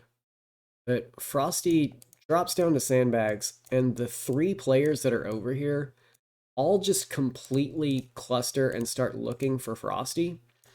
So while they're doing this, this is the only bit of space they're controlling. Like, no one else is controlling the sandbag sightline anymore. No one is controlling Big Door. No one is controlling any of this area behind Frosty. They're all just looking at this tiny window. That's 3 players focused on that. So that's so much time that the rest of FaZe has to just freely push across the map and just not have to worry about being contested at all. Of course, Trippy wins a 1v1 on the other side. Lucid does at least decommit from Frosty long enough to put shots on somebody key door, but he does end up getting traded because of that. Then Renegade comes through with the heat wave, gets another kill, and Royal 2 got to push in because, again, even though Lucid did put some shots in Royal 2, he took some shots enough to be traded in the melee from Frosty. That leaves APG as the last player alive versus a heat wave in the hill that's not looking at him. Wow. Okay, he gets the kill.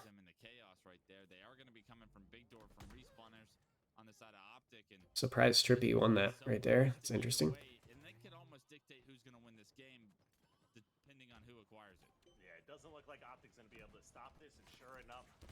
And Heatwave comes in to reign supreme. And Prisco DH, I should be actually streaming a lot more frequently soon.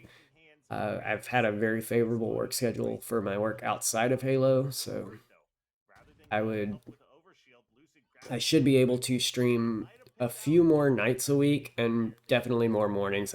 I typically stream like 11 to 2 or 11 to 3 in the morning and afternoon when I do stream like during days. I'll probably be streaming some tomorrow, definitely Tuesday, maybe Wednesday. But I'll probably be going through this entire tournament, or at least through most of the mainstream of the tournament. Maybe some of the side stream. I think Uber Nick was the side streamer. I'm not completely sure about that. While I was talking about all of that, this is a very easy hill to hold. Like, you see long runs on this hill all the time. It really just takes getting space outside of that hill and just denying the enemy team the ability to get toward the middle of the map. In their favor here. And even if you do like get traded off on one of those wings, by the time you spawn, you just push back with numbers because you're spawning with where your other teammate is. Already, and Lucid does get And Hill Guy has plenty of cover in this hill that you have to reveal yourself long before you can actually pressure the hill. Can they figure out or roll 2 out of the hill? APG's trying his best. Trippy tries to find an angle. So you see just long runs of hill time, lots of people being easy pickings because there's just open field, open field, open field. Feels like they probably had one push to try and stop this one. You just hide behind the pillar from wherever the pressure is coming from, unless you get Trying to deny this surrounded. but just as Royal 2 goes down, Now, FaZe have a 3-1 lead. They can now, like, the discussion in situations like this is, when do you start playing for time? My rule for playing for time is not, oh, I have the lead, I want to start running the clock down. It's, I have the lead and time is starting to get low. I don't need to throw my life at the objective first. If it's a 4-on-4 situation, you have a 3-1 lead, you should not be the first one to the hill if both teams are 4 alive. If you get 2 picks, like they're 2 or 3 dead, and you haven't had anybody die, that's when you start getting that objective time. You play to hedge your bets and get both win conditions furthered along. So, like, you can get that 4th cap without really risking throwing things away or giving a ton of opportunities back. But you can also start running down that clock. Like, even if they do happen to get the cap, you can start running the clock down more on that next hill. You have a two hill advantage. You don't need to worry too much about the hill. But you also don't want to just play strictly for the time right off the bat, because then you start getting into a situation where you don't have any progress on the hill, and when you realize that they're going to quickly capture the hill and you have to start scrambling to deal with it, then you're put in panic mode and you're already behind tempo, both on the hill and on positioning on the hill. So it just kind of fucks you over in the long run. Like right now, it's a 4-on-2. If FaZe chose to, they could definitely be hopping in the hill right now. Frosty's in a good position to be able to take over tower. There's a chance Trippy and Formal spawn in dummies right now because of where his teammates are.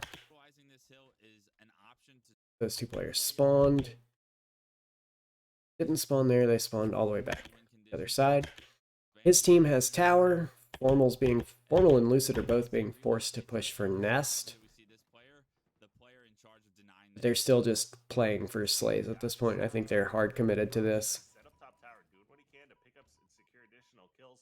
Frosty has been on one today. If you guys didn't get to see Frosty against, what was it? I think it was either French Toast or Native Red earlier in the day. 26 and 6 at one point in the game, just going on an absolute tear. Now it is a 2v1 advantage. Snakebite, last guy alive for FaZe, is trying to contest Overshield as best as he can, but Formal's going to be able to escape with that. Here you see kind of the downside of just playing only the clock. Optic now have Overshield, and they have pressure on this hill pretty substantially. Like, all they have to do is coast on this hill, and then Optic have another hill that's fairly easy to capture with still tons of time on the clock. But here you see they just kind of abandoned that hill just because people were dying around tower. They were trying to make sure they got kills traded elsewhere. I actually want to rewind on that one for a second because it looks like he's making a very weird play just abandoning the hill here. Formal and Trippy are dealing with the 2 players on that side. Actually, it's 3. Snakebite's spawned out. But he sees a grenade come from the fresh spawner. His teammate's in a 1v1.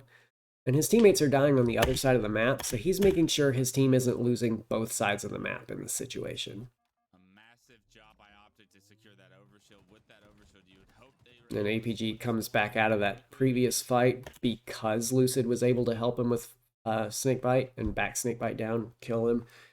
Now APG was able to jump back out, help or get a 1v1 kill himself, and then help someone else kill Royal too. His team keeps pressure on this hill, and they've only drained a minute off the clock because FaZe never tried to get to that hill. Like, all Optic have to do when your team isn't actually getting pressure on that hill. Holy shit, Boo Boo rating with a party of 153. Welcome everybody to the stream. Elitest is no longer in the call like my stream title says, but I am reviewing some of the Snowdown finals. We already looked at the winners finals. We're looking at the grand finals now. First series is almost done. We're on FaZe versus Optic game 3, talking about King of the Hill. We were talking about running down the clock versus not running down the clock. FaZe basically let Optic play to where they didn't have to think about the hill at all because they weren't ever pressuring the hill. So Optic could just take their time, focus on killing the players outside of the hill, and then getting control in the hill and around the hill as a result of that.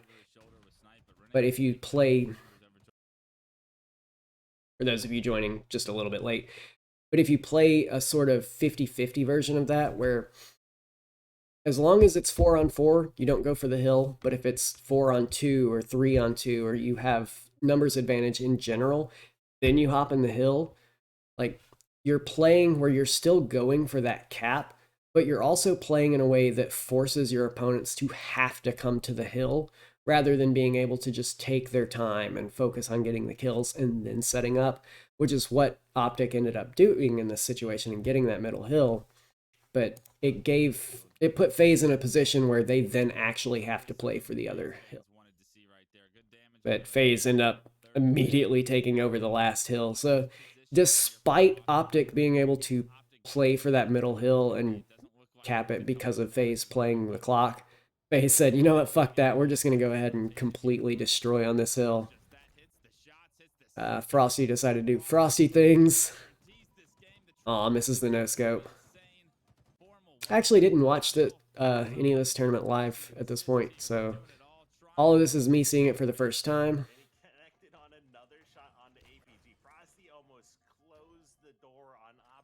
Agent Pew Pew, Avid King, thank you guys for the follows. Welcome to the stream. And for those of you who also have never heard of me, I am the analyst for Native Gaming. I worked more with Native Black prior to Worlds, but I worked with Native Red at Worlds, and I'm working more with Native White for this upcoming season. The roster not announced, but it's the team that's being built around Miquin.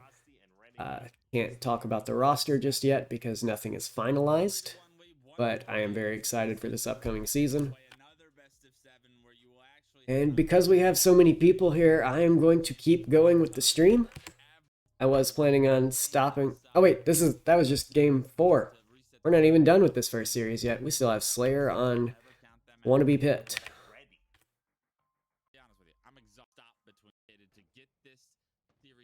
And okay, there we go.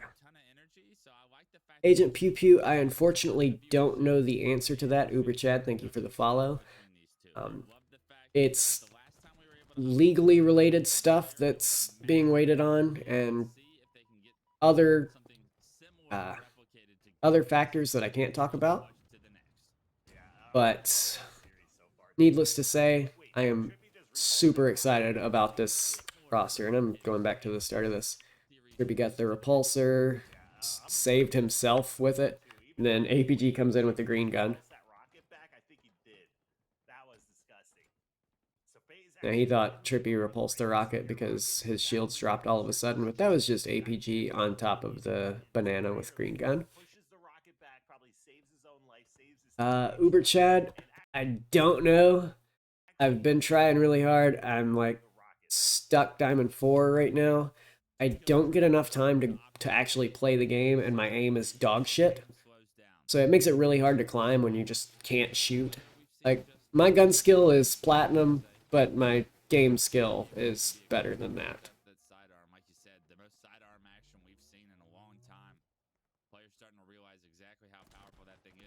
When I get teammates that talk and listen, I win no problem. because they actually respond to what I'm telling them to do. The Magnum in that scenario there. But the one thing that is cool to note, I mean, people who grab the pistol are people that are fully confident in hitting every And we see they shoot, right? Lots a lot of fighting over sword side so far. No, I'm even worse with mouse and keyboard. to a power weapon like Heatwave or Sniper. My eyes don't see what the game sees, basically. Consistently going over the pistol means you want to take up close engagements. And One thing I want to talk about for just a moment, like right here, you see Frosty starts to push this lane solo, takes some free damage, and doesn't actually go through the lane all the way, because he knows if he goes all the way through, he's going to be forced into a situation where he has to fight more people. But the other important thing on this map is making sure you're never completely leaving, or like completely stacking lanes, because then you give open lanes for your opponents to flank you. So Frosty then just focuses on another lane where his teammates aren't fighting. He ends up winning the 1v1. And Overshield's coming up. He knows his team are in kind of a clusterfuck fight at this point. So they are all collapsing and clustering right here. Because they already have numbers down. They know who's left on the map. And they know that Optic are never going to spawn on the other side of the map, like on their side of the map. Because unlike other symmetrical maps in Halo Infinite, Empyrean is set up to spawn exactly like Pit Team Slayer, for better or worse. You will only spawn on your side of the map in Slayer. Some people like that. I think it is just, it makes it so this is a brain dead map.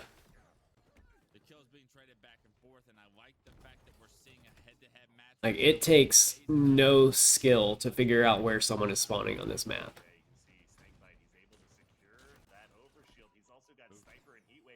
It is easier to tell where someone is going to spawn on this map than it is to hit with a green gun, and it's damn near impossible to miss with a green gun.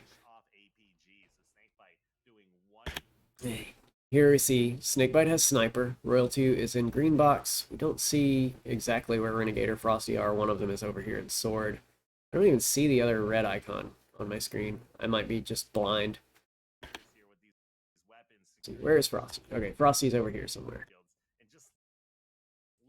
But you see there's actually a fairly decent spread from FaZe at this point, where they're all taking up different space on the map to make sure wherever Optic go, there's a good chance they can be engaged on by two different players. But Trippy is in position where both Snakebite and Renegade have a good chance of trying to engage on him. Winkler, welcome back. Thank you for 12 straight months, even though I haven't streamed for 12 straight months. I've been taking some massive fucking vacations from streaming, but I'm glad you have stayed around, stayed supporting. Thank you, man. Down this entire side of the map. Interesting position Snakebite And finds himself in. He's got a Snakebite just throws the sniper up into the air for Frosty to catch. Takes over the heat wave instead. Love the teamwork from FaZe. And although it's probably not going to come up in a game for a while, one thing I have seen Frosty attempt, and I know at some point he's going to do it on main stage, and it's going to be exciting as fuck. If you have the repulsor and sniper, and you get on this ledge up here, you can look down, repulse off of that ledge, and peek over this high wall. Frosty tried to do it in a matchmaking game just out of nowhere. He just repulsed up, looked from his sniper at the enemy snipe tower, and tried to quick scope the guy that was back snipe tower. He missed it by a hair. But I know if he had tried to pull that shit off on main stage, he would have hit the fucking shot because he's Frosty. And it's fucking nuts that you can do something that crazy in this game.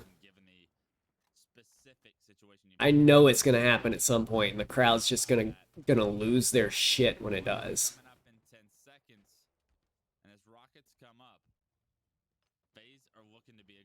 I kind of wonder if you can land on the top wall.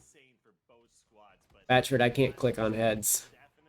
I can only tap buttons. Frosty grabbed himself 2 sniper kills, and you saw Renegade plasma pistol shoot Lucid, who was actually pushing in and trying to use the drop shield as well, but the kill time being so Just fast. now I see the epitome of Pit Team Slayer and why I hate this game type. Both teams have a decent amount of power weapons, or one team has no power weapons and the other one has all of them. So we see nobody moving at all. Snakebite staring at a corner with a heat wave. Frosty's staring at a couple of open sight lines with a sniper. Royal 2 staring at an open lane with a rocket launcher. So much control. Feels like The only person even moving is Trippy, who's about to get either just completely destroyed with a sniper. Oh, okay, he actually got something. Renegade just ego chows with combo. Royal 2 gets a 2-for-1 rocket. one rocket. Now Formal is trapped back tower.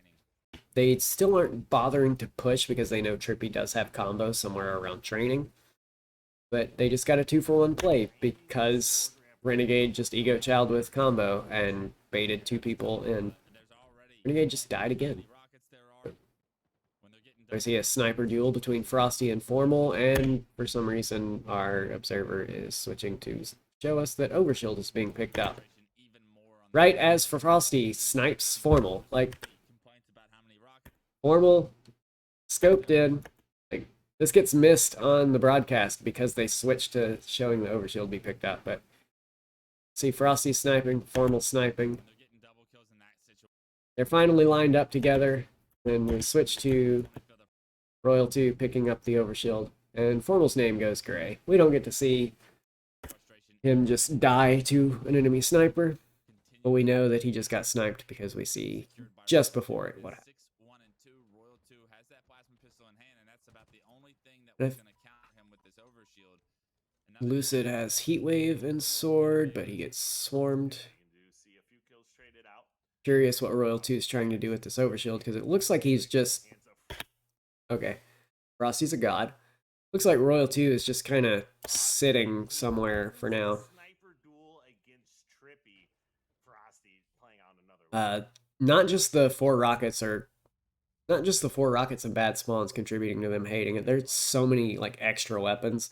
I'm glad they're switching it to 2 rockets and shortening the rocket spawn timer and lengthening the sniper spawn timer. But OS and rockets are going to be spawning at the same time, and then both snipers are going to spawn together. I was on his team. But they've upped sniper to 3 minutes and rockets and Overshield to 2:30 that they're going to be changing soon. We should have put that. We should have put that in the bottom left. It should have been the bat cave Exactly. as the location. Ah, Frosty gets taken down. But just as we say that, though, 3 go down for FaZe, and I think they grabbed another 2 after that. We're looking at a pretty healthy. FaZe starting to push out, get pressure on the map, getting room for their snipers to start breathing and hunting angles. On top of that, I Lucid and Renegade both being shut down by either squad right now, though. Yeah, it's gonna be so difficult to try and Oh, never mind. Renegade just decided to start doing Renegade things, and Snakebite shadowing him. green cover from Camo, and Renegade's gonna be flying at you, and that snipe out of the hands of Optic. You're gonna be all spawning courtyard. And now Renegade is doing even more Renegade things. He's like, oh, I picked up a sniper? Let me go fly at people. 30 to 26 as those trades come in. If you're having trouble a little bit with And Snakebite still just shadowing Renegade. I really like this play from Snakebite. It's kind of similar to how Optic play with Formal and APG. APG essentially works as Formal's shadow at times because Formal is always so forward and looking for just to deal damage. One of the things that happened to them in Kansas City is that Formal kept getting isolated and called out and shut down at the start of his push. But now they kind of make sure he always has someone in position to respond to him, which is exactly how you need to play around a player like Formal, who's so forward and so aggressive. Just make sure you are constantly giving him the resource of response, because a good part of communication is listening. And while I think Formal could small talk a lot more, his callouts are always super on point, his awareness is super on point, and now people just completely respond to how he plays. And we see FaZe has completely started to run away with this game. And I'm going to rewind quite a bit to show where this started.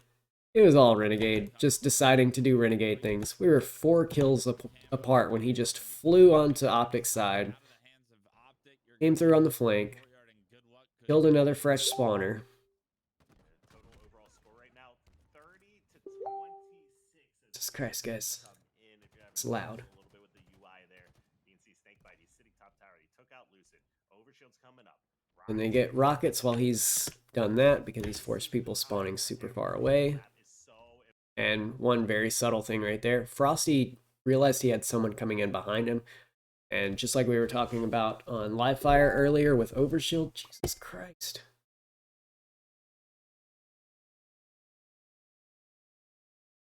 Sorry about that. Just like we were talking about on Live Fire with Overshield, if you have teammates behind you also coming for Overshield, and you're the first one there, do not go for the Overshield. Your job at that point is to be the fullback. You're the lead blocker. You need to draw the attention, draw the gunfire, just deal damage while your teammate behind you is grabbing that. In this situation, you see Frosty doing the same thing. He's got a teammate behind him, so he pushes out to claim that space in front of rockets. So if anybody does come to challenge the player grabbing rockets, they're not having to react to being pushed. They're able to just fight immediately, and the rocket player is able to get free space behind that. And then after that, they also get 3 more kills on top of those rockets. Everything is wide open at this point. They have full control of the sword side, so they know all of Optic spawners are going to be coming from the needle side of the map because of this extremely deterministic spawn system. Renegade gets picked, or gets a pick on Trippy with those rockets. And go back to that Eagle Eye cam for a second. I know you go to the Eagle Eye cam in a second. Just want to pause on that. Oh, Renegade has snipe and rockets. Everybody's dying. Everybody on Optic is dying. It's tragic. But we get a good Eagle Eye cam here. Frosty's up on Banana with a sniper. Snakebite's on Tower with a sniper. Nobody on Optic can leave their spawn without just immediately having pressure put on them. I like this play Lucid is trying to start setting up to wait on his team. Like, he's baiting his fresh spawners at this point, waiting on them to get some damage on Snakebite before he tries to peek out and press him. But Snakebite is even outplaying that. He's further back on the tower, so he can not only use more of the tower to block that sightline Lucid's trying to acquire, but he also is down a little bit on some stairs, so he can guarantee the players in cuts cannot see him. Does have to listen for footsteps here, or he might get assassinated. Nope, Lucid actually flies out and gets 2 BR kills instead. Triple kill for Lucid. And huge play by Lucid, even though, like, this is too little too late at this point. Lucid's patience right here, waiting and training. He throws the grenade at Snakebite that Snakebite just ignores because it flies past him. But then, after Frosty snipes Formal, Lucid jumps out, kills Renegade, kills Frosty, kills Snakebite, and just reclaims this side of the map for Optic. And that is the importance of not being seen.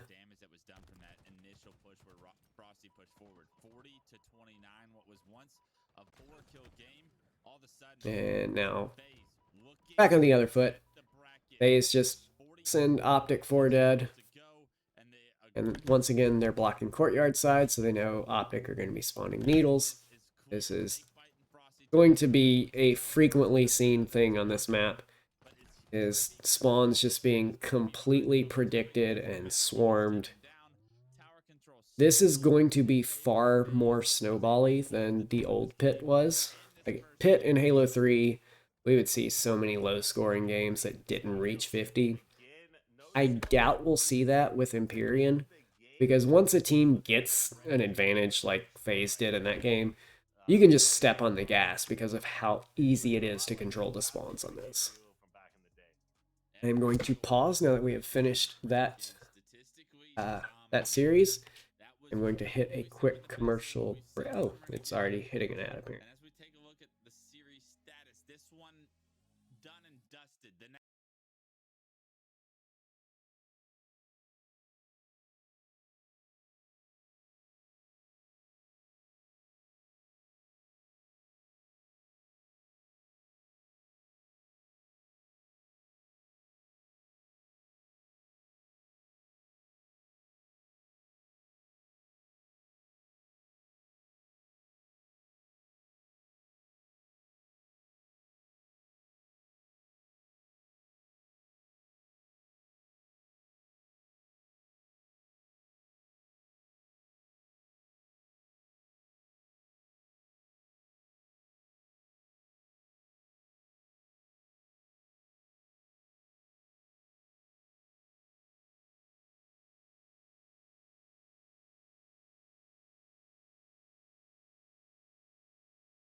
Sorry about that, I am back.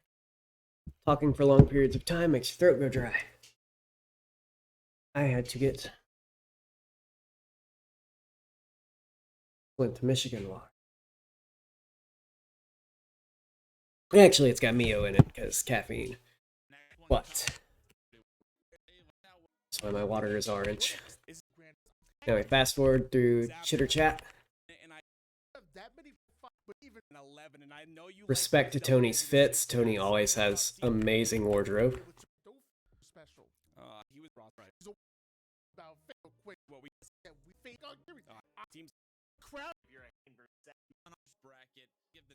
And they still don't show an actual 7. Oh, yay. Everybody's favorite, Argyle. The greatest map ever made. I actually have no idea what the meta on this map is or will be like.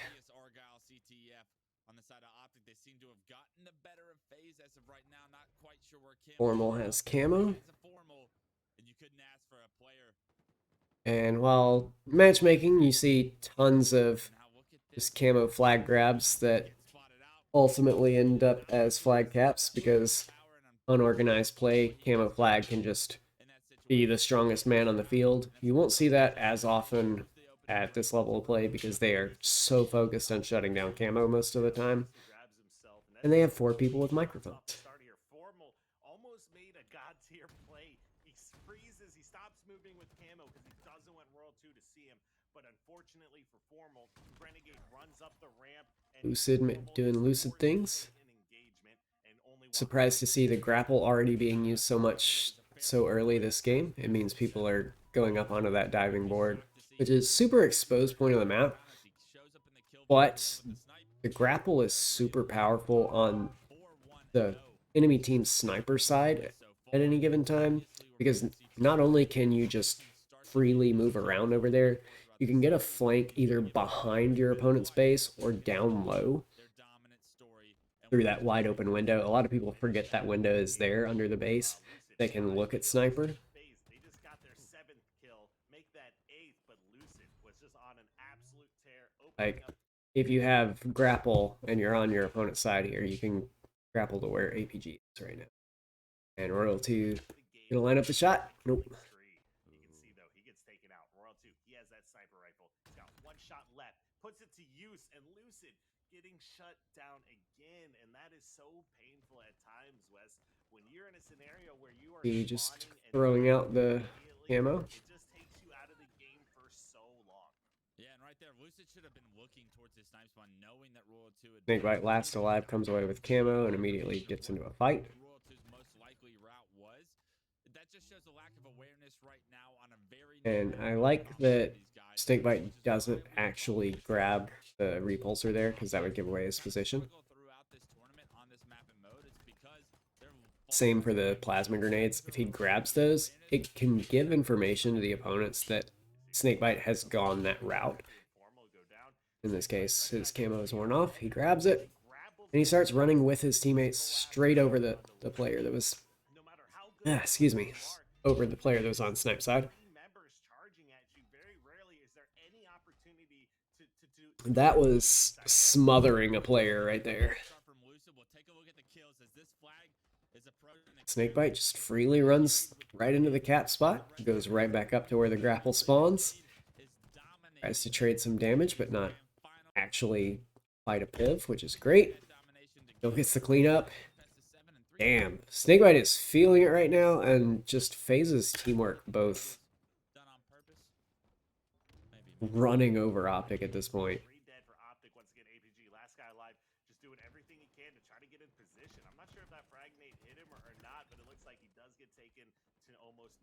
Oh, Snakebite actually stayed on the map right there too.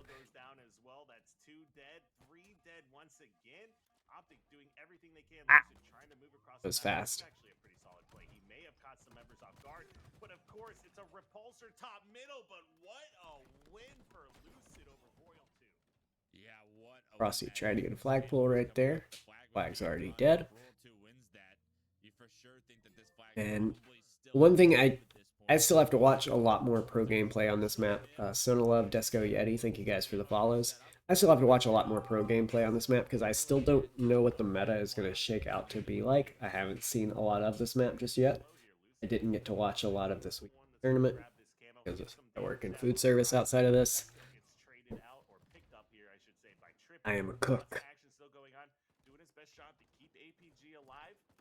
But one thing I think we will see a lot of is a lot more pressure being pushed, like being placed on pushing left and then running the flag back on the right side. So just staying left every time. It's like a backwards NASCAR to get your flag route, basically. So if you're on the right side of the map, you're generally going to be playing defense, and if you're on the left side of the map, you're playing offense. Stun of love. Appreciate the love. And welcome to the stream for the first time, apparently.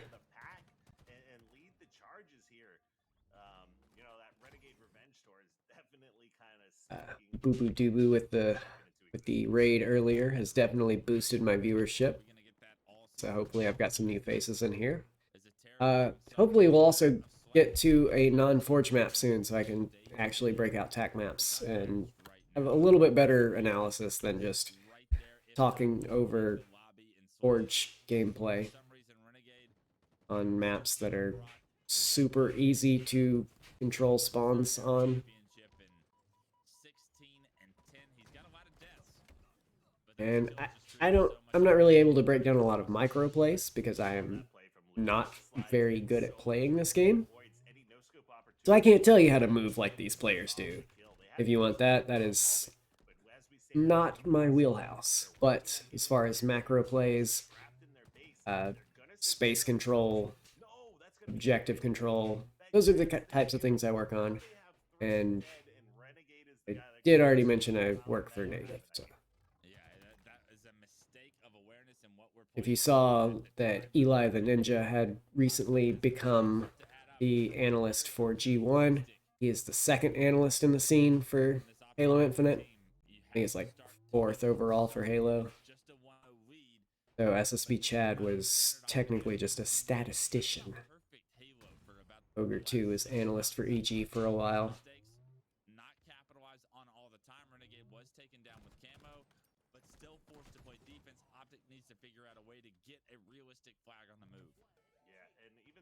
Faye is once again running the flag, this time Snakebite just trying to throw it out middle. Looks like he was probably going to try to make a play with the grapple. It is one of the longest routes you have to go. It's significantly longer than like Aquarius. The pit is actually a really small route, you know? And without Catalyst, this is by far one of the hardest ones to come back in. 100%. Plus, in my opinion, teams are just running the flag the wrong way, but we'll go over that in a different portion of time. But for right now, interesting to hear Clutch say he thinks people are running flag the wrong way. I'm curious what he would consider the right way.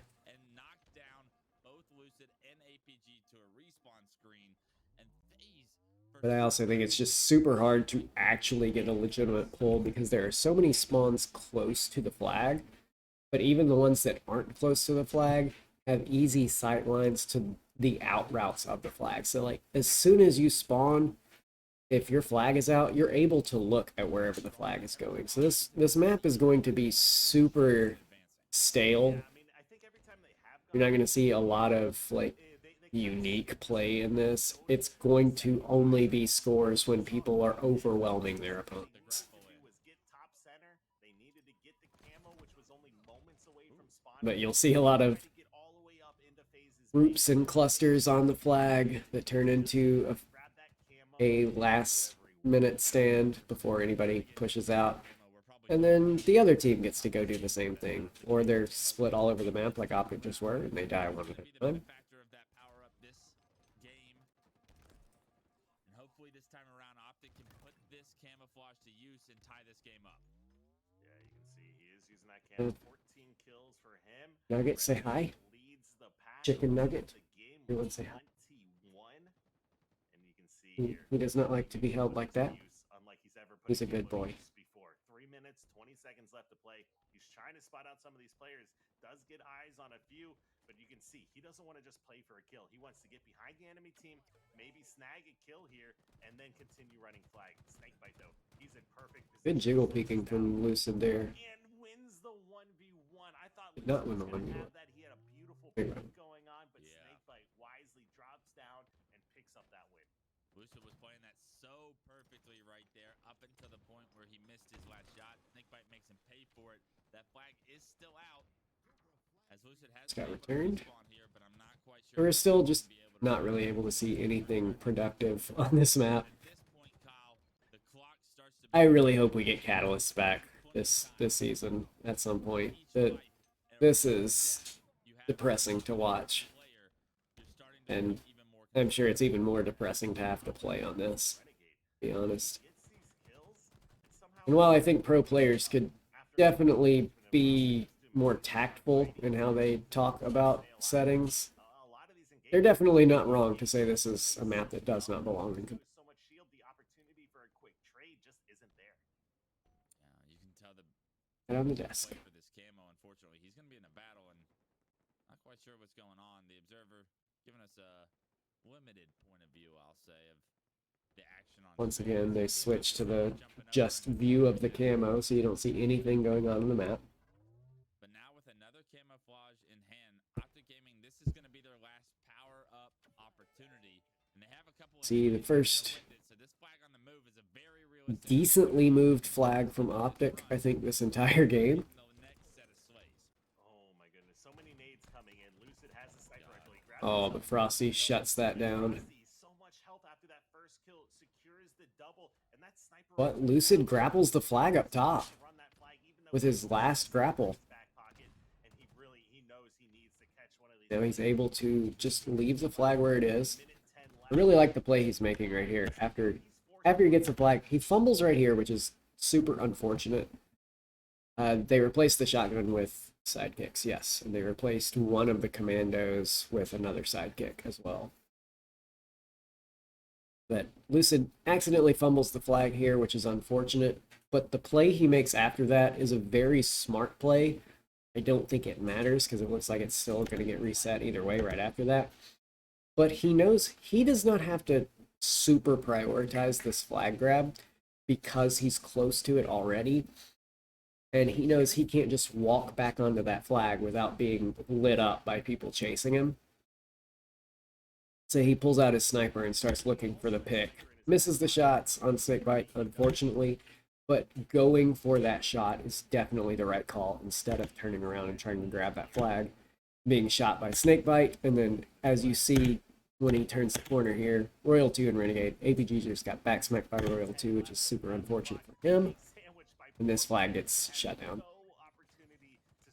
But part of that fell apart because APG got snuck up on, but Lucid just got overwhelmed by people coming from all angles, and a lot of it also came because of his fumble. Still think it's very odd people are running the flag into the vent here, because if you dive right there, that flag's completely dead. That slays on the back of the return, tries to get a separate flag on the move. If I'm phased coming off respawn in this situation, I'm focused on defense for the next 40 seconds. I even think that flag pull was a little risky. Yeah, I was right there with you, Wes. I mean, if they were able to move that across and tap it, sure, great decision. But you running that flag and dying and really not getting much accomplished, you didn't really distract Optic for that long. They were already pushing up into your base. You could have maybe traded out a kill and just held off that defense. If they end up losing this game, or if Optic ends up tying it in these final seconds here, they're definitely going to want that one back. Well, the defense stands strong. Renegade with 26 makes sure that flag doesn't leave his Jade base. getting plenty of kills. And fortunately, this game appears to be over. And I'm not quite sure anyone's in a position, especially with Frosty advancing in their face. Okay, thank God we're done with Argyle capture the flag. I'm sorry you guys had to see that. The only thing I'm worried about is how well FaZe is playing. But as far as game types, But now we have a recharged Slayer. We can start using tac maps again. We're off of Forge mode. See, 2 for 2 right off the start. APG going for camo. Looks like he picked off Frosty. No, yeah, it looks like he picked up Frosty right on camo. So APG has this camo for free, because Renegade's the last alive. And Renegade is pinned on these pipe side, being looked at from formal. Being looked at from formal. And APG just has free reign of this bottom middle of the map because there's no possible way that Renegade can peek over this without just running out into a free death from formal. Tab back over there. And the upside for Renegade is that he does have 2 grenades, but it's still super risky to even try to bounce a grenade to where APG is going to grab this camo. So FaZe Clan, they look strong.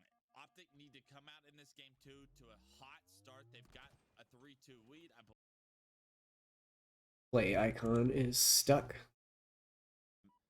Series. So FaZe Clan, they look strong. Optic need to come Then out we see to a hot players spawning on either side of Renegade at this point because all of that space is open. Optic just electing to settle on the control and C side of the map. Can't see where APG is going with this camo. Hopefully the observer switches to that so we get to see the camo play. 3-2 lead. I believe they should have camo based off the numbers and positional advantage that they have. I'm not quite sure what happened with that camouflage at the start, but this is what Optic needs to do right now. They need to get off to a start and stop the momentum. APG is just around the corner with that camo. Unfortunately, just kind of wastes it on a 1-for-1 push. Makes the mistake of challenging the commando player. Snakebite makes him pay, and although Optic have that 2-kill lead, I would take that trade every day of the week. And really good 1-2 punch from Snakebite and Frosty. They're pushing back into pipes here. Right after Royal 2 and Renegade die, Trippy flies through, tries to get the noob combo. Frosty and Commando shit on it. And Snakebite with just the melting of shields with the Commando and Frosty with the grenade. Right at Lucid's chest, can't dodge that.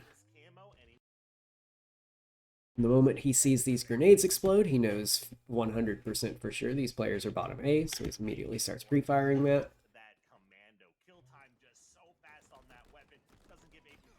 Frosty with a very subtle but quick play there. Oh, that's Royal 2 with that, never mind. Frosty is coming from a different angle. And Formal not getting the trade there is huge. Snakebite playing his life. Gets his shields back before he reaches out, and APG's out. Wise play by APG to try to run away, but he double peeks, and Royal 2's got a shock in his face. Then at this point, we can see where FaZe are. I'm going to use red for FaZe. 2 players top A. Christopher, thank you for the follow. Frosty is somewhere pipes. It looks like Renegade is currently around batteries. So they know the players they just cleaned out are either going to spawn long haul or back C, because all of this is currently claimed by FaZe. Very unlikely they will spawn glass unless Renegade doesn't push any further. Like, there is the slight possibility they spawn glass right here. We're going to see where APG spawns. He spawns long haul. So at the moment, Optic are somewhat trapped, but neither team has glass right now, and Renegade is running back toward Turbine. So it's kind of a standoff where the space controlled between the 2 teams is just, sometimes I like to color on them, just these 2 areas. So we have a lot of unclaimed space on the map. The coloring is essentially, say this were a game of Splatoon. This is the space that these teams have already painted.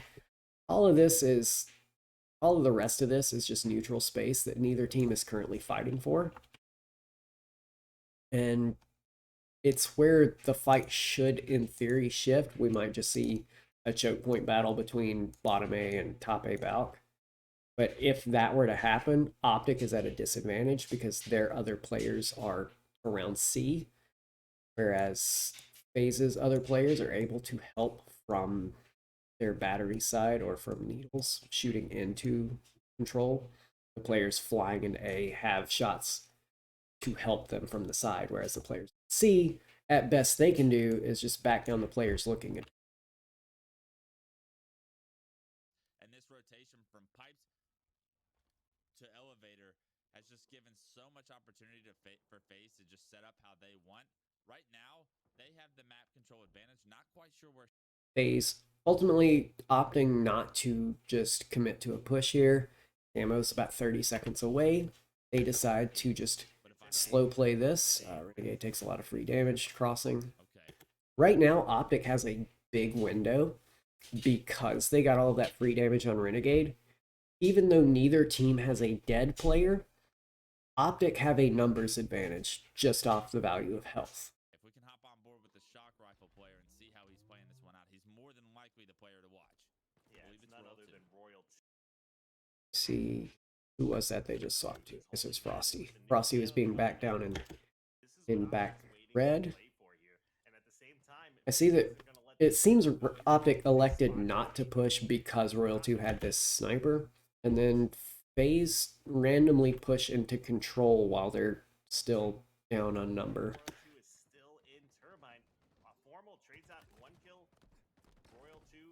Royal 2 ego challenge with shock. And that ego challenge costs him a camo. This battle right here is ultimately a bad challenge on Royal 2's part because it costs him a ton of resources. At the moment, he still has a grapple, he has plenty of shock ammo, and he has the inside track to camo. So this space he is controlling right now is extremely valuable space, especially since he still has a grapple hook. Like, if he just stays alive and full shields in this area, he's able to exert more pressure on camo than anybody in Optic could ever think to. However, because he took the one shot from Lucid and he immediately looks to challenge him. If he hits this shot, it's great. It becomes a super play. But because he misses the shot, it's a sort of a mistake. I won't necessarily say definitely a mistake, but it becomes costly. He misses the shot. He's down to basically being one shot. I don't know if that's completely one shot with that amount of shields or not. But he's forced to give up the space. He also gives up his last grapple, so he no longer has any way to grab that camo. And then as soon as he's given up that space, Lucid immediately recognizes that as, hey, now no one is watching camo. This is a free camo for that ends up being a huge trade in favor of Optic.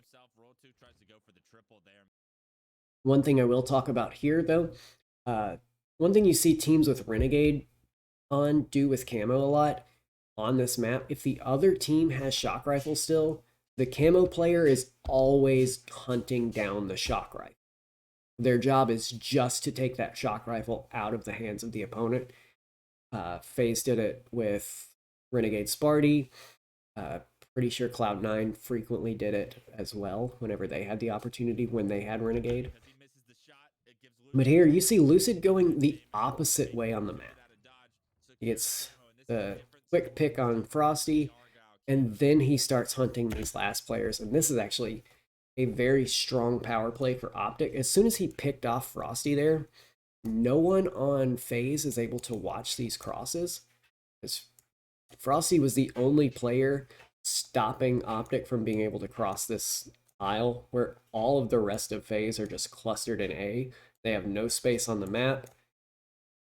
Once Frosty dies, their Splatoon map is just a tiny little blob right here. Meanwhile, Optic have this blob, they have someone over here, and because they have all of this, and no one else has spawned at the moment, and Optic are like still there, they technically also own this.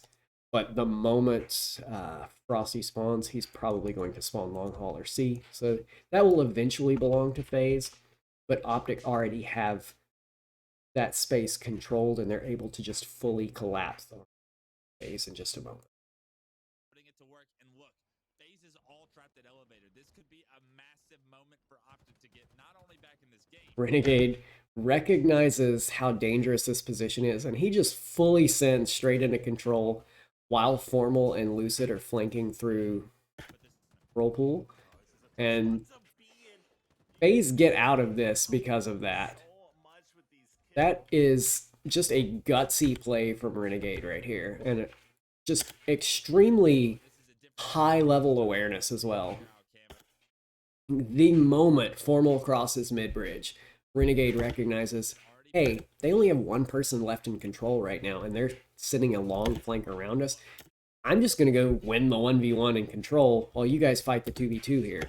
Camo's going to have to reveal himself. You guys have high ground on him. He can't guarantee the kill. And one rule I typically have with Camo is if you can't guarantee the kill when you start shooting, don't start shooting. If someone is near cover or behind high ground or like on high ground and they can get to cover before you can kill them, the moment you shoot, you've wasted your camo because you're revealing yourself. You're telling them, hey, go ahead and start shooting me. You have the advantage now. I've lost my pressure from having camo. And see Royal 2 ducks behind the cover. And he just keeps peeking. He and Snakebite clear out the camo player. Formal trades one out of this. And then doesn't get the kill with the repulse. Renegade comes back in to make sure even if Snakebite died there, they still get a 3 for 2 no matter what. But instead it's a 3 for 1. Entirely off Renegade recognizing that push and pushing into control. And also off Lucid kind of misplaying with his camo as well. But right after that, FaZe go 3 dead. That's a yikes from me, dog. Actually, 3 going down for FaZe. Optic come off respawn. Trippy gets the grapple and immediately gets over to help Lucid. The teamwork from Optic right there was insane to stop that push. That was going to be an extremely effective one. See if that damage gets followed up. Nope. Trippy looking for like an entry frag play here. Doesn't get followed up at all. Kind of a blunder from Trippy at this point because Lucid is far back, APG is far back. I think he's not really aware of where his teammates are. I don't know where Formal is. And Renegade is weak, so he's probably looking for the trade, but it's so early in this game that trade's not really valuable even if he gets it. But if either of his teammates had been with him and following him, this turns into probably an easy 2 for 1, because Renegade was no shields when he came. Snakebite gets really damaged by that grenade. Snakebite wisely backs down, recognizing that that could just be a play to open up the push. He could be just trading pawns. Formal looking for the cross-map shots. Sees the just constant pre-firing. What is Renegade doing? Legit, what was Renegade doing right there?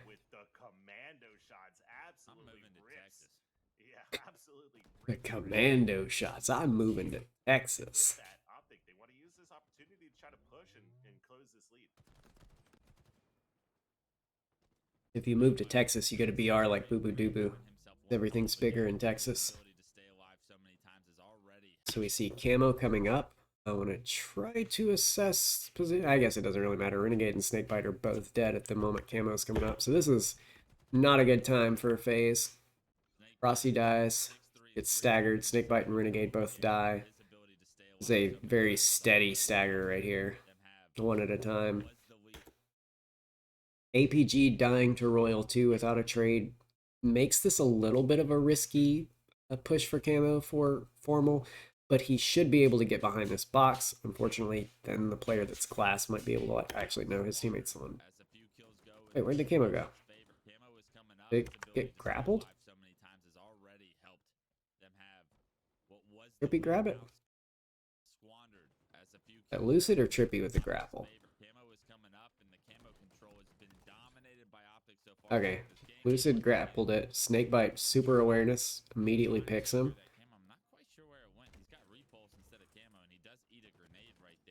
Camo's still in the ground blue pipes, and APG's being forced off of this. I think Renegade's about to have Camo shock. No, Lucid grabs it in the end, okay.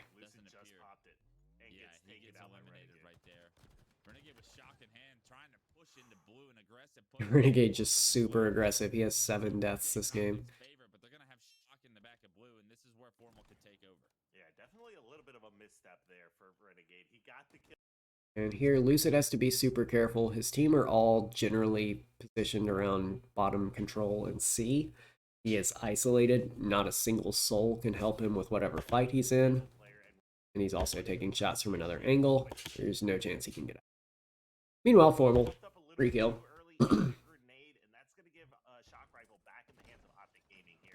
Now Formal's getting 2 push. This is something you're probably going to see more and more as pros adapt to the shock rifle, is just stacking the lane the shock rifle player is in. Christopher, I think in general, Sentinels were already the team that played objectives the best out of all the teams in Halo. They just had a player that was actively, well, I guess not actively, but just not able to keep up with other players mechanically, and it was holding them back. I don't necessarily think, like, quote-unquote lethal was the problem, but getting rid of lethal was the solution. They needed a player that wasn't just struggling. Like, it's not like Lethal was making bad plays or bad pushes. He was just not winning his fights and not hitting the shots that he used to be able to hit. I also think Renegade is just a player that makes bad plays work. And that doubles down on Frosty's ability to do the same, but I think Frosty also just actually makes good plays a lot of it.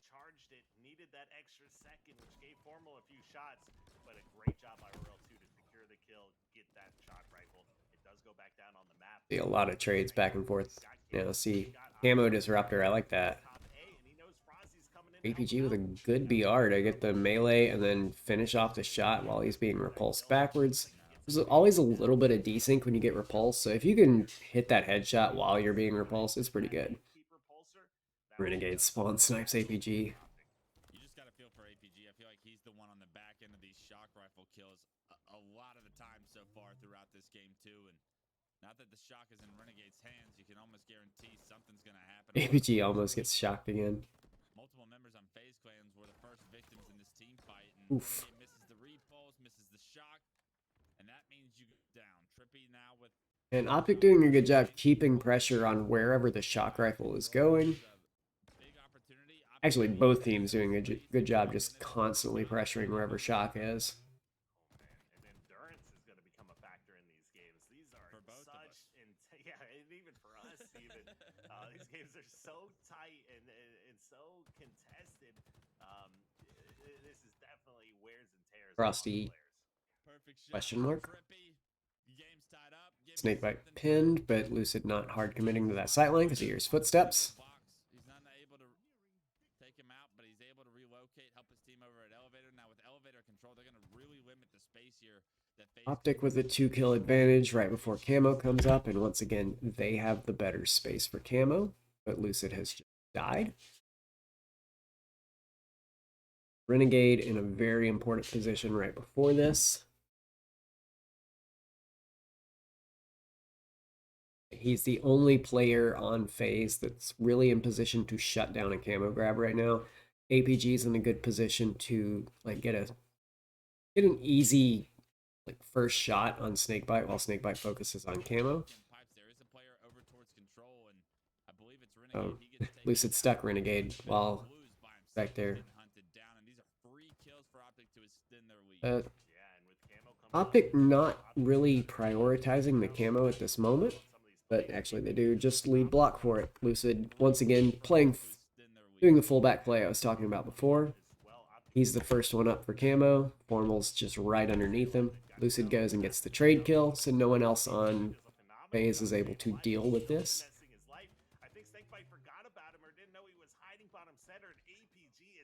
Formal gets to almost stay alive with camo, but Royalty does finish him off.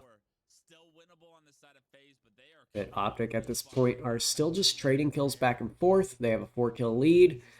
They're half as close to victory as, or twice as close to victory as FaZe were at that moment. Somebody else died, then Renegade just scams. What are you doing, Renegade? FaZe's game to lose at one point, it felt, towards the mid game. But All right. This is an ego play right here. Or a desperate play, I don't know. Like one of the two, but this is just not a play you make in a game that's this close to being finished and you have no pressure on the map at the moment.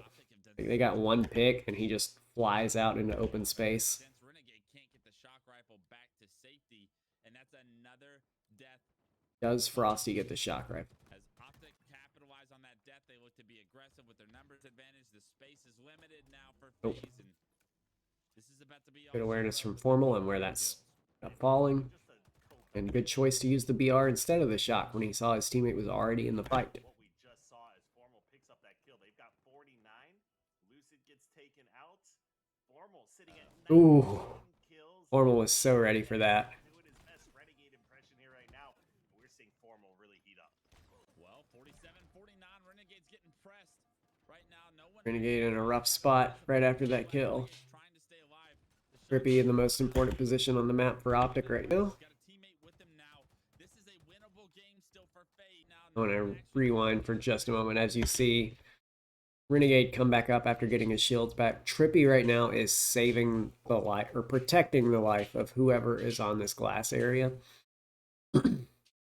But the issue is, he doesn't have anyone protecting him. Snakebite and Royal 2 can very easily get behind him, pick off Trippy, and then it becomes a 2v2 on this other side of the map because Lucid is somewhat out of the play in this situation. Here's the map real quick. Because he's down low, like he can get a few shots on a player up here, or he might be able to belatedly get into control into a 1v2 after Trippy's been picked. But it becomes like if he actually wins this fight, it becomes a 2v2 right here for the game. If everything were to go perfectly for FaZe. Glass Renegade's trying to stay alive. The shock rifle was down up on that ledge. He's got a teammate with him now. This is a winnable game still for FaZe. 49. But Snakebite and Royal 2 play the safe route, which buys time for Lucid to get in position to help Trippy. Optic does not win this game. This series is done. To be up this much, to be this in prime position to win. Lucid playing to bait this push. They don't come out ahead here. That is the 5 in a row, or 6 in a row for FaZe. How to Optic Okay, APG just gets a pick on Frosty somewhere. kill under Frosty is all that. Well, you can tell you can win. So that game's over. Win this tournament. Yay. It's an online tournament. That's massive for their mentality. Now we're in live fire strongholds. A lot on the Renegade just flies forward with combo, gets picked. FaZe looking to come out and make a statement. They only announced their team this morning. They might win a tournament the same day they announce their new roster. That would be huge for them, as they've definitely kind of been chasing that victory again since, what was that, Orlando? Yeah, this is Kansas the City. question of how good is this team, right? Like, how good are these 4 players going to be? What kind of a difference does Renegade need for them to just come out flat and win the first tournament Lucid has that they play in? the new version of the T2 combo. I feel like Snipe Heatwave is the closest we actually have to a T2 combo outside of Pit in this game. Fairy tale story. If they lose it, well, we got to get better. We got to improve. And it's one you'll see a lot more anyway. Just because Heatwave is actually capable at mid-range. 50 unanswered points on the side of the green wall. And although Frosty picks up that kill, a much needed kill to release some of the pressure, FaZe are going to be on their back feet here. Frosty doing a good job staying alive at C right now, just buying a lot of time for his team. As far as overall slays go, Frosty only now getting And one thing I want to talk about specific to live fire strongholds, to have more than one at the time, or more than around the 145, 150 mark. They had that triple cap. They lost it very quickly. 2 strongholds changing over to FaZe's. All right, I'm going to pause right at this 145 mark. One thing that actually kind of becomes a bad play at this point is sticking around B. And the reason for that is right over there in the corner of your screen. It's 15 seconds to overshield. If you're playing around B at this point, you're not getting any pressure or tempo on overshield, or you're leaving your teammates to fight a disadvantage on overshield. And then they're potentially getting staggered. So not only are you losing the overshield in that situation, but you're also losing complete pressure in the map. The best thing to have right before overshield spawns is A and C rather than B plus either. So you can then grab the overshield, whichever one the other team pushes to between A and C, you go reset with overshield while your teammates just cap the other, like uncontested. And then after you reset whatever's fought, you all fly and collapse to B. One person staying at A, or sorry, you don't all fly and collapse to B. Two people take B, one stays A, one stays C. You force the spawns out at overshield, so they're nowhere near either stronghold as they're coming back off spawn, and you get a free trip cap that turns into a lot of pressure. Because you know where they're coming from far away from the strongholds, the shit spawns. So Lucid still playing for B at this point. While his team is 2 dead, Trippy is on the other side. It's kind of saying, all right, we might have to give up this overshield, but it is only a 2v2 at this point, so it's not necessarily bad. Then Trippy gets picked. So Lucid is having to consolation prize take this B stronghold while he's forced to give up overshield because his team are all dead over. B by himself as everyone else in the game is focused on this overshield. Lucid playing the objective efficiently enough continues to extend the lead for Optic. However, FaZe is going to have this overshield, so we'll see what they're able to do with it. One thing Renegade needed to be careful about there is making noise top tower. But we see A and B taken over in the course of this overshield push, and Frosty just still always rotating, immediately going to C with this overshield, what he's got left of it.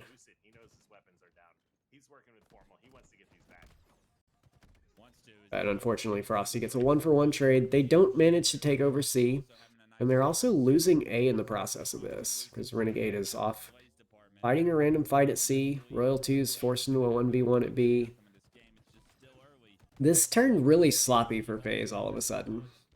Unconventional, but they make their way over to B, and as they transfer B in their favor, And Renegade is just kind of flying out, challenging lots of things. they know exactly where FaZe are spawning up. Yeah, and with the heavy pressure that FaZe just put to contest B here, it might have backfired in a big way. They put 3 members down. They're trying to push out A to avoid getting trapped, but they're just dropping. Everyone on FaZe is just kind of 60-point lead now for Optic Gaming. They're looking weird right now.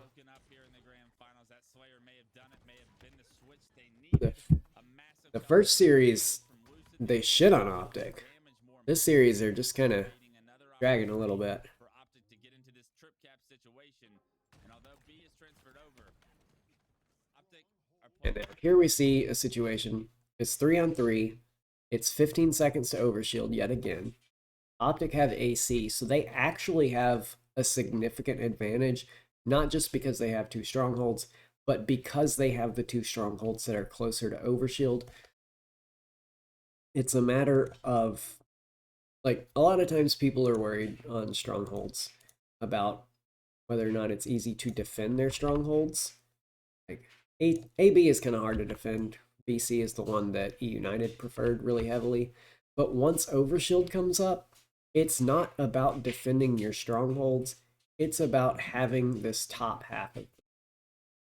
But at 145, 345, 545, 745, whatever, B becomes very low priority as a stronghold because the top half of the map is far more valuable than a few points. So if you can have AC at that point, you are in a tremendously advantageous position because you also have control of spawns around overshield. And at best, your opponents have a repulsor and some spike grenade. Maybe plasma pistol if they push that far. They get maybe Nest, which can kind of hold C because of dummy ramp, but it can't really fully contest C. just about flawless with their rotations right now. Yeah, definitely got a healthy lead here, although we've seen big leads built up like this that have quickly disappeared. Now, I think Trippy wishes he could have And that Trippy and APG both dying right as overshield's coming up is huge loss for Optic. But And that's FaZe aren't quite looking at Ovi yet. sometimes having a small mistake. Snakebite gets back down by Formal's grenades A from... lot of times it's the point in the game in which that happens. Trippy's able to come off spawn and still fight for Overshield, which is kind of questionable here. That's gonna hurt them. That is tough. Who did get it, though? Like, still down, actually. But as I say that, Renegade couldn't quite activate it. Trippy gets the one-shot kill, but Lucid And Lucid ends up getting it in the end. This is surprising that Lucid comes away with this, but part of that, I think Snakebite got scared of going for Overshield because Renegade just died. So he looks to try to trade off a kill. Instead, he just gets pinned in a unfortunate position. And then we see trade after trade after trade until Lucid finally gets the Overshield in the end. And then it gets melted and wasted.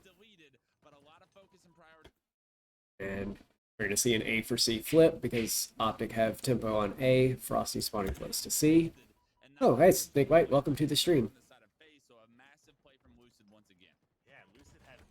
Oh, they had Snipe watching it. That makes a lot more sense.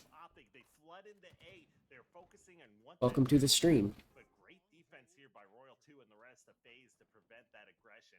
And you will see them Not having comms makes it hard to track power weapons when they don't show like, anything on this. I really wish like there was an icon by players' names on the scoreboard for spectator mode that showed what weapons they have. Frosty. He's coming in on a flank. Now That would be a super useful spectator tool. body. He's gonna be able to get maybe another kill, but Lucid, he does not miss with his commando. You see FaZe with BC, but Optic have all the pressure around C. Frosty should spawn A. Renegade should already be there. Okay, Renegade's getting space out toward mid. I like that.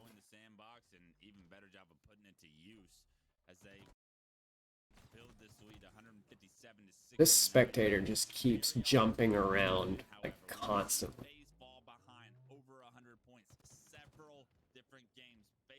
Typically have done a great job to rebound in the mid game to figure out a way to make it close by the end and most of the time pull it off. Is that going to be a similar story that FaZe can write here or Optic game? 3-on-3, Optic are fairly low. FaZe have a much wider spread right now. To fall this far behind. Snakebite falls, Renegade's trap bottom middle, and Optic take. Fans can rest well about is that it looks like Lucid is getting comfortable again. He's sitting at 17 and Lucid is going sicko mode this game. so far today, maybe formal. This is his map though. Like Lucid on live fire is wild. So most of the players in this lobby. It's like Frosty on Empyrean this Half of them the past few days. It's out that they're in the grand finals, I guess, my. but Did you just see Lucid that? ripping. Lucid ripping ahead. Jesus Christ. Everywhere, damage being dealt and starting to take over. 19-4-4. Lucid has said enough is enough. The green At ball this is point, away. it's not really a Lucid's starting to look like thing to talk about. It's just everyone on this map. all of Optic are kind of spread around the map, and Lucid is just flying circles with a power weapon and hitting his shots. It can look like anybody. It doesn't really matter. And FaZe are so staggered on spawns, there's not really a way they can fight off of this. Other than just praying they don't get picked, but yeah. This is FaZe getting The- slaughtered right now by I agree there, Christopher. This is a go next. This is a... They earned that. He's catching him off guard. Renegade's got to get in the hill, but he hits the last shot. The frenzy for Lucid. Is this legal, Wes?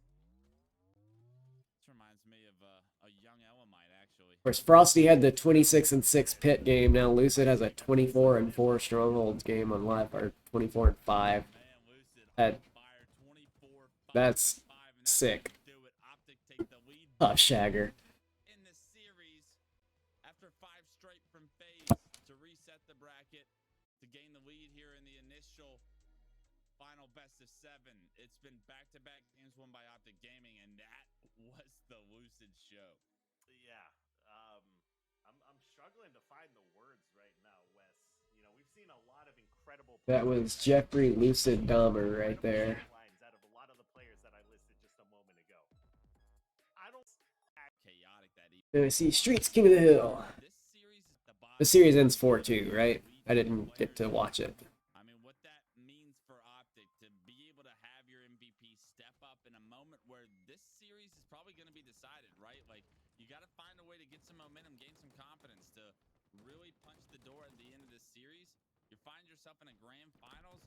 Who better than Lucid to step up? Royal 2 going off with the Stalker, shutting down Lucid's ability to get space around Rockets. Then APG actually grabs Rockets, gets picked. And that is why he earned that MVP. All right, Rockets are up. And I know this isn't like a super influential play, but one thing I love seeing that you never get to see in matchmaking, but you get to see in pro play, like Snakebite is grabbing these rockets and then turning his back immediately to try to run away instead of going for that one just hero rocket that would be a trade kill at best. Because even if he dies right here, the rockets fall at the feet of his teammate. So it doesn't matter if he dies. Renegade ends up with the rockets if he dies. Of course, he gets away, so it's even better, but... Uh-oh. Halo Infinite moment right there. Rocketing Lucid would be a massive when he's in PD, and surely Snakebite knows it. And I mean, taking him down, removing him from the map. Got him. Operation number 1 for Got him. this game. Unfortunate, not able to do anything with that second rocket. Got pinned. Good collapse from Optic. Good. Then Trippy just tries to brute force with rockets without having anybody like play fullback for him. Down to the wire, final plays, how hard it is to actually secure power weapons and or overshields in these game types. Good little beam. I would argue to say this is probably close to the highest level of Halo play we've had in Infinite. Oh, absolutely. I think it's only going to get better. And You got Halo Infinite super hard right there then. Season 2, Season 3, however long the game's lifespan is, the next year will always have the meta develop. Will always. What ping do you play on most of the time, Snakebite? Like 30? And right now we're seeing some of the best individuals in the world. I would say 8 of probably the top 10 players in the world in this lobby right now going at it. Definitely some 8 incredible out of the talent across top the 10. board. You can see, even with all of those kills and this heavy out slaying, FaZe hasn't gotten all that much hill. I said, what ping do you play on? With new rockets coming Like out, most games. both teams kind of avoiding any hill play just to focus on these weapons. Like servers and tournaments generally, not like matchmaking bullshit. Secured. Good damage by roll 2. He's trying to 45 to 90. these brood stairs, but he gets Yeah, I can see a rocket now firing when you really need it to. starting to bark inside Ivy, takes down APG. That was 3 down moments. I usually have 30 from North Alabama, so... I believe Lucid was just able to kill the rocket carrier though, so that The unfortunate thing about my fiber is that I connect to Atlanta, and then Atlanta connects to Dallas or wherever, so it's really awkward. For this second hill, and these slays are going to allow them to get a nice chunk of time at the start of this one as well. Is this just the Red Gun show? He's setting it up way towards back B here, sitting in red room. Wants to get some damage, but be in a position where he can escape I like Renegade just holding this lane with if necessary. Stalker Rifle, make sure nobody can push. Normally I hate people just staring down a lane because you get back down super easily, but it's Renegade. He knows he's going to get first shot. He's already pre-firing Trippy before he peeks. Once again, he said, Lucid, that's enough of you. 12 kills for Renegade. Look at how many kills. He's also 12-1 at this point, so, you know, do what you want, bro. 10 kills for Optic, 12 for Renegade. Sorry, quick math on stream. It's difficult for me. That's good. Yeah, but Renegade having 12, having more kills than the entire Optic squad right now. It's just Renegade with Red Gun. impression of Lucid from last game. Yeah, they're taking turns, and Jesus. unfortunately for Optic, Lucid at 2 and 7, not the same statistical performance. Renegade's wild. You cannot expect him to I hate watching Renegade play Halo because he does stuff that just shouldn't be the right play, but is. He's a fucking god. I hate it. decided to play for Rockets before they decide to move this hill. And if a couple kills go their way again, setting up for this third hill with a pair Like everything Ryanoob was trying to say about Sentinels after Anaheim is more true about Renegade than it is about Sentinels or Frosty at all. Great job by finish off that kill on a snake bite. Renegade breaks the rules because he can. He rewrites the rules. Does find it here. Hiding in PD, waiting as He's a long as tyrant. for his teammates to come in and help. You can see Lucid. That is his new nickname. Renegade is the tyrant. Up, helping APG best he can. APG wisely does not shoot that rocket. He wants to make Lucid is the cockroach. Renegade is the tyrant. Good discipline there from APG, like you said, to not waste the rocket. You need to make the most out of every situation. You're down 2-0, and these couple of kills will open the door for that to be a possibility for Optic to try and get back into this one. There is still plenty of time, especially for the hills on streets, to get back into this. That shotgun hill is fairly closed off as well. This courtyard hill typically goes pretty quickly, and they've already got themselves about half of this courtyard hill to play around. APG Good try by APG to hide there, but his gun was too long. the jig is up. Typically goes pretty. Like, Frosty legit didn't know where he was for a second, and then sees his gun poking out. There's just nothing he could do at that point. Right behind the box. Eventually, the jig is up. Frosty gets the 2 kills he needs to clear this out. Hide and seek never lasts long in this game. Taking this hill. Yeah, you can see Optic Gaming. And like, Half of it capped. for important thing that FaZe are doing right now, that people in matchmaking need to learn how to do better. You've got a player in the hill. They're getting space on other lanes to make sure the hill can't just be assaulted. And because they've pushed all the way to shotgun, they also get control of this lane for a little bit as well. Super valuable space to be claiming. It's also an aggressive way to push, and because of that, Renegade gets picked off. Snakebite gets forced back into 2v1, gets the trade because he's got shotgun, but it is a trade nonetheless. Frosty 12. Optic Gaming, no one yet to even break double digits. And it's good that Royal 2 died when he did. Like, if he gets away, great, because he's still in a decent position, but he partially gets away. For a number of the pass right now, you need to figure out a way to get 2 hills. Obviously, kills are going to matter, but it looks... It's not that I think he plays bad Halo, he just does stuff that shouldn't work sometimes. Like, he'll just fly to a spot with Sniper where he's in a 1-on-2 and he wins. And it shouldn't work that way.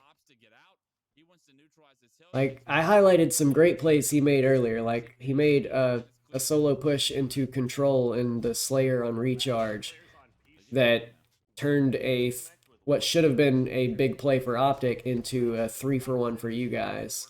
And yes, he definitely knows his skill level, but his skill level is unfair. He did just push out, wanted to contest the hill. Frosty does pull off a pretty incredible play to kill Formal, but Like, I hate watching him because his skill level just breaks what should be common sense. Because of that double, they're going to be able to get a nice little chunk of time here. All of a sudden, what was once a 2-0 lead doesn't nearly feel as comfortable now that that first hill is out of the way. There's a minute and 40 left, and this shotgun hill Like, I don't... to try and break that is very That's fair, but he was also playing toward the middle of the map a lot, and just flying to where each spawn was, and just hitting first shot. Like, if he misses those shots, it's super risky play. But it's also, like, I don't know if they're going to have an option. he's also got help in all of those spots, and he knows you guys are coming right off spawn. Entire green wall right now. Renegade loses that one. He gets taken down. The game gets tied up. The hill moves to bottom middle, and Optic Gaming shows some resiliency here in game 4. They tie this game up. yeah, you can see now with the game being tied, See. left to play. There's a good chance that this next Central Hill. I still have no idea how this game turns out. double kill and still just Yeah, distracted answer or responding to PJ there. out on the map. Those rockets are up. You have FaZe. They're playing as far back to sea as they can, doing what they can to contest these. Keep Formal away. Rockets are Keep rounding up. the rockets. You've But Optic get them. it actually seems to be working out pretty well, actually, as they do take out APG.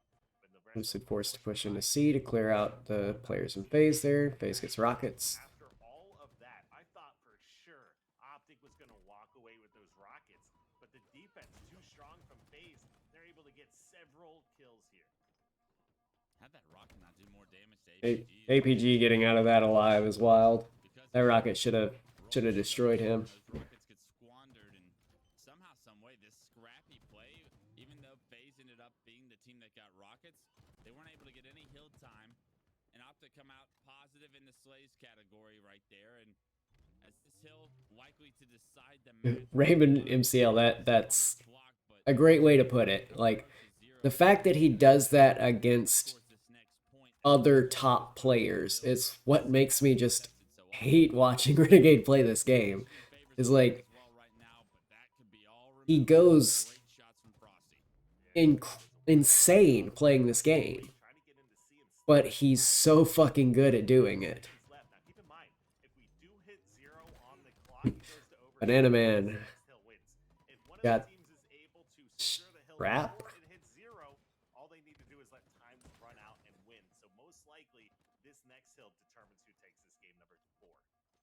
Alright, so we're gonna get overtime, it looks like. Snakebite wins the fight for C.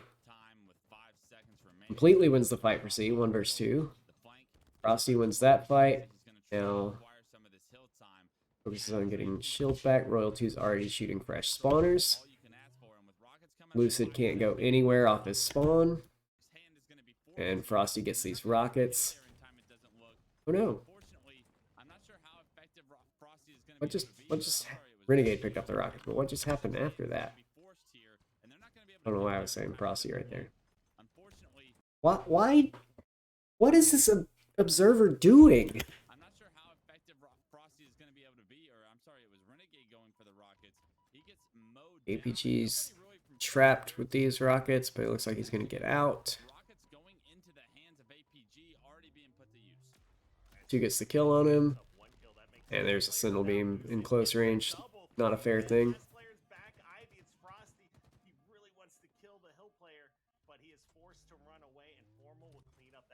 This is a very scrappy hill. And that was an incredible job by Optic Gaming to actually contest those rockets and secure. Frosty also just plays the objective brilliantly in this game, though. Like, between Frosty and Snakebite, Sentinel's oddball play was already the best in the game. Like, the way they call rotations is always 100% the right play. Sentinel's completely in control here. They have tempo on spawns. They're already looking at spawners. One thing for solo queue players on this center hill, especially lower rating solo queue players like me, if you are in this center hill and your team is like actually trying to capture it, the most important thing you can do is stare at where the spawners are going to come from. Like, you don't need to just always play your life. Like, playing your life is good, staying alive is good, but especially for lower rating solo queue, if you just stare at where the spawners are going to come from and get damage on that, your teammates are also just playing for slays. They're definitely not in the hill with you. They're playing for slays. You guarantee it's a 2-for-1 against that first person that peeks, or 2-on-1 against that first player that peeks. So they melt. I don't think that applies as much in this specific situation. Very different with pro players. And you see Optic just 3-man stacking the push there to last second stop the cap. Stop the count. They know both players are there. He's doing everything he can. Lucid is to allow Trippy to come in and finish it off. But Trippy, he's got to immediately get back into hill. Luckily, Frosty, he does get forced out. That is a numbers advantage here once again for Optic. But Frosty just doing everything he can to Frosty barely getting picked off there. Snakebite also barely getting picked off through the flank angle on the drop shield.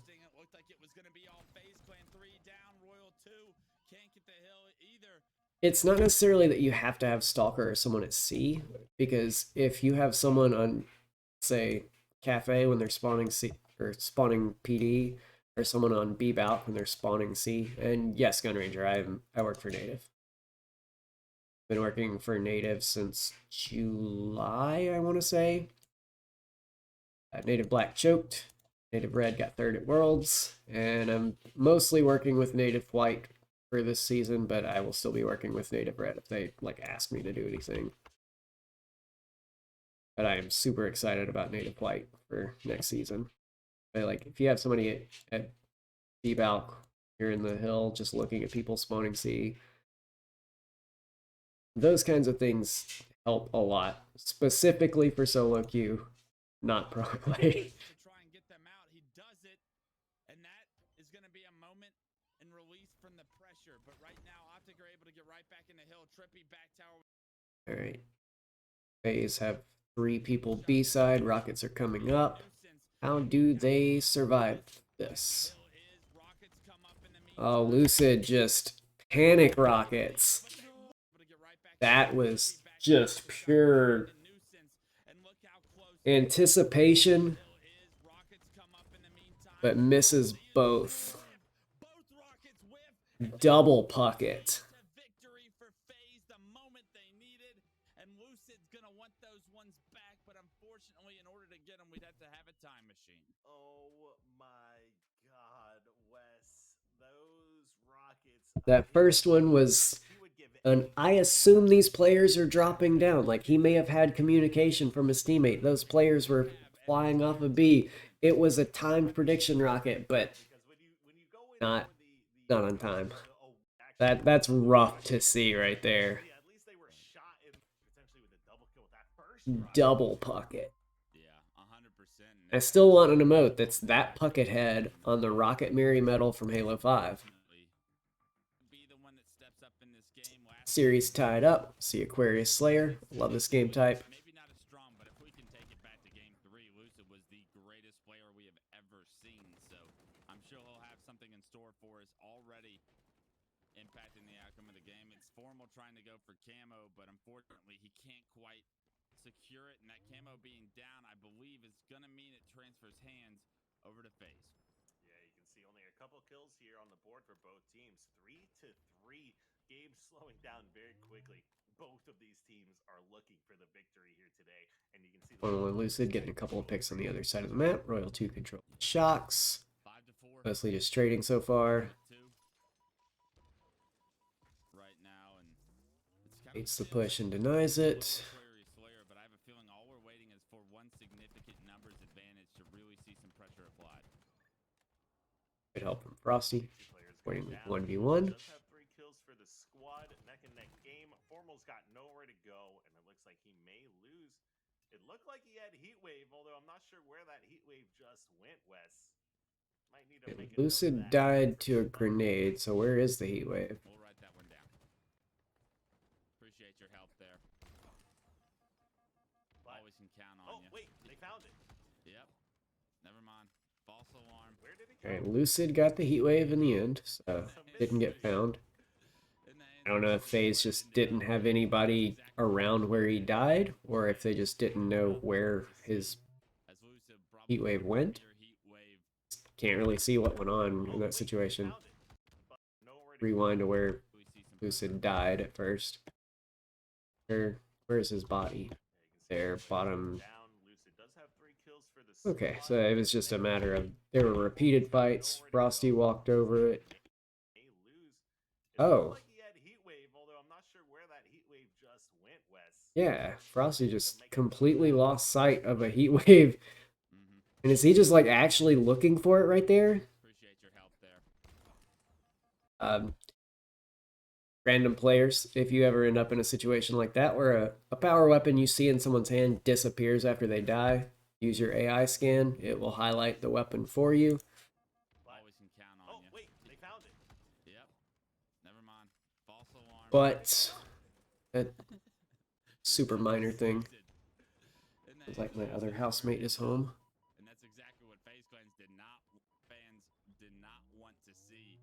As Lucid probably the premier heat wave opportunity that you can have for the green wall right now, and he knocks down Renegade to no shield. Renegade stays bottom mid. Renegade rechows, and that's opportunity that you can have. Renegade with great pistol shots there. Knocks down Renegade to no shield. Renegade stays bottom mid. Renegade rechows, and that's not something Lucid ever expected. Lucid's shaky at this point in the series. His wife, and Renegade finds his 5th kill of the match and makes it a 4-kill lead for FaZe. Yeah, you can see pistol in his hands as well. Nobody grabbed nothing more than Renegade does at this Euro point. 2 and Pretty certain of X that there after today's tournament. XLT Camo is still High up on Furl. that base. Thank you guys for the follows. They do not want to Super force late this responding to camo, one of those. but Sorry. they know as long as they leave Camo up, Optic kind of has to stay in position to where they can at least contest it or keep eyes on it a little bit. So it's actually kind of pretty wise decision not to force that. Renegade just shitting with the sidekick in every game he touches it. In action, Renegade putting it to work, takes down APG, gets some good information that he's back the player into the closet. Lucid gets deleted. The teamwork from FaZe right now, something to deal with for Optic. Formal trying to finish this kill. It's not an easy one, but he gets the job done, and that Renegade already 7-3 at the start of this game. just had on the base. A phenomenal job by Formal. That 1v1 is Formal just running across top middle. but he gets the job done. I want to see Releases a lot of the pressure. what he's doing for this. Lucid's pinging top middle, gets a kill.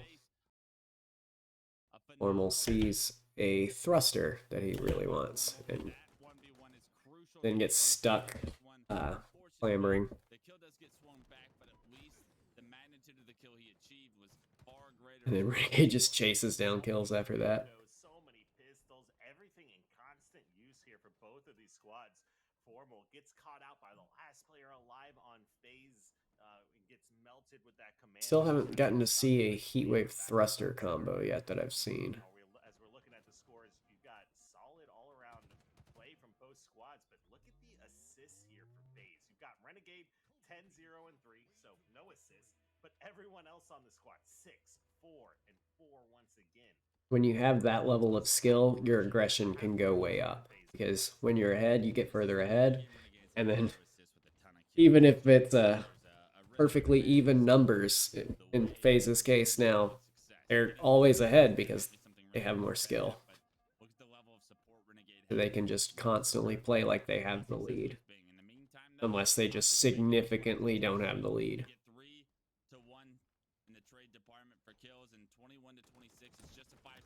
Forces other teams to have to think a lot.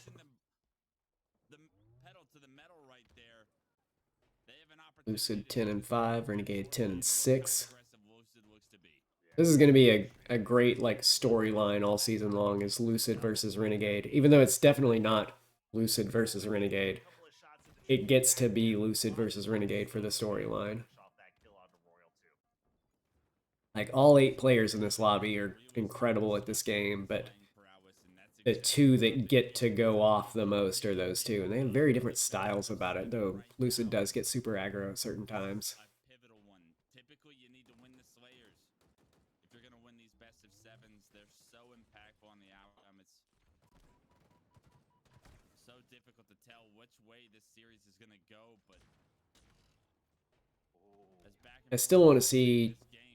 I still wish we could have seen the Cloud9 roster with Lucid instead of Renegade, because he usually plays his life more. Frosty and Renegade both paired with 11. Lucid needs someone else to step up now.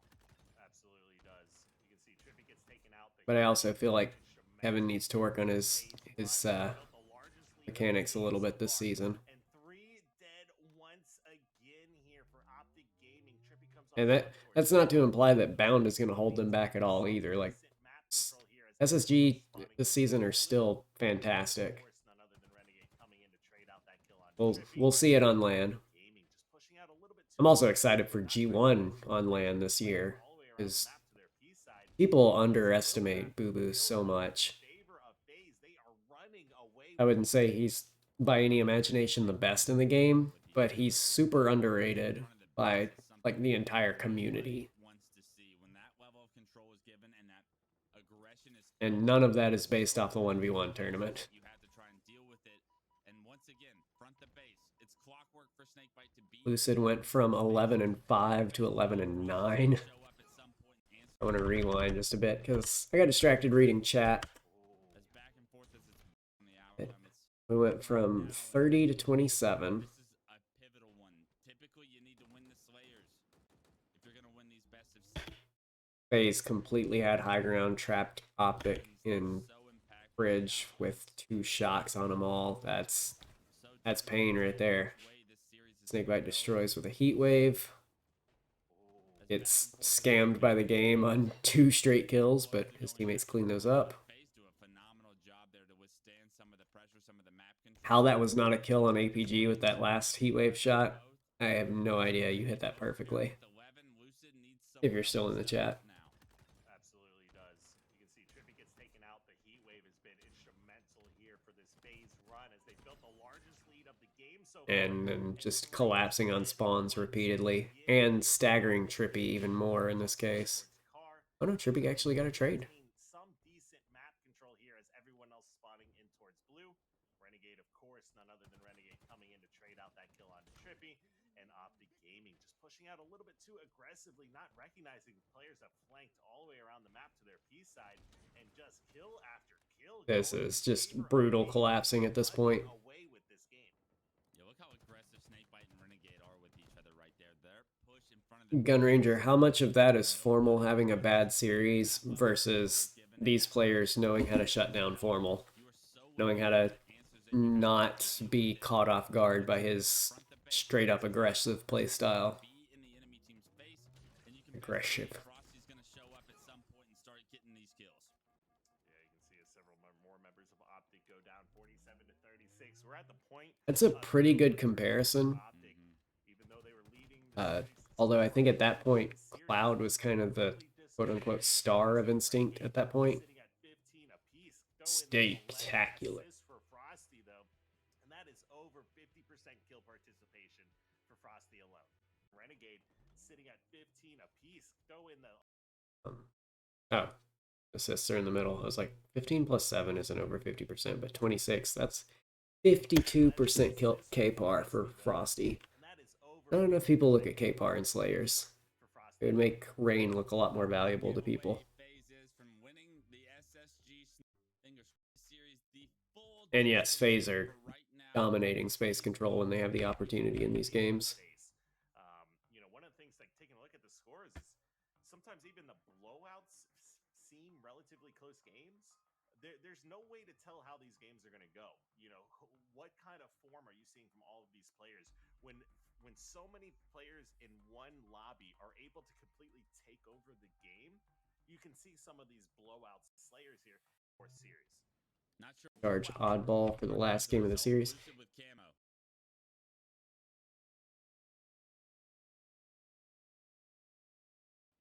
Three go down for FaZe, and it looks like Trippy started this one off with a nice double kill to kick his team off in some map control, but as Lucid tries to make his way towards this shock rifle with this camouflage, he's got to figure out a way to make a play to get this ball and secure. Lucid fumbling again, like, he looks rattled at this point mechanically.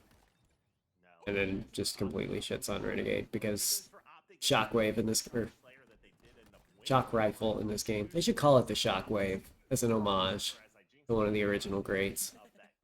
Somehow, even with those incredible shots from Lucid, several members of Optic still fall, and ball goes over in the hands of FaZe.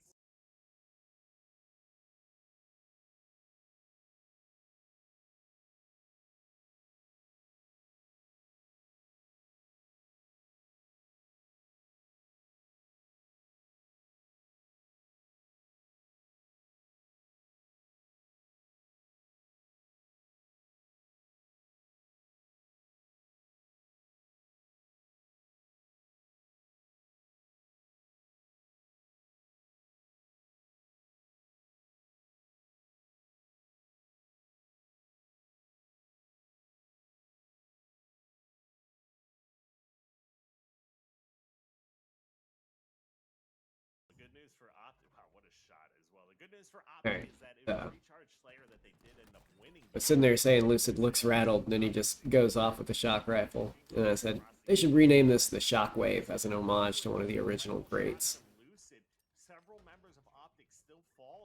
Well, like, I'm not running ads in the middle of a game. I'm running ads over myself talking, so like if you miss me talking, it's lost value for the ad. So I try to just like actually treat it like a commercial break. Snakebite, Renegade, and Frosty. Royal 2 is every bit of an MVP on any team he's ever been on. So what a roster this is to try and compete against. I am not good at answering mechanically related questions, Go Tar Heels. It could just be that it helps fix your brain's like understanding of where you're actually aiming. In my case, I've never fucked around with the reticle. Maybe I should, because I can't aim for shit.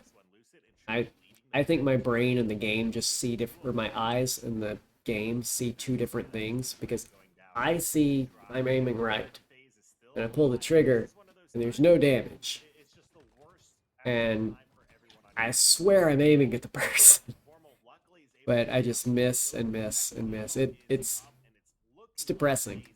I wish I could shoot my gun. But I think a lot of the times it's because I'm moving my right thumbstick or jumping as I'm trying to shoot, which I gotta break both of those fucking habits in this game and just focus on left thumbstick shit. But it is what it is. I suck at this game. Renegade with camo, and like I was saying earlier, almost all of the time I was watching FaZe with Renegade, Sparty, King Nick, etc. last season. Whenever Renegade would get camo on this map, the very first thing he would do would be to try to find the shock rifle player and shut them down. Here we see Renegade has has camo. First thing he looks at, like he sees APG, he doesn't care. He cares about this. Or forces Formal out of scope in the middle of a shot, so he guarantees the miss. And he takes over the shock rifle, doesn't ego challenge the player while he's like actually able to die. And once his camo is fully engaged again, then he repeats and goes for the no scope. Actually, did Formal just like have insane camo eyes? Yes, he did. Or did his camo wear off mid-scope? The timing on that. The rewinding for audio. Still in his hand, so he can play his life very slowly here. Lucid's re-chowing, trying to find him. But because he's camouflaged, it's going to be a very difficult kill to try and find. And now, Renegade with the oh, his camo wore off out in the open. That's unfortunate timing. Shock rifle can allow this setup to really manifest, but he gets deleted. And that's if for any reason Chig is in here, one other thing you could add a timer for on your little timer app is camo duration. To break this setup quick. The timing on that. Renegade, when he heard that camo start to expire, it's probably pure panic mode. Tries to run, but Optic Gaming is ready for him. They were trying to keep their eyes FaZe with the ball in a neutral location while they have a big lead. They know they don't have to focus on going for it first. Frosty has grapple, he can pull it to safety. Some like to sit back and kind of snipe from a protected location. A lot of other players, kind of how the meta is developing, want to get out on the map, go for as many kills as so they're able to freely pull that ball to safety. Got it in a good spot. Till Renegade falls. Snakebite's not able to get a pick across, but Frosty's just going off. Lucid's picked off. All the space is cleared out. They have free ball time again. And Frosty's just doing Frosty things now. That was not an easy no-scope either. Those are one of the more difficult angles. When you're just standing... Good awareness by Lucid on where Frosty's going. Man, that's probably basic shit for this level of play, but like, didn't hesitate at all to like chase. He was just immediately dropped in front. And from what I saw, he didn't have sightline on it, so it was just either audio is that big, or like it looked like Frosty dropped before Lucid slid in, so like he was just super aware. Those are the easy snipes. These plays from Frosty, the snipes, the perfects with the BR, these are monstrous plays. And here you see Frosty had pushed super far into C. What map is this? He had pushed super far into C, abandoning this space. So this becomes vulnerable space. And in the meantime, Royal 2 rotated the ball all the way further into pipes. So if anybody does push this space, especially after Frosty dies, like APG could have immediately pushed out right there. Like Royal 2's moved the ball away, so he's not going to be pressured by someone pushing or like, potentially getting in behind him. In the meantime, you have Royal 2 with the ball, and look at his time. Renegade is still in A, so Royal 2's got a buffer on either side. While Frosty's going to work over in blue. And He's got green gun, so it looks like he's going to go play the solo lane against the player that's over trying to push. Well, Snakebite takes over the ball, and I like this little bit of teamwork. Keep in mind, FaZe is up 3-2 in this series. They are completely dominating round 1. Is Formal of with this game camo? number 6.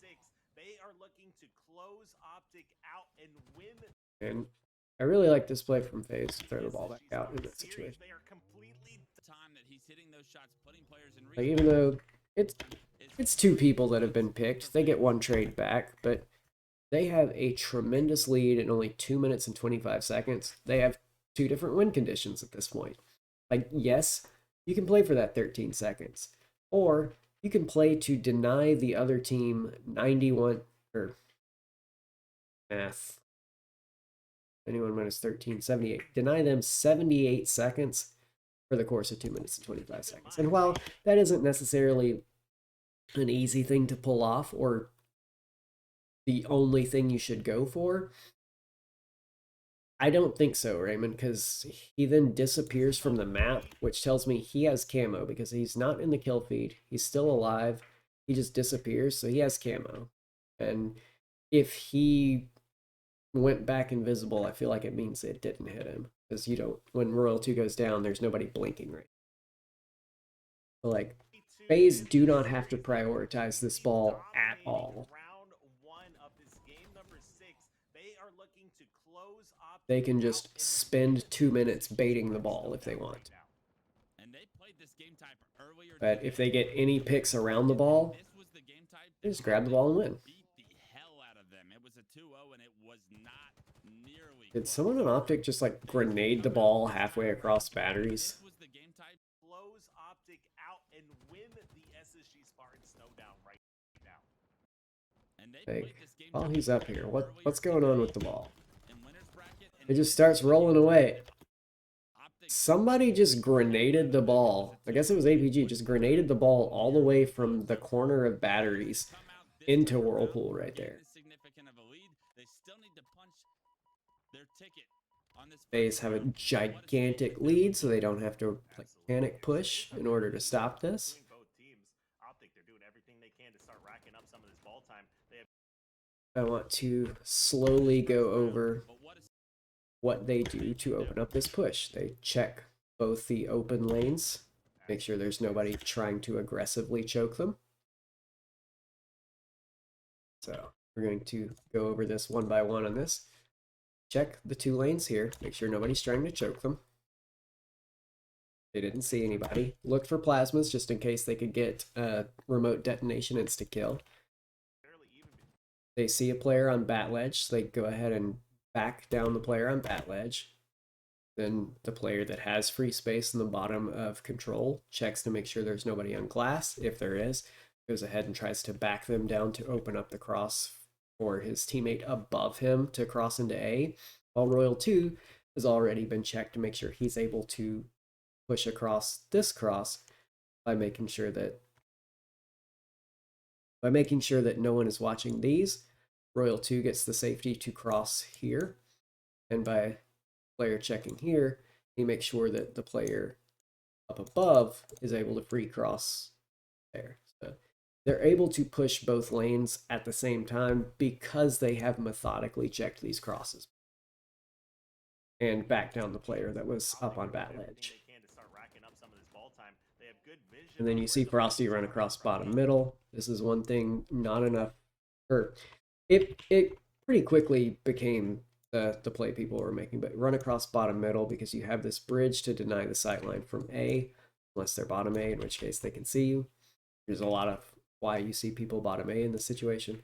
But then you get an easy pass into Whirlpool where you can either collapse with the player going into pipes and clear that out before fully collapsing elsewhere, or you can just 2 or 3 man this area for a free win.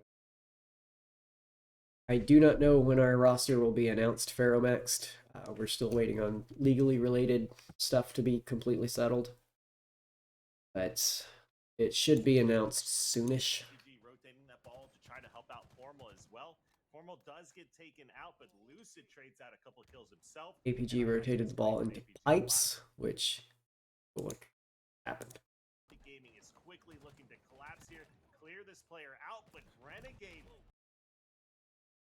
Hopefully under Gun Ranger. rotating that ball to try to help out Formal as well. Regardless of how many acceptances there are, hopefully under Himself, 1 denials. see a lot. They do have a Under 0.5. Gaming is quickly looking to collapse here, clear this player out, but Renegade with the finesse is just too strong. APG does take him out, but he bought a lot of time here for his team. Yeah, but all FaZe need to do is get this And ball now rotated into FaZe get the pipes. ball into pipes. Just like that, Frosty does it, and now he forces Optic to fly at him. But they're not even going to be able to get here in time. It appears 5 seconds, and he's going to walk out the front as Optic come in the low door. Unfortunately, Frosty doesn't even want to end this without getting a kill first. A little bit Guarantees the of kill on Lucid. to end this That round first is Frosty easy put the peasy for punctuation FaZe. on it, and that was a dominant FaZe round, and now Optic And on it. one other thing I want to highlight in this.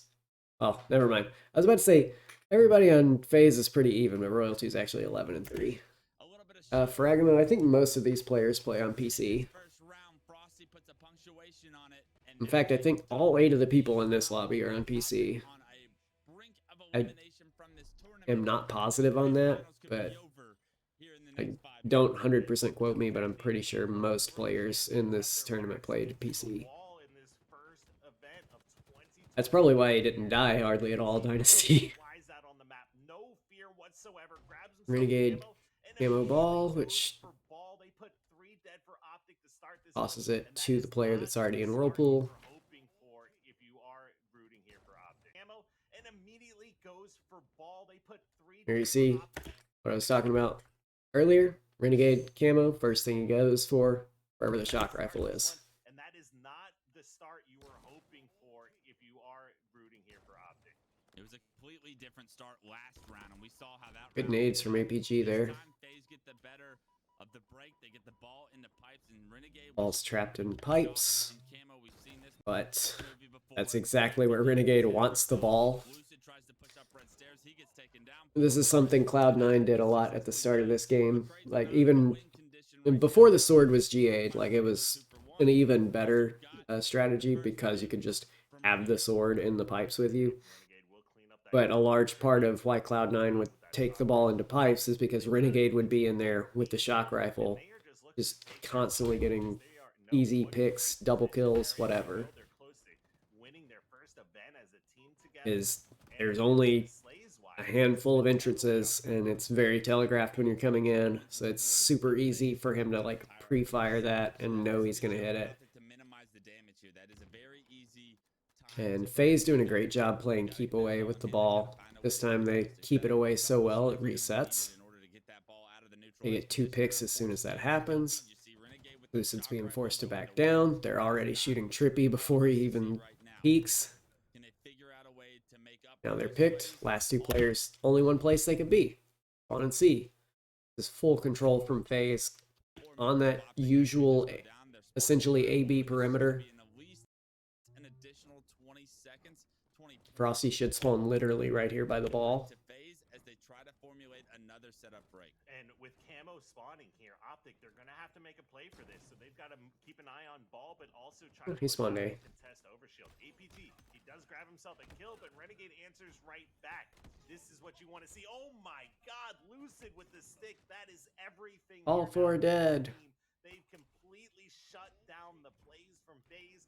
They're able to But grab FaZe is already up 40 seconds to start this round. Just pulled that off, but that is exactly what they needed. That was all 4 down for FaZe. And unfortunately, Optic have the ball in A. They have, at least it's 2 players in control. One thing I see a lot, or happen a lot with less success, you'll have 1 player in control while the ball is in A. And this player essentially becomes a sitting duck for any push. It's either they take a little bit of free damage from across the map and then get cleaned up, or they just get hard pushed by more than 1 person into control. And if you're by yourself in here, you're an easy kill. If you have help, maybe you're not so much an easy kill. This lane can be considered closed, but it also means you're not controlling the rest of this map nearly as well. So hopefully Optic are preparing to just hard push into C and fully rotate this, because it's only a matter of time before FaZe are able to push this side. It's a perfect setup break, a little bit of fortunate. Formal dives, bottom control. The fact that Trippy didn't get assassinated there allowed Good play from APG to try to help loose it out. Succeeds in getting the kill, but now the ball is just stagnant, and FaZe are still winning this push at the moment. Yeah, it looks like it's finally stabilized by Optic. And although he eventually goes down, the damage is done. He built a distraction, and that should be a nice 15 points awarded to Optic. But we still see they're on this AC split. So there's still this constant pressure in Whirlpool. Like, even if FaZe never push here, this lane is open to the ball carrier because he's in this area. There's no buffer ahead of him. So there's just a constant pressure against the ball carrier here that has to be, like, considered the entire time. So unless that lane gets completely denied by the shock rifle, which is possible but risky, and now the shock rifle's not even watching that lane, so the ball should consider rotating like immediately. And that seems to be what the call is. Unfortunately, now they're all hugging nuts in C. There's no spread, no control of space at all. They're all clustered in this tiny little hole, so unless they are sharing a brain cell and all look at the same thing and shoot the same thing, they might quickly melt here. They have numbers. I'd almost like to see them drop ball and fight here so they don't lose control. They can easily shut this down. Somehow, 4v3 scenario, 3 of them go down. Oh, excellent nades. APG is stuck in a corner with nowhere to go. And Renegade immediately recognizes. As opposed to Optic being super late to rotate away from this Whirlpool situation, Renegade immediately recognizes that although he has a teammate spawning with him at C, this lane is still open, so he takes the ball closer to safety. He knows there's people on his team in A, so control is a lot more safe than in C. Like, even though he could just play the ball in C if he does get pushed, it's the easier play to play keep away and then slay out of that, and then potentially play more keep away or start getting ball time or something along those lines. Not as much time as I was thinking. And they have a numbers advantage still because APG hasn't come off spawn. And Royal 2 super far pushed up here. That's not a bad thing at all because he just now came to top glass as Optic came 4 alive. If he had pushed all the way to glass sooner, there's the risk of APG spawning in this corner, but because he was around this area as APG spawned, it's fine. Then he opens up the spawn after the players are already all alive, so it's not something to worry about. It becomes, this space was controlled, so it's still claimed. It's already painted in Splatoon sense. And the rest of FaZe still have all of this space because of their positioning. So Optic are very limited in their options at this point because they don't have any space on the map. And a lot of that is Royal 2's timing, APG being staggered. There we see the push, and Renegade is just immediately rotating to a lot of this. Give me the paint. All of this is controlled. Instead of just staying where he was, as some of this starts to turn blue, then this starts to get dangerous, he just rotates the ball into this nice, pretty paint. Just going to retire in the painted world, like in that one quest in Skyrim. The ball if they did break through. Yeah, not as much time, and honestly, no opportunity. And it also forces Optic to just continuously run into FaZe's other Slayers. And then just as soon as those 2 players dies, he throws the ball right back to his teammates. So it's right back into the hands of 3 different FaZe players. And one thing I want to rewind just briefly, right before he started to rotate that back. Like, this is just fantastic ball movement out of Renegade. Like, he gets the ball into A, and this is before Frosty has gotten these kills. Oh, Gun Ranger, thank you for the 2 community subs. Congratulations, Yakazin and Holy Tiddlywinks, for randomly gifted subs. But you see, as he gets into this area, Royal 2 dies, so he knows this space in pipes that was being controlled has now opened. And then Frosty gets 1, 2, 3 kills. Royal 2's dead over here. Renegade knows immediately Optic are probably going to spawn in one of these 2 spots. Means this has that constant pressure I was talking about. So instead of staying in A and waiting on that pressure to come be mounted upon him, he just immediately rotates the ball back into control. Unfortunately, he dies to the last player alive, which is super unfortunate. It's good awareness heads-up play from Lucid to cut off that rotation. But the ball falls right into the hands of 3 more phase players. Optic are spawning on the opposite side of the map. Great heads-up play by Renegade to rotate the ball the way he did. And then Formal tries to just jump out into open space, get the shock rifle. Frosty says, you know what, I'm gonna go kill these spawners. Back-to-back triple kills from Frosty. And Snakebite aware he can get an angle on that player. This is crispy oddball play out of phase.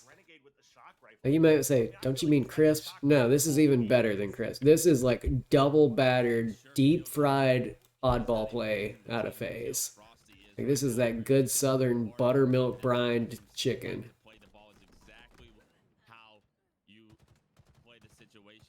Like, the fact that they're making objective plays that spot on while they also have the slaying power they do, it's going to be hard to compete with FaZe this season. And Snakebite just out on an island, just daring Optic to come deal with him, but Optic's 4 dead. That Renegade gets the overkill off screen, while Snakebite's chilling on an island. The SSG Snowdown champions themselves. Renegade punching the victory in with an overkill as well to add insult to injury.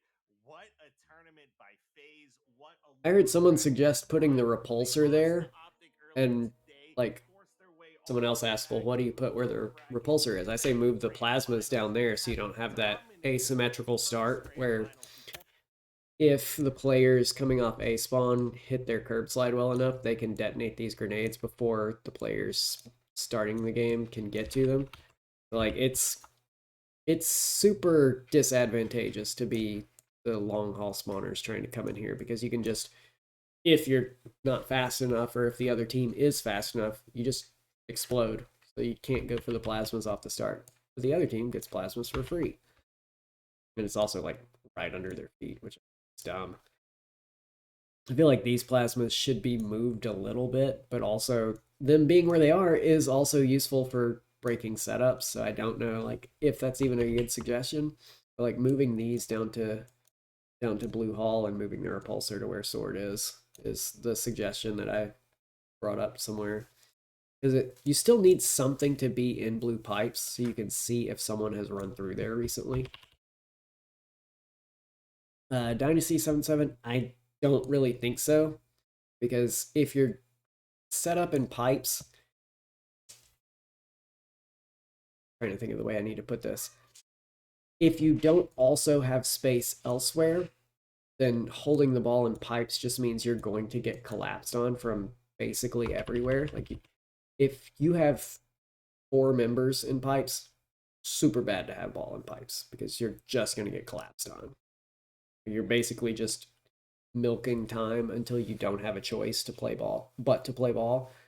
But if you have control of top A and you have control of glass pretty sufficiently, then it doesn't matter where the ball is, as long as it is, change colors, damn it.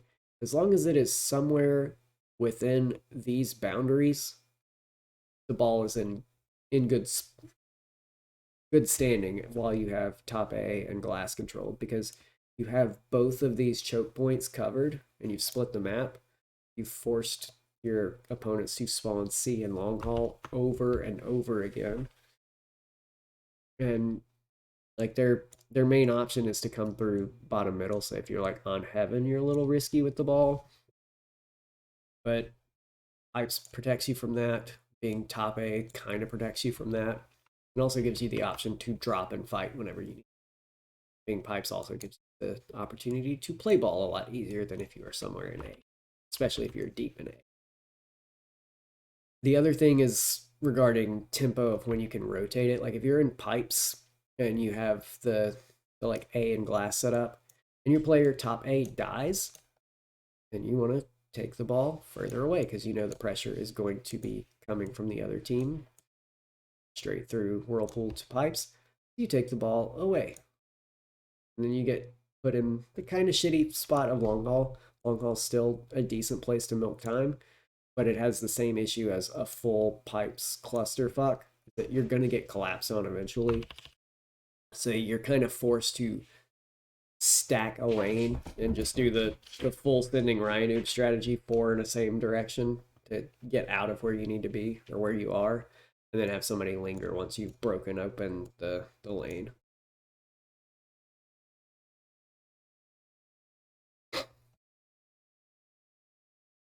And in general, in matchmaking, like even with no communication, one of the best things you can do for holding the ball is just make sure you're between two teammates. Like, say you're on live fire. You've got a teammate that is just trying to push up dummy ramp. Or actually, say you've got a teammate top middle. And you've got a teammate just sitting on scoreboard. You've got the ball. The best places you can be is cuts. Because you know there's nobody here.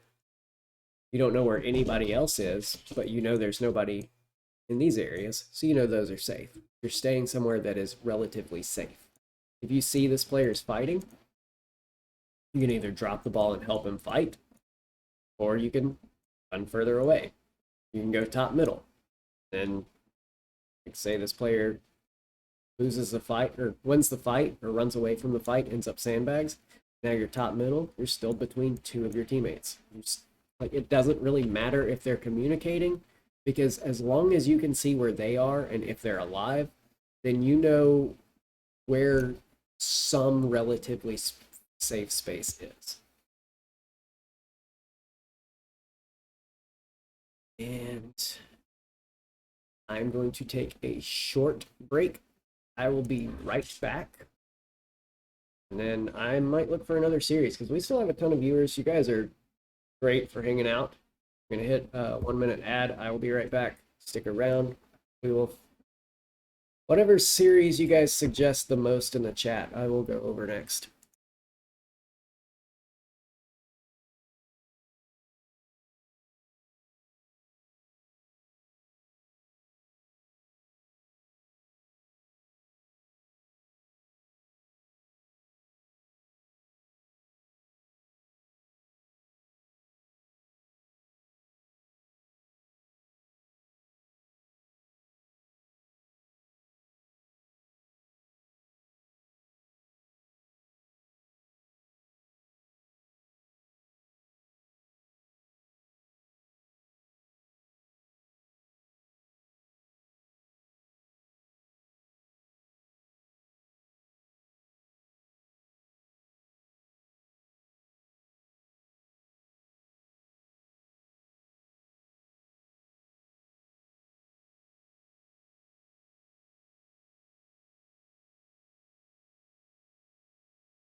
Okay, I am back.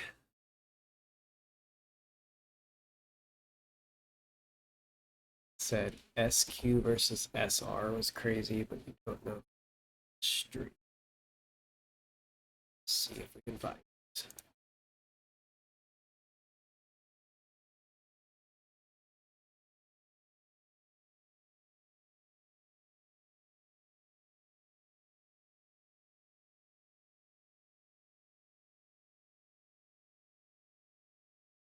SQ versus SR.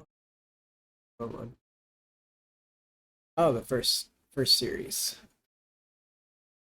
I think they missed the Argyle flag because of the stream issues. It was day one, group stage, correct? In the second grand final.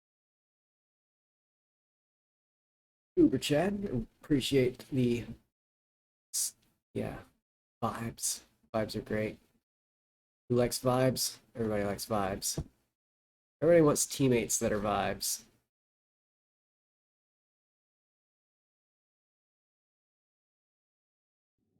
Let's see. Be a trade, Wes, but some.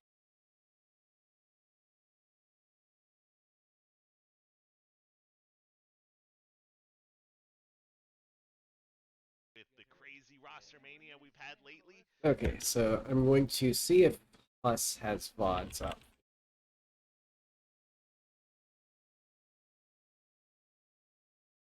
And we'll watch game one from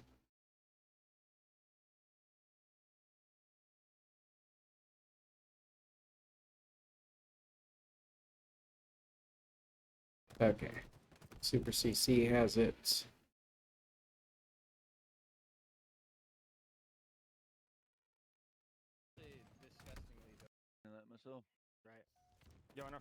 Okay, so we're gonna watch game one just from Super CC's point of view, unfortunately. No random observer jumping from POV to POV. But we'll have some comms on top of this one. No one's grapple. Watch the diving board off the start and make sure nobody gets grapple. We're gonna go shoddy. Sitting mid. And then also takes an angle to be able to watch to see if anybody's going for camo fast. And tries to put pressure where a sniper may be going. Going mid right. He's got the confusion. Get him. There's two. There's another one. Two right behind you. Right behind us. Yeah. You guys on me. SR with a quick 3-0 start. In our flag with snipe. I got a shot on him. Got one. Another one running it. I can shoot flag. Flag's gonna be And one. Flag's dead. Another one there. Another one sniping. Two there. Both there. Both there. Last two. One's dead. Another one there. Super CC. I got a snipe. At first, following the There's sickies right now. I'm pushing through. One dead. Go Tar Heels, you actually can view people's recent match history, like up to 12 games, by going to their profile and watching film from that using theater mode, but theater mode's still a little broken in this game. Hopping really fast. One thing I was going to mention there, and I can't use tac maps for this because it's a Forge map. They haven't updated overheads for that yet. The artist Artur Bloodshot has not done overheads for that yet. But Super CC breaking one of the sort of rules of Catalyst flag, which granted this isn't Catalyst, so it's not super important, but a lot of times a team would be running the flag across open space and players would just stop to try to cross map, and at best that's like a 50-50 play. You get the kill, like maybe it stalls them a little bit, but one of their teammates is going to be there to continue moving that flag. And in what you could be doing instead, while they're running the flag, which is slightly slower, you can be getting into their base ahead of them, get this aggressive space control, and deny their ability to get the flag to the flag stand. So why am I bringing Catalyst up for this? Well, One's dead in flag with snipe. in this situation, like he puts the shot in, and then he starts to immediately go toward the enemy side of the map. Another one running it. I can shoot flag. Then he stops, continues cross mapping, Flag's dead. Another one there. doesn't continue getting space, but he does continue dealing damage to the opponents. They're 3 dead at this point. It doesn't really matter whether he overextends or not. He also grabs a sniper in the Yo, they're sickies right now. I'm pushing Yo, through. one dead. I'm hopping really fast. Sniping their bottom. I also have very little read on Argyle meta at all right now. Snipe was one shot there. There's two. There's two bottom on They're you. both weak. Another one barrel probably. Yeah. Wait, Nice, nice. Archibald, Dead. looking for Neurotical. Neurotical base right now? A base. I can see that. One thing you'll notice pro players do very often if they get the other team 3 dead, they constantly bring up who the last player alive is, so I'm grabbing they can focus on making sure that player gets taken care of. I can see that. Playing top. Is there another one? Yo, bottom right. I'll push him, he's gonna die. Got denied by his teammate Snade. Oh, another guy flanking you guys, gonna be directly behind you, Chase. Bottom mid right now. One's looking vent, one's in vent. One shot on me, bottom mid. I'm trying to live. Hear that? Probably gonna die here. Ammo 30. Killed one. I got out. He's on me still. I see him. I'm coming, Chase.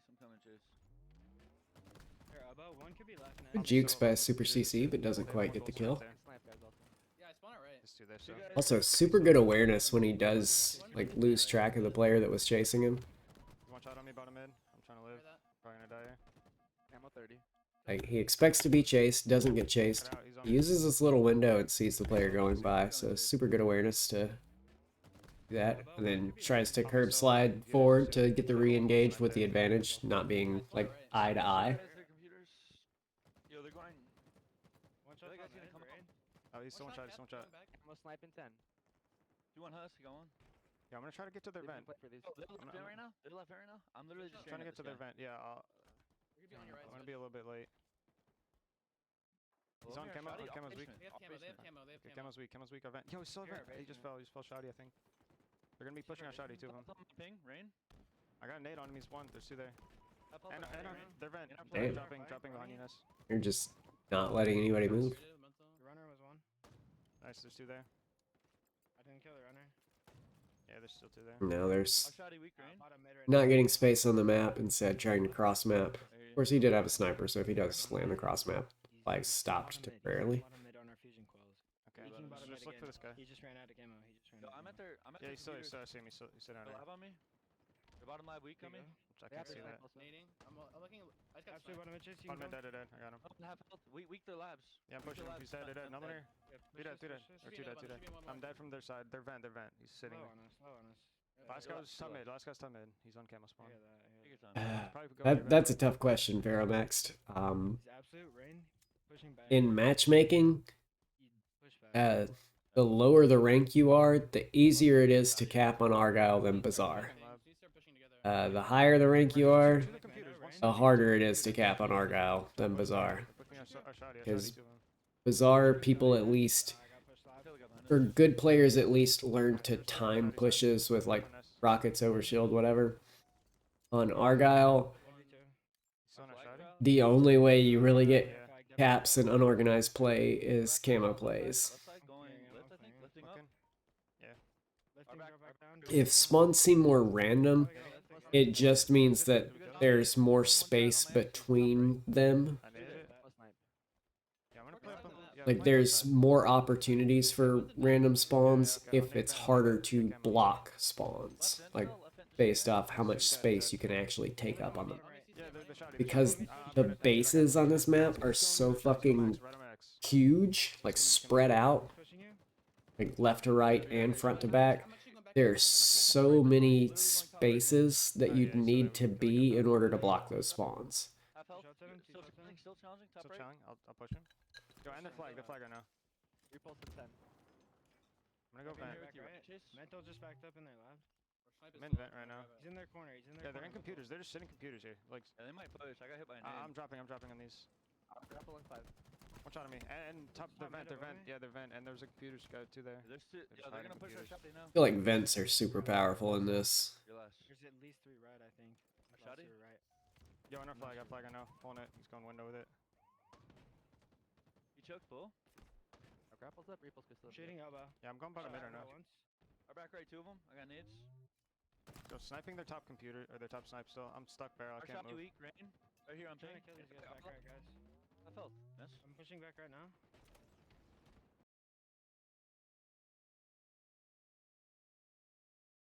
One thing about Bazaar that I used to talk about, which Doesn't really matter anymore because we don't have that map, but I called it the 30-yard line rule. Like, once you cross this 30-yard line with the opponent's flag, if you did not have numbers at that point, it was better to just throw the flag down and bait it, get the kills, and then continue running it. Because most of the time I saw anybody just like drop with the flag and try to full run, they'd eventually die and just not be a presence on the map anymore. So the flag ends up getting reset. But if they just threw the flag down and focused on slaying first, or depending on where people were coming from, just focused on slaying first, then you can bait the flag. You control the space on this central area. You have high ground because you're up high. And you just transitioned off of that. But the more I saw people doing that, the more successful I saw flag runs most of the time. Green tree, because a lot of people complained about it, and it was super stalematey as a game type because of how easy it is to trade kills at a high level. He's grappling our back base, Chase. Hey. Yeah, he's still there. Oh, mid, Carmia. Somebody's base. He's grappling around elbow. Upset front base, dead. Are you back dead? Dude, what is that? I got him. One shot at high elbow. One shot coming our flag. One shot coming our flag to you. Dead. Ooh, double trade. Shot our computers. I'm pushing that kid. I'm pushing that kid. Mental just made a mental play and got 2 kills for it. Nice. Grab up. Grapple's not up. Another one lab, probably. I'm trying to come right side. Give me a second. Yeah, I'm watching right side. Yeah, Bazaar was super hard to get any progress on, both in organized and unorganized play. Unorganized play because it was hard to get any progress on the map. Organized play because it was so easy to just trade kills that it became essentially only a flag cap if somebody had power control. Catalyst was removed because they wanted to add Argyle and Pit flag. And I'm pretty sure that's the only reason. Like, people were bitching about Catalyst Slayer. Nobody was really bitching about Catalyst Flag. And then as soon as they got rid of Catalyst Flag, everybody's like, I want it back. Gun Ranger, no one whose opinion I respect. Yo, on my ping, Chase. Yeah, look, I'll push him. One shot and then my absolute. Yeah, Rain is in our vent, absolute. One shot from base. One shot of basement. He's gonna be one shot of basement. Absolute basement. Swinging around.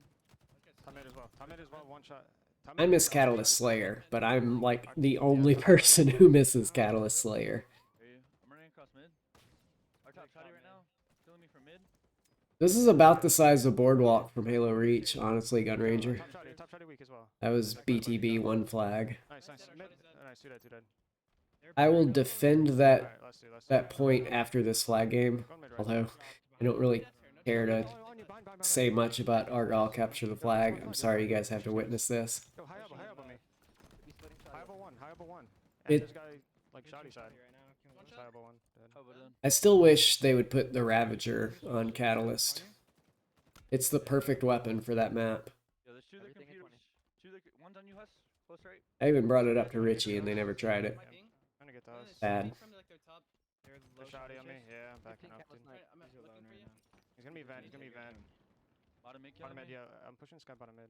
Raymond, I will defend that point completely in about 4 minutes when we see this presumably 1-0 flag game end. I'm gonna die. He's weak. Dead. Pros hated it because it just became stacking lanes and playing NASCAR, rotating around behind each other. One has our snipe. They're not peeking. Sniping their back left, Carmia. Okay. I'm looking for this camo guy, bro.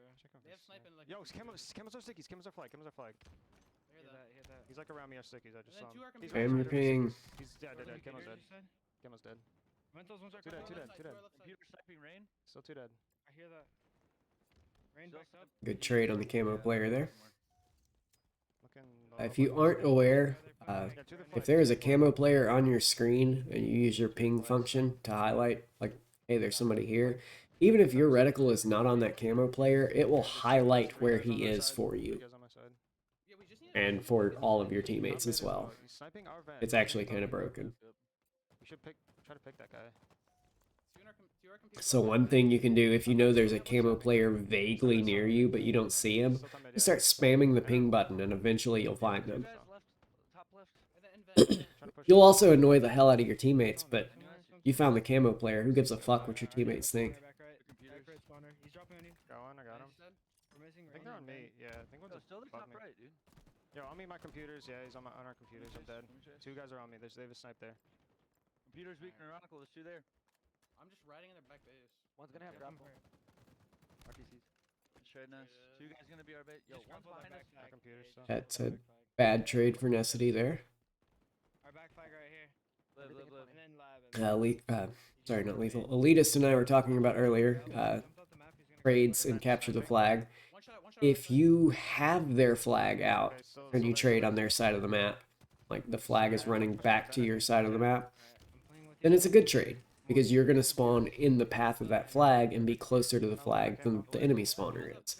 But if you trade in their base when you don't have the flag out, it's a bad trade because you're giving up space. Yeah, I'm trying to walk at their snipe guy. Yo, it's on me. Yo, mid left pushing you. One shot. Fell bottom mid, one shot. I'm in weak and Guys, dude, they're flag here. He's still the sickies. That's actually a really good idea, Gun Ranger. I'm trying to walk at snipe guy. Snipe guy's right here. I with the guy bottom right. Another one bottom right going mid. Snipe guy's Ooh, camoing me. There's two on me. The snipe is one shot up there. good camo eyes out of Carmea there. One shot to you. Right on you, Hus. Nice. You can pull out. Just you can throw it out. Yeah. He's one shot their lab. Fine, we have time. Yo, pushing him back left. I'm trying to go right side. Yeah. There's gonna be multiple elbow. Nessa's Yeah, gonna elbows one. Absolute dead. Two dead. Yo, their plasma's in the corner. Mental. Yeah, we can get another pull. Yo, I get one. That'll be three dead. Let's go. Yeah, he's still there sniping. Still one shot sniping sickies. It's fine. He's stuck there. He's one shot. He cannot do anything. Nice, good job. One shot hiding. Alright, good flag run out of these guys. Going the opposite way we've seen. I got two. Saw the last flag go. Shooting in the back? Yeah, elbow. We can kill that guy. He's one shot. Saw SR run the flag the exact same route every single time. Nice. These guys run it the opposite direction. Elbow. Have as much success. I'm trying to pinch this guy. And then He's up here in the corner. And then on me. Yeah, I'm coming. Half health back lab. And sniping behind me? No beat down mid. Oh. No beat down mid. Need to kill He's gonna be the back base. Back Shot right at me? weak. Gonna shot chase. I'm taking too much damage. One in my front. 20 if we pull. Yeah, there's two on me. They're trying to push me out. One done. Okay, 2 MX. They're running through their computers. Got a blank snipe us. Nice. Last two. Watch right side. Yeah, watch right side. Just keep watching that. We're good. Good nades. Nice. Wait for OT. Yo, they're flag right now. And Another one there. He's pushing you. Good. yay, we get 5 more minutes. Argyle captured the flag. We just need to do what we did again. Like one more. Let's try to double walk through the left one, dude. Yeah, this is gonna happen every fucking game, isn't it? I'll double with you if they shoot. We're good. They have camo, I think. No, we have it. Nice. Yo, on me sniping low right on me. He might push me. He's just running. Nice. You get sniped. Yeah, I'm Very- play for pull then. Very nice pre-nade. One on our unknown. Parmia. Just a great opening strat out of Just one left.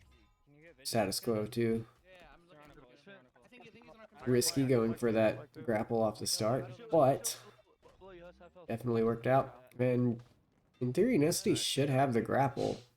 He could have actually accelerated this flag run. Doesn't really super matter though. Good shake, Kyle. Fucking beast. Bottom right. I could not kill anybody for half that game, but I got the last cap. Super CC 9 and 20 that game on his way to a victory. It is night and day different than season 1 of HC. Then we're on into game 2, looking at Pit Slayer. Some awesome matches. I'm joined with I hate that Golden West there's so many series with forge maps that don't have overheads, so I don't have tack maps on it. I actually don't know who Envor is teaming with, Gun Ranger. And like I said, this first match is Shopify Rebellion. That team, which they just announced yesterday, Rain, Ryanoob, Carmia, and Mental. Now, Ryanoob is on vacation right now, so we have a sub in his spot in the likes of Neuronical. And they are going up against, like I said, the new status quo roster. Dynasty 7-7, I know, but I can't say until Native Flight announces officially. Absolutely. Good talent. At the moment, we're waiting on some legal issues. Unfortunately, we don't get to see the complete roster of Shopify. Best map in Halo Infinite is definitely, what was it, Behemoth? I think the name was. Absolutely the best, map to deal with snipers, or spawn with an AR and a pistol and just run around. here this weekend. So as a free agent, It's even Overwatch better when gives there's a you ban. nice Oh, okay, opportunity to competitive play map. some very strong players. Yeah. But on the other side, status quo. I'm a big fan of Very Recharge. strong individually based team. A lot of up and comers on this. I think squad. Live Fire SSG, Strongholds a is guy the that best plays game every type, day. though. And he impresses me every single time I come up against him in matchmaking. So I'm looking forward Recharge to seeing him Oddball, every Live Fire single game Strongholds. one Those in are my this two series. favorites. Let's see what they have to say about this in game 2 because it's 12-2, Kyle. It's an absolute slaughter. Aquarius Team Slayer is my favorite Slayer. When you get this kind of But control, and this kind of lead, the snowball sorry, rolls downhill. Catalyst Team Slayer. Rewind. Gotta defend my point for Raymond MCL. The one thing that Catalyst did better than any other map in Halo Infinite, specifically for Team Slayer, is it really heavily focused on space control because of how large the zones on this map are. Like, every chunk of this is like control of a spawn, essentially. As long as you're in one of these chunks, you're kind of blocking those spawns.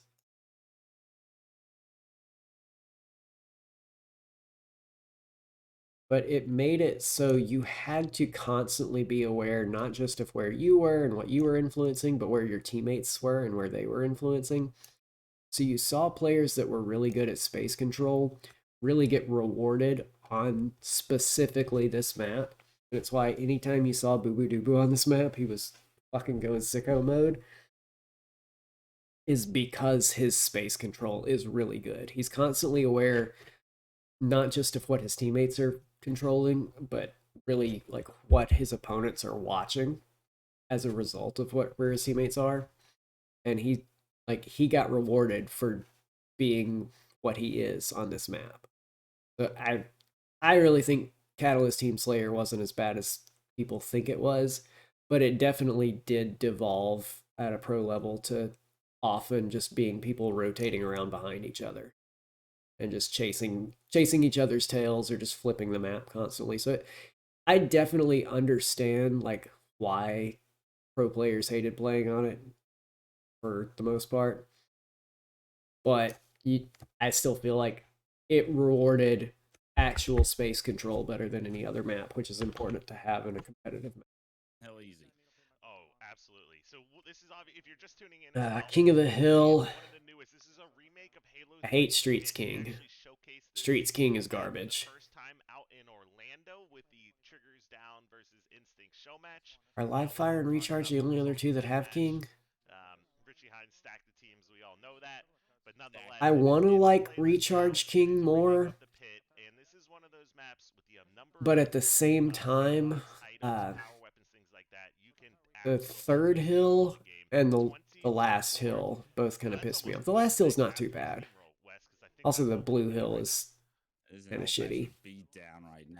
OS Hill on Live Fire is pretty garbage. I actually think the hill placements in general leave a lot to be desired. So it's a good time to get those But Overshield as well, if I there's think ever a chance Recharge to is the try and manifest closest to a being a comeback. decent hill It's map. gotta be now, but unfortunately they're late to the Overshield, and that Overshield's gonna be right in the face. The of only hill I CC. like on They'll Live be able to Fire rip is the this map first out of his one. hands, and although they're gonna be able to deal with Carmea, the damage has been done, and you can't even afford to trade in situations like this. If you want to try and manifest I a comeback, you missed have to like almost 2 replicate minutes that of this same level of gameplay and dominance it's that already we saw 24-9.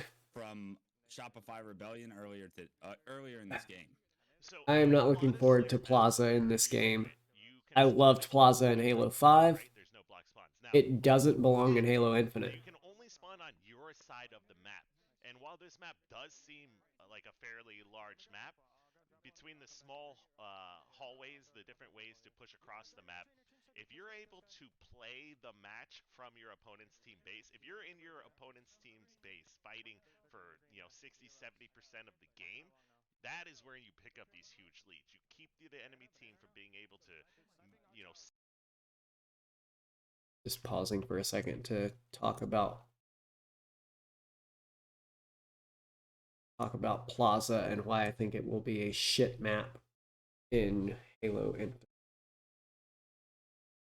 So one thing about Plaza is that a lot of the times, most of the fighting took place around glass, this open sniper area, and this central area. apart from that, you'd kind of have one player on an island in, I don't even remember if this is called green or what, but this player was very pivotal in the game, and it's because 1v1 there was so much power in an individual. Like he could hold a 1v2 or a 1v1 if he needed to, and he had a lot of potential to do so. Had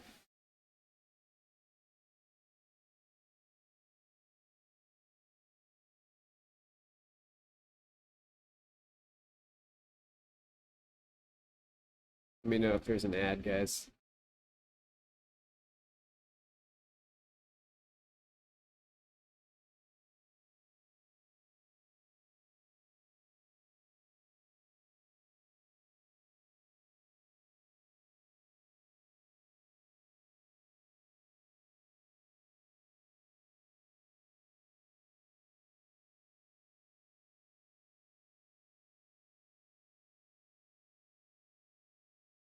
Okay, but the player that was in orange question mark green, I don't really remember colors.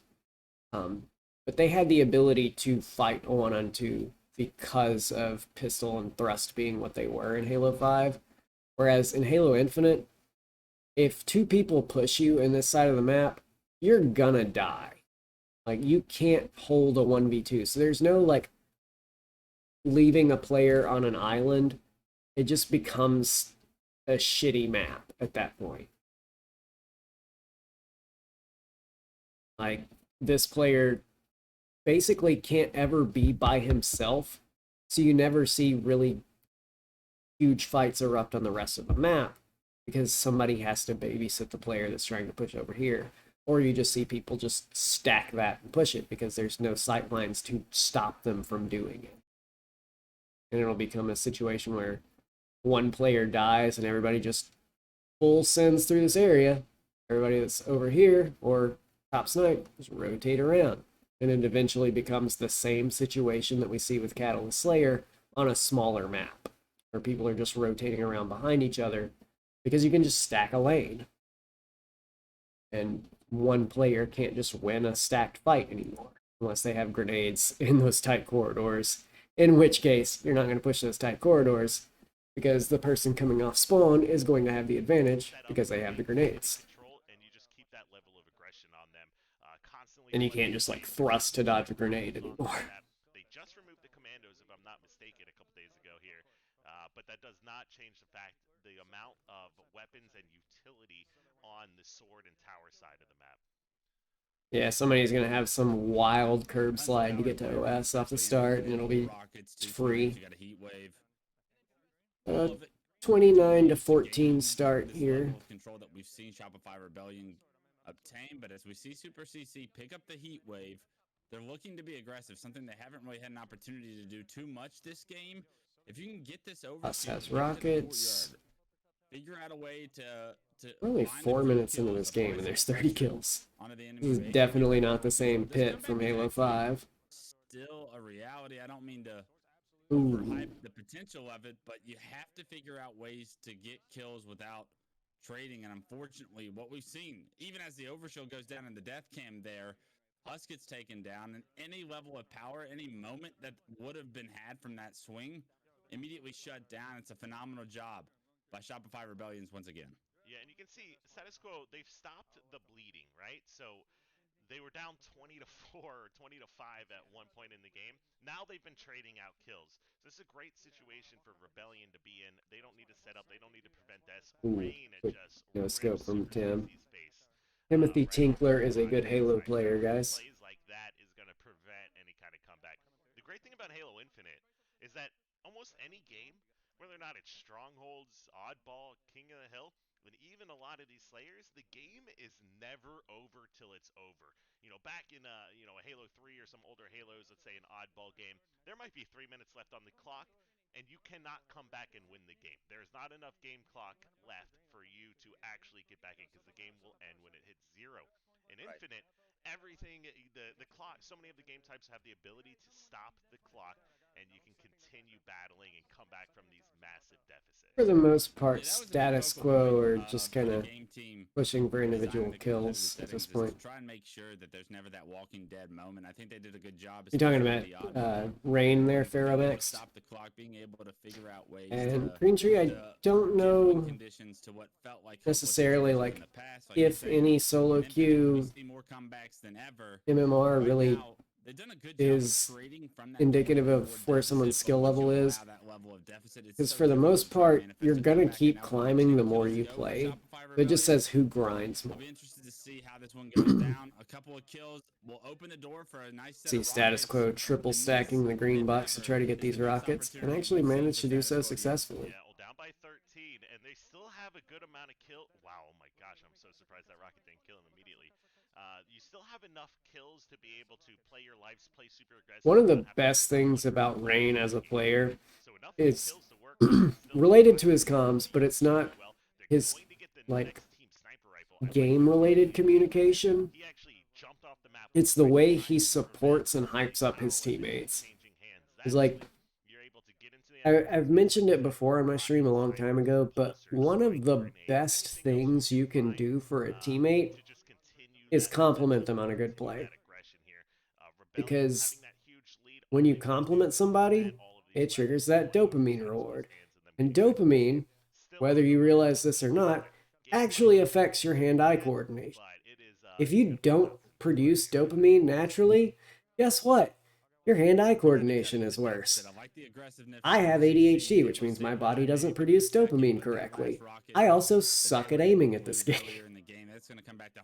They're related, but you compliment your teammate on a huge play, they get that like mental trigger, and they get better at the game because you because you communicated, like you complimented them rather. No comeback is gonna happen. SR just run over status quo that game. That was kind of brutal. Now we're gonna look at a much better game type, one that has I know it's an online event, but King of the these are the Hill. moments where a team like Optic Gaming, a team like FaZe, are gonna have to define themselves and set the tone for the rest of the year. It's early in the year, it's an online tournament, but this tournament actually does mean a lot as far as confidence and who really is going to be the top dog heading into Charlotte. Surprised to see none of SR off the start going at all toward the hill. Means they're stacking somewhere else. Christ, cats. They're stacking the hill or trying to get space around Overshield instead. So as we get into game number 3 series, Armea dies somewhere off screen. You're also seeing a lot of new maps, and looks like one player was just hiding, waiting on the snipe to be grabbed. First game number 1 was Argyle. Game number 2 being Empyrean, which of course Sniper is just kind of trapped top tower. Flyfire King of the Hill. Overshield's coming up on the map. Swish wins fight after fight after fight for this Ovi. Super CC gets more pressure on it. I think they are just like observing Super CC's point of view this whole time. Looks like Hust is going to be able to get that. Can he turn the corner? No. CC still watching it with Snipe, doing a phenomenal job to deny that. Second player grabs that Overshield for SR. But unfortunately, the body's not enough. The Overshield does get activated. Super CC wastes the last sniper shot as he's being chased, and also buys time from that player chasing him. And the early time should go their way as well. And like I said, if you're just joining us here, we should have the main studio back up and running very soon. But in the meantime here, at least for this first series, we are jumping in. We're on board with Super CC. We are 6.5 hours into my stream right now. I did not expect to be streaming this long today. Thank you guys all for the support and viewership. A big swing from usual like 5 viewer streams that I get on here. Do it for the community, man. Within the first couple of minutes here, we're still in hill number 1. Status quo. Still controlling this hill. Trying to see where the OV timer is right here. It's 20 seconds till it comes up. That makes more sense. I was wondering like why status quo were fully pushing to the other side of the map, abandoning their hill player, but Overshield's coming up. This is a smart play to do.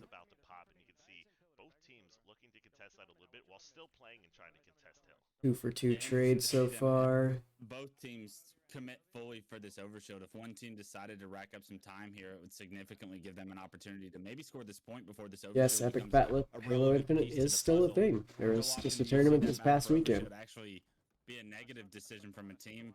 The stick, it does come through, but the repulse to match it, the trade the kills, and now all of a sudden, Shopify Rebellion are able to retake this hill once again with the overshield. So 2 straight overshields going to Shopify And Rebellion. some You people have are to really think that this excited hill for is this gonna close season off because the we're going to door. see Carmia is some fantastic. very exciting matches First, between he gets Optic right and to stay with FaZe and that maybe rifle. SSG. He's hitting I those think double G1 are tap going to with a surprise spawn people this kill, season. to follow that on the player as he And then spawns there's in. still my team, Native White.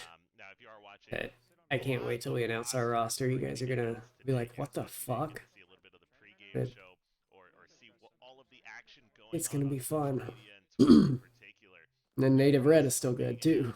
This is the first showing of the new Rebellion team, although I actually hate the Forge maps we have in competitive right now, unfortunately. for this tournament, essentially the It's like kickoff of season 2. SR took the first hill. Yep, they sure did. Is of Damn. complexity is going to be subbing in his spot. So we wish Ryan a great relaxing vacation as he gears up to start season 2 as well. Ryan grinds Even with every the day sub, after you still Worlds and have then to goes give on a big vacation as favor soon to as there's a Shopify tournament. Rebellion roster to take this series, but after losing game 1, like we've talked about just briefly, jumped into the Empyrean match, rebounded phenomenally at the start of the Slayer. That's what you have to do. Veteran presence always tends to pay off when you Trying to lose think of a game 1. map I hated. I have Control not and gotten keep the stable Argyle mentality. flashbang. I saw Snakebite did Weather the other storm. day. They did a good job, and already off to a good start here in game 2. The first point goes their way. The first 2 overshields go their way. They're setting up for the third. Man, Not too concerned with the hill time right now. 3 dead for either SR. team. It should be This overshield for overshield has status dictated quo. so much of the pace, and They it still looks don't like get it. it's going to be a difficult one for status quo to gather. They do have that snipe watching over the shoulder right now.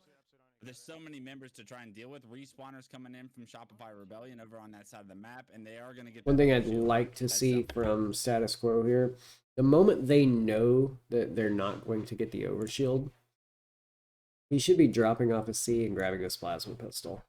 Plasma pistol should absolutely be in control when you don't have overshield. If you are ever on C side of the map and overshield goes to the other team, plasma pistol. Epic Fat Lip status quo have sort of been an org for most of the last year. Like Flamesword is in charge of status quo as a brand. He's doing some great jobs getting like content creators. He's got Real Life Spartan and Magic Moonshot doing community management stuff for his org. And right now they have an unannounced roster, and this roster was sort of a pickup roster that Necessity, I think, filled in for. And because Necessity assigned to status quo, they got status quo to represent status quo in this tournament. Who would you give final boss for Ferromaxed? It's final boss Snakebite and Royal 2? Or is it Eco and Stellar? Because they've been in every grand finals for the last year. Or is final boss Optic? Yeah, 3 go dead for, actually all 4 go dead for status quo. And Super CC's holding forward immediately off his spawn. And all 3 of them stack pillars. This is almost an SR play right here. Actually, I think SR make a super SR play. I remember watching this now. At least in the meantime, as Ryan's out. The final boss is not back. Somebody was asking or saying they would love to see classic Halo names back as orgs. So I said, who would you give the final boss name to?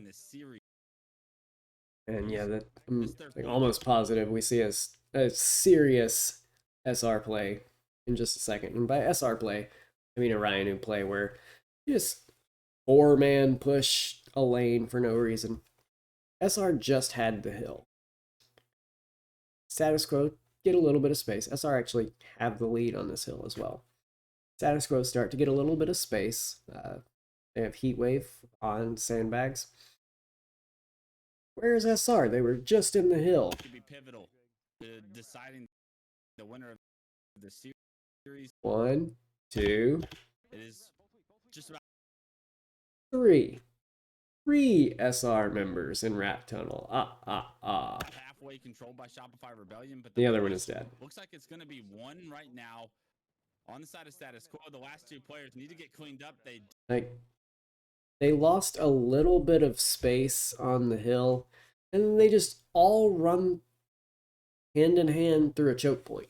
do, and status quo get all 4 dead. Hill controlled. Like if it catches somebody off guard, Very quickly if you're able to yeah, I stop guess it's a some of good these. play. It seems like a setup for the other team to get an overkill. Yeah, and this But like they ran through a heat wave, into some grenades, into easy BR shots. It's just Do you see status quo move out of the hill, throw everything on the line here to try to secure that overshield? It's almost looking like what they need.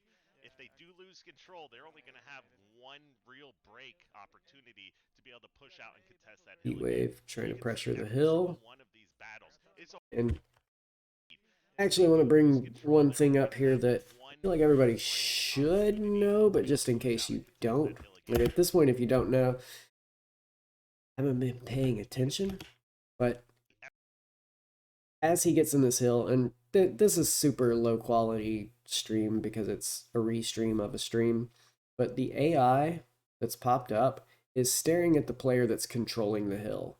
Since it's looking this way, he knows that that player is behind this pillar. Not on screen. AI is looking this way, he's behind the pillar. This also applies if there is a camo player in hill, like especially on recharge King of the Hill, and this also applies on strongholds. But if there's somebody in the hill, the AI is looking at them. If there's more than one, well, you're just kind of fucked. He'll be looking at one of them for you. But if it's a camo player, AI still stares at them. So if you don't know where the camo player is, he's not trying to reveal himself, take your time, look at the AI, then look, like turn and look at the camo player and start shooting. every single one of these battles, it's always 2 people. Both teams extremely teamwork oriented on all of these pushes and holds and breaks. SR taking over this hill. The overshield once again goes to Shopify Rebellion. The hill in their control as well. The second point, it's a guarantee. 2-1 now. They take the lead once again. The hill moves towards that overshield spawn, and they may even have some of that overshield to play with. We're only limited to just one point of view right now, keeping it on Super CC. Although he's playing fairly well, not a lot of success being had in the objective. Pseudo A, welcome to the chat. It is still just a 1-point game, and in King of the Hill, momentum can swing very quickly with a few kills. But as I say that, Carmea in the kill feed, able to find 2. And that's one of the It's young like talents. Super CC is hunting down a kill that I believe, may not even exist. Shopify Rebellion squad. I can't wait Like to he's see what he chasing brings for the ghosts. rest of this tournament. CC does a good job to take him down. The hill's still neutralized. I want to know who they're looking for at this point, because they still haven't found him. It doesn't appear that Shopify Rebellion was really interested in this hill. With 1 minute and 49 seconds, Ryan Noob. They are definitely going for the Shopify Rebellion Ryan Noob strategy. One thing you will see frequently from any team Ryan Noob is on in Halo Infinite, the moment they have the lead in like Oddball or King of the Hill, they're looking to drain the clock. Coined the first opportunity to try and neutralize the hill and play time. And I'd be interested to see I if they think have the it's same mindset risky to without him, if fully they're gonna commit do to the same only play playing the calling clock. LGL for the weekend. I think it's a great way for it to backfire on you.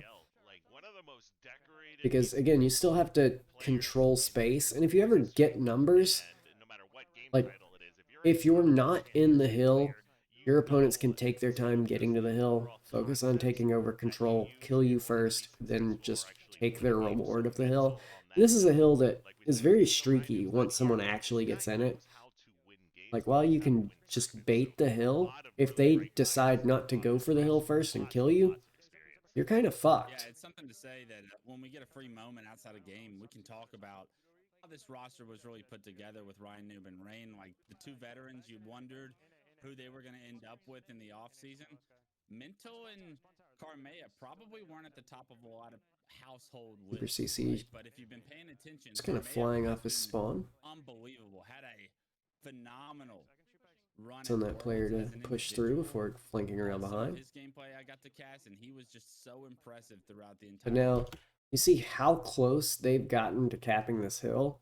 There's only a minute left on the clock now, but it's about to be tied. Someone that has that They're still draining this hill, but all it takes is one more break, and there's a minute to do it, so they have plenty of time.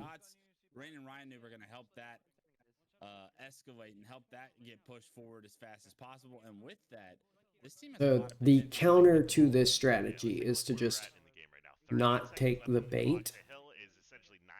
Like, accept the fact that you're going to lose a lot of clock, win some fights, take control, then take the hill. It will be next hill winning, or whoever secures the next hill to actually win the game here. So they need to make sure they send it into overtime here to tie that up, and then it's going to be, you know, everybody's got to leave everything on the line here to secure this final victory. It is tied 1-1 in the series, so we are looking at game number 3. If you are just joining up in stream, we've been talking about this a few times. On the main broadcast in the studio, we are having a few issues. As those issues get situated in order for time. And now status quo get the first pick before this new hill. Or essentially, Wes and I threw up the stream here and are jumping into game.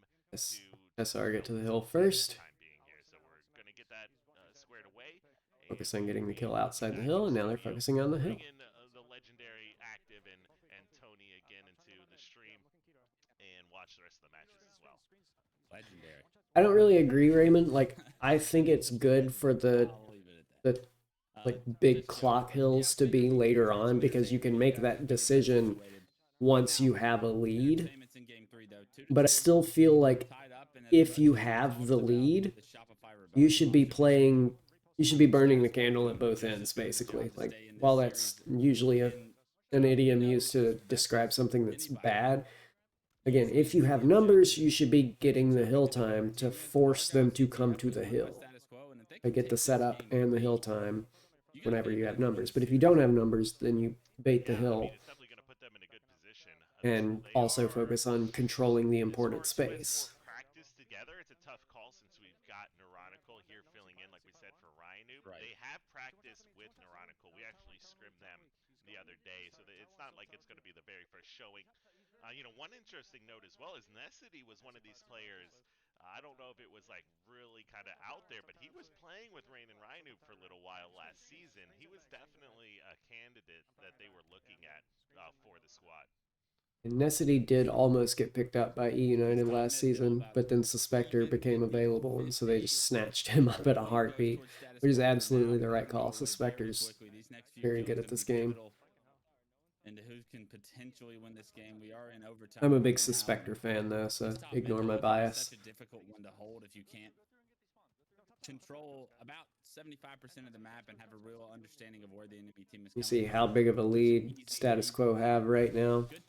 Super unfortunate for Super CC that that player gets the melee online Halo for you. They're just not able to really control this hill in any significant pace because of this tower control we're seeing from Status Quo. So this is looking favorable for Status Quo. Kills continuing to go in their favor, and I love the fact that they're anchoring one side of the map to keep something consistent while doing so. Oh my goodness, it looks like the overshield just went into the hands of Rebellion. They know they've got to push hill immediately. They don't have any time to goof off. That overshield is I don't think Ola will be back, unfortunately. I think he has hung up the sticks.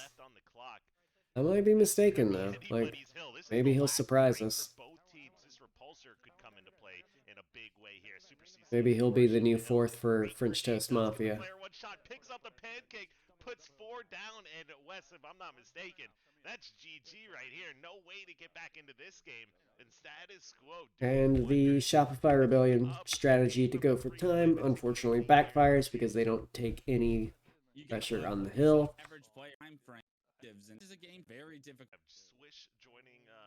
Oddball. Swish joining the roster as well. Huss and Super CC definitely had great showings at Worlds as well. And like you said, as you get into a Streets oddball, absolutely could go either way. Now, one thing to be said about the objective game so far, I don't remember exactly what happened in this game, but I do know Shopify Rebellion wins this because we do go to a game 5. It's a 50-49. An extremely close series outside of the pits. There are 2 new maps in the rotation Epic Fat Lip. The first 2 games I looked at were on those 2 maps. One is Argyle, which is not a great Forge map. Then game 2 was Empyrean, which is the pit remake that they made. There's a Forge pit remake. All 4 dead for Shopify at the start. Ball's taken to A. I am not a fan of the pit, never have been. And one thing we see right off the bat as they set up with the ball, they're making what I consider to be a blunder. Like, one, Necessity is pushing way down this lane to where he's going to be isolated in a 1v1 if anybody pushes him, or just easy pickings. The other issue, ball carrier is on the edge of their setup. No one is stopping this lane from just pushing the ball carrier. Now that we're approaching the 7th hour, my voice is finally starting to give out. I've been talking for nearly 7 hours about Halo. Trade, or 3-for-1 trade, or excuse me, it is 4-for-1 trade. They secure the Rockets, they get away with a ball. They're forcing all of this. Good heads up play by Super CC to quickly close that lane. But unfortunately, he's forced to fight straight forward in the lane. The ball carrier is also forced to drop the ball. And they eventually just all fall one by one. Shopify take over control of the of the setup and the ball. Schedule up to date and games underway here for the players. So hopefully you guys enjoy these matches. If there are any issues you guys have, or as I try to keep sound levels adjusted, feel free to let me know. It wasn't initially what Status Quo have to be aware there's a player behind them just shooting shots in the back, as the ball is also rotating to C.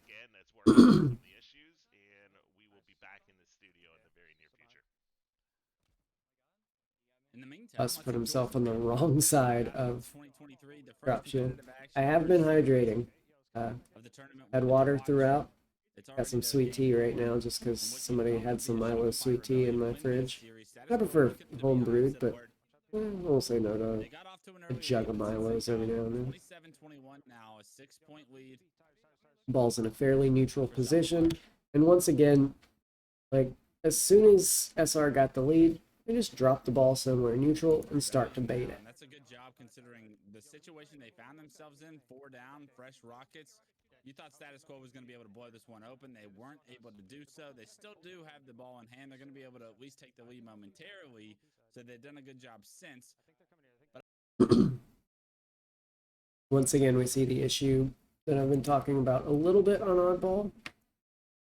But in general, fighting in your lane in Oddball is a low percentage play.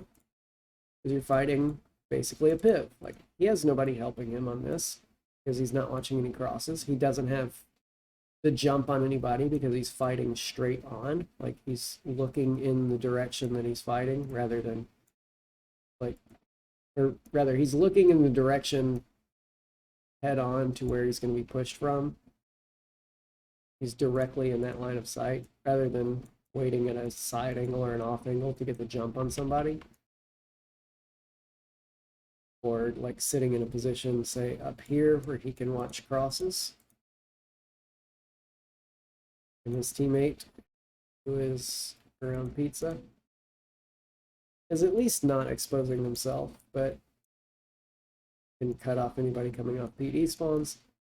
But he's only controlling this amount of space from the moment because you can't really see much from. But I would say it's an even better job so far from Shopify Rebellion to make sure that this game stays within striking distance, given the situations that they've been in. Yeah, I mean, they were in really rough shape. They had about the worst of a start as you could hope for or expect in a game. 4-for-1, no weapons, and ball already in the hands. The fact that they're only able to pick up 20 or so seconds off the rip does not bode well. SR take the lead. An amazing job at breaking these setups. Even after they broke that first setup, there were a lot of trades that came out. A little bit of a cushion. For Status Quo was able to secure those Rockets, but he didn't get any kills with them. Those Rockets immediately changed hands once again. So the fact that Status Quo are trying to hard shove a lane. The player's just hiding behind the fucking drop shield. The oddball game is a little worrisome. I think Status Quo, or sorry, SR have a fairly decent cushion of points right now. team, they fell apart back in tram, and as the ball gets neutralized, it gets played. Us throws the ball toward B stairs. Looked like he was trying to throw it to Super CC to have him continue to rotate it. But unfortunately, the play for status quo play doesn't actually pan out for status quo. Potentially back in tram and gain some significant time. Oh, 100% here. And you can see, look at Carmia. I mean, Carmia's movement on the map is... I like that Shopify Rebellion are actually playing to continue getting time whenever they have the opportunity right now. But then they fall too dead, so it's going to be the time shifting in favor of Low for a bit. Rockets are coming up. Ball carrier's moving to top stairs so you can actually take a sightline on the Rockets.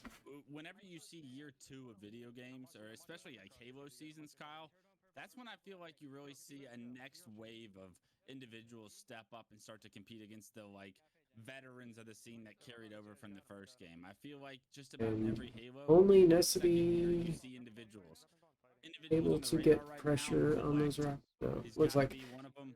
Bogus 2 other kills off screen. Incredibly individual talent. They closed the gap. Super CC picked up that shotgun earlier, dropped the ball, used it. Given the rosters that those two have going into this next HCS season, Now, one thing to be mindful of if you're the ball carrier in this situation right now, all the other members of Status Quo have their focus toward B. They are all looking to push toward B right now. The ball carrier, on the other hand, is not looking at B. He is sitting in the back of C, which means this lane is completely open to a push from SR players coming off spawn. Like they might spawn PD, but Cafe is also open. If they spawn Cafe, they have a free push straight to this ball carrier, who's then been abandoned by his team because they're looking the wrong direction. If you're the ball carrier in this situation, you should at the very least be moving toward commando so you have options to rotate, but also just fully rotating with your team is a great option in this situation. To see those two grow into their own superstar roles that they are very capable of being. Oh, 100%, absolutely. So, this is still round number 1. Essentially a tie game. It's reminding me a lot of the King of the Hill game that we just witnessed. Back and forth, non-stop action, all the way down to the wire, in OT. And that's maybe something that we're looking at here in this next game, too. You can just see how split and how great both teams are working together. There are literally 5 players, maybe 6 as Rain was actually in there, too, all in C. To have that many players in this small area battling back and forth, trying to get their shields, bait and switch each other. The Stalker rifle for his team to be aware of. That weapon is super fucking strong in the pros' hands. Individual skill is going to become less and less important, and teamwork. One thing I don't like seeing in general is seeing the oddball held toward the back of C, because then if your team ever loses the setup, you cannot get the ball out of there fast enough. Christian B, welcome back. I did have orange water earlier. I've got some sweet tea right now, though. That's the big question. They did such a good job to weather the storm on the first. Grenades the drop shield for some reason. Able to play with a 20-point lead, but that 20-point lead, it's starting to dwindle, Kyle. It's up to 5 points at this time. Kills going against status quo, not going to benefit them as Rockets come up. That could be the opening. Ball gets dropped so Rockets can be fought off. Epic Fat Lip, thank you for joining me. Have a good night. In the meantime, Swish does a good job to finish that player before he can turn the corner. Rockets look like they may go into the Zip running an ad right now. But you got 15 seconds now to get to the ball before this game is.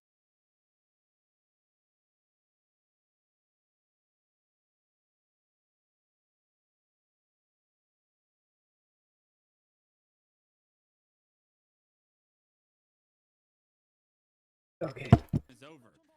Okay.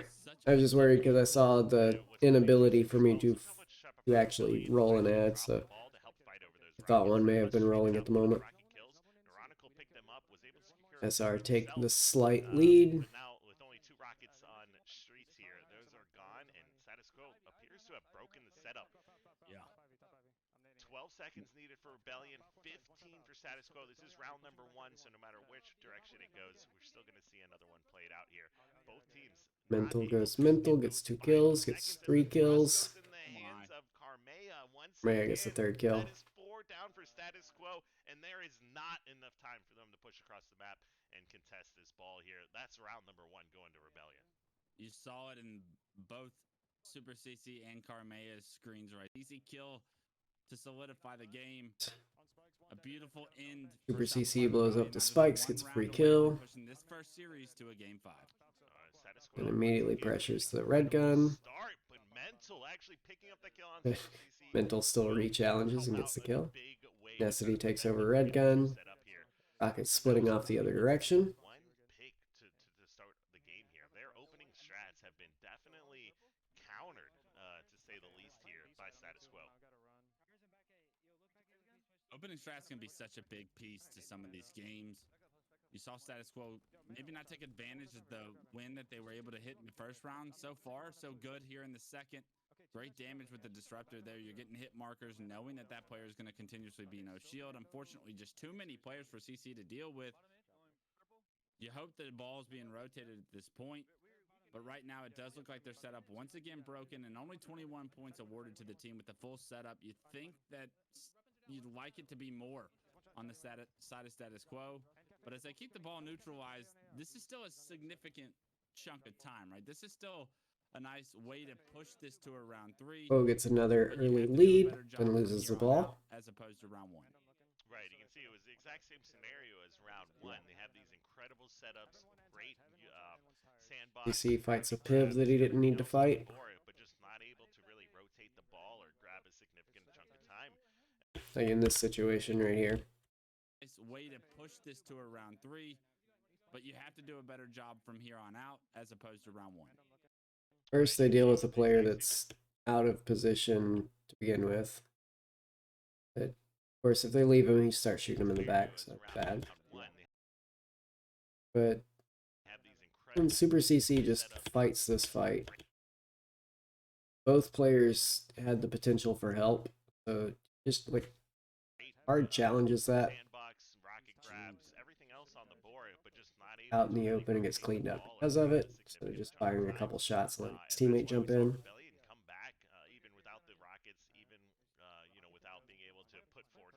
Really wish we had other POVs for this this specific, Shotgun push, it's going to be excuse me, denied this right now. specific So game. real with the CC finds 2. The double kill, can he stay alive now? Rockets in 5 seconds. You need to play your life. Unfortunately, I always love seeing people just fly, like thrust slide past somebody coming around a corner, challenging. Naronico has made the play to help Shopify Rebellion not only destroy this setup of status quo, but to secure rockets and now to apply pressure here. That's an unbelievable play by the pickup of Naronico. Yeah, Naronico going huge. Super CC had an incredible play at ATM. Super CC, turn off your alerts. You're in a tournament. Incredible. Perfect grenades, perfect melees. I think he jumped and avoided some. Whoa, 3-man pushing the lane. But good play by Super CC to take a different route. Grabs the kill, jumps up, finishes Swish, who's over by Cafe as well.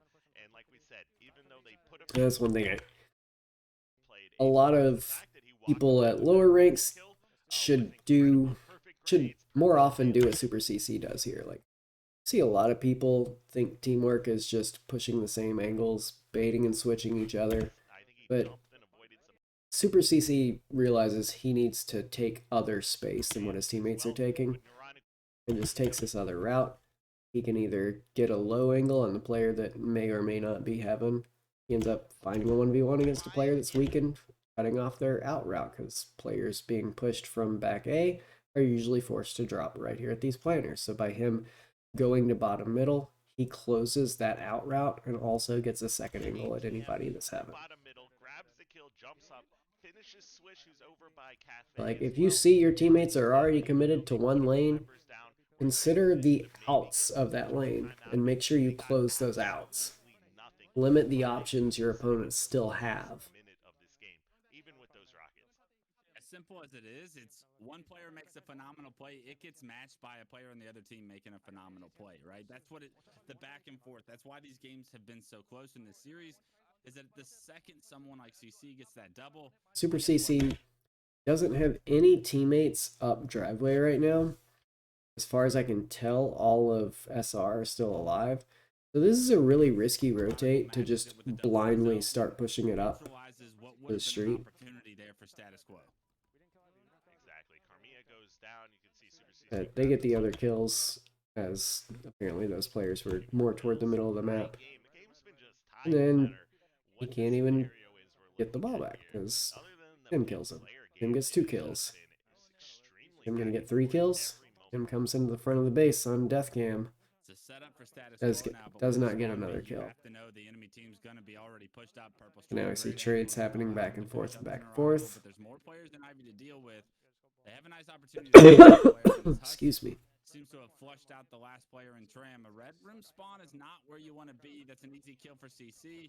And now they're starting to stagger spawns. This is a massive bunch of kills from CC and the boys over on status quo. The ball in hand at the same time. You're already seeing this lead get up to 20. And this is where I might not be able to go through the 5th game of this series. I am getting very tired. Take this to a round 3. Oh my I'm old. They put 2 players down. They had roughly 3 people. Rewind for just a moment. See them get the kills. They have the Sentinel Beam pushing into tires. They're trying to come back for these rockets after getting those 2 picks. The rockets get pulled away from Super CC, who had the better idea with the positioning of them. He tried to pull them back toward his team. Instead, Necessity just flies forward with those rockets. Doesn't even get a kill with the shot he fires. Forces Super CC to go pick up those rockets. So Super CC, who was going for some good positioning, gets forced into bad positioning to try to compensate for a play.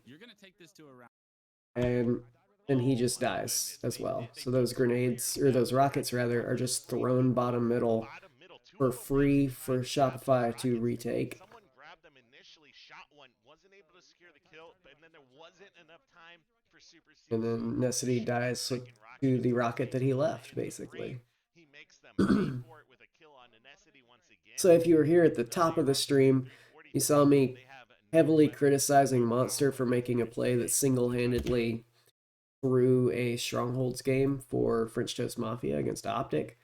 Here, you see potentially a round of oddball single-handedly being thrown from status quo because of that play for rockets from Necessity. You get a couple of kills with rockets, you go to round 3, you lose the rockets, you actually opt going to a game 5. I don't remember who wins this round. There is a ton of the deficit for Shopify Rebellion has been removed. Right now, the ball in such a tricky situation, but look how nice you're seeing CC play this situation. Not only does he get a beautiful assist, stays alive, gets a kill and a trade, that makes 3 down for Shopify Rebellion. They should be able to get the ball back in Tram, but they're not quick on it. And I believe because nobody was on ball in order to get it on the move. Shopify Rebellion were able to come off spawn and deny it from being moved back into Tram, and that keeps this game 15 points away from each other. And that was also I'm kind of curious what status quo are doing here. The 2 players hesitate to push, and they're acting like they're surrounded right now, which ultimately they actually are, as Rain comes in on a flank behind them from purple. He gets 2 kills for 1. Other player's weak. There's 3 dead for SR, or for status quo at this point. I guess they were expecting the ball to reset, which did happen, but now SR has it. Right after getting 3 kills, they're rotating the ball to C for free because they know the opponents are spawning around B and PD. Solid plays here to keep this lead, but that lead is disappearing very quickly. Rockets. Will we see Rebellion kind of drop this ball and try to contest these rockets? We've seen them do that before, or would they kind of elect to just... And SR get a 2-point lead and immediately drop the ball to focus on clearing out the base. The pressure right there of wanting to be aggressive, but unfortunately nobody gave him a real opportunity And SR get the kills and then immediately pick the ball back up. And I feel like that is the right play in most situations. Like, even though they had the ball in decent position, it was a great play for the ball carrier to drop the ball while numbers were even, because they have a slight lead. They also have, which means they have the advantage of the clock being on their side as long as it's ticking. So they don't have to keep scoring at all times. The ball carrier needs to be a combatant when he needs to be a combatant. In that situation, he needed to have a gun. They focus on giving him the gun. Really good grenade out of Super CC Evades. Needs to change his name to Super CC Grenades. Fourth player is going to shoot him, take him down, but this ball still in the back of Tram should be controlled by Shopify. And one thing, if Shopify switch to trying to play for the clock rather than the last 14 seconds, which is absolutely a viable win condition at this point, they should try to also make sure the ball stays toward the middle of wherever their team is. Like, if you're in C as a Shopify Rebellion player at this point and your teammates are spawning at B, you just throw the ball toward the soda machines and Tram and just leave it there, because someone has to come into the middle of your team in order to grab that, which means they have to slay through you. And if you don't pick up the ball at all, you run the risk of it resetting and going right into the hands of the opponents. So someone actually needs to touch that ball in the back of C rather than just leaving it there. Maybe a little bit of the objective efficiency without kind of Ryu on the board falling to the wayside. But that's given Status Quo a great opportunity to try to tie up this series and get back into this game. Also, guys, if you are just tuning in, we are having a few issues with our main studio. If they do manage to grab the ball by the end of that, don't let it reset. They just rotate the ball away from where the pressure comes in to milk those last 14 seconds. This game in favor of Status Quo, or sorry, Shopify Rebellion. We go into a game 5. And unfortunately, I'm not going to actually go over this game. I am super tired. My voice is starting to give out. So I am going to call it on a 7-hour stream. Thank you guys who all tuned in and are still here.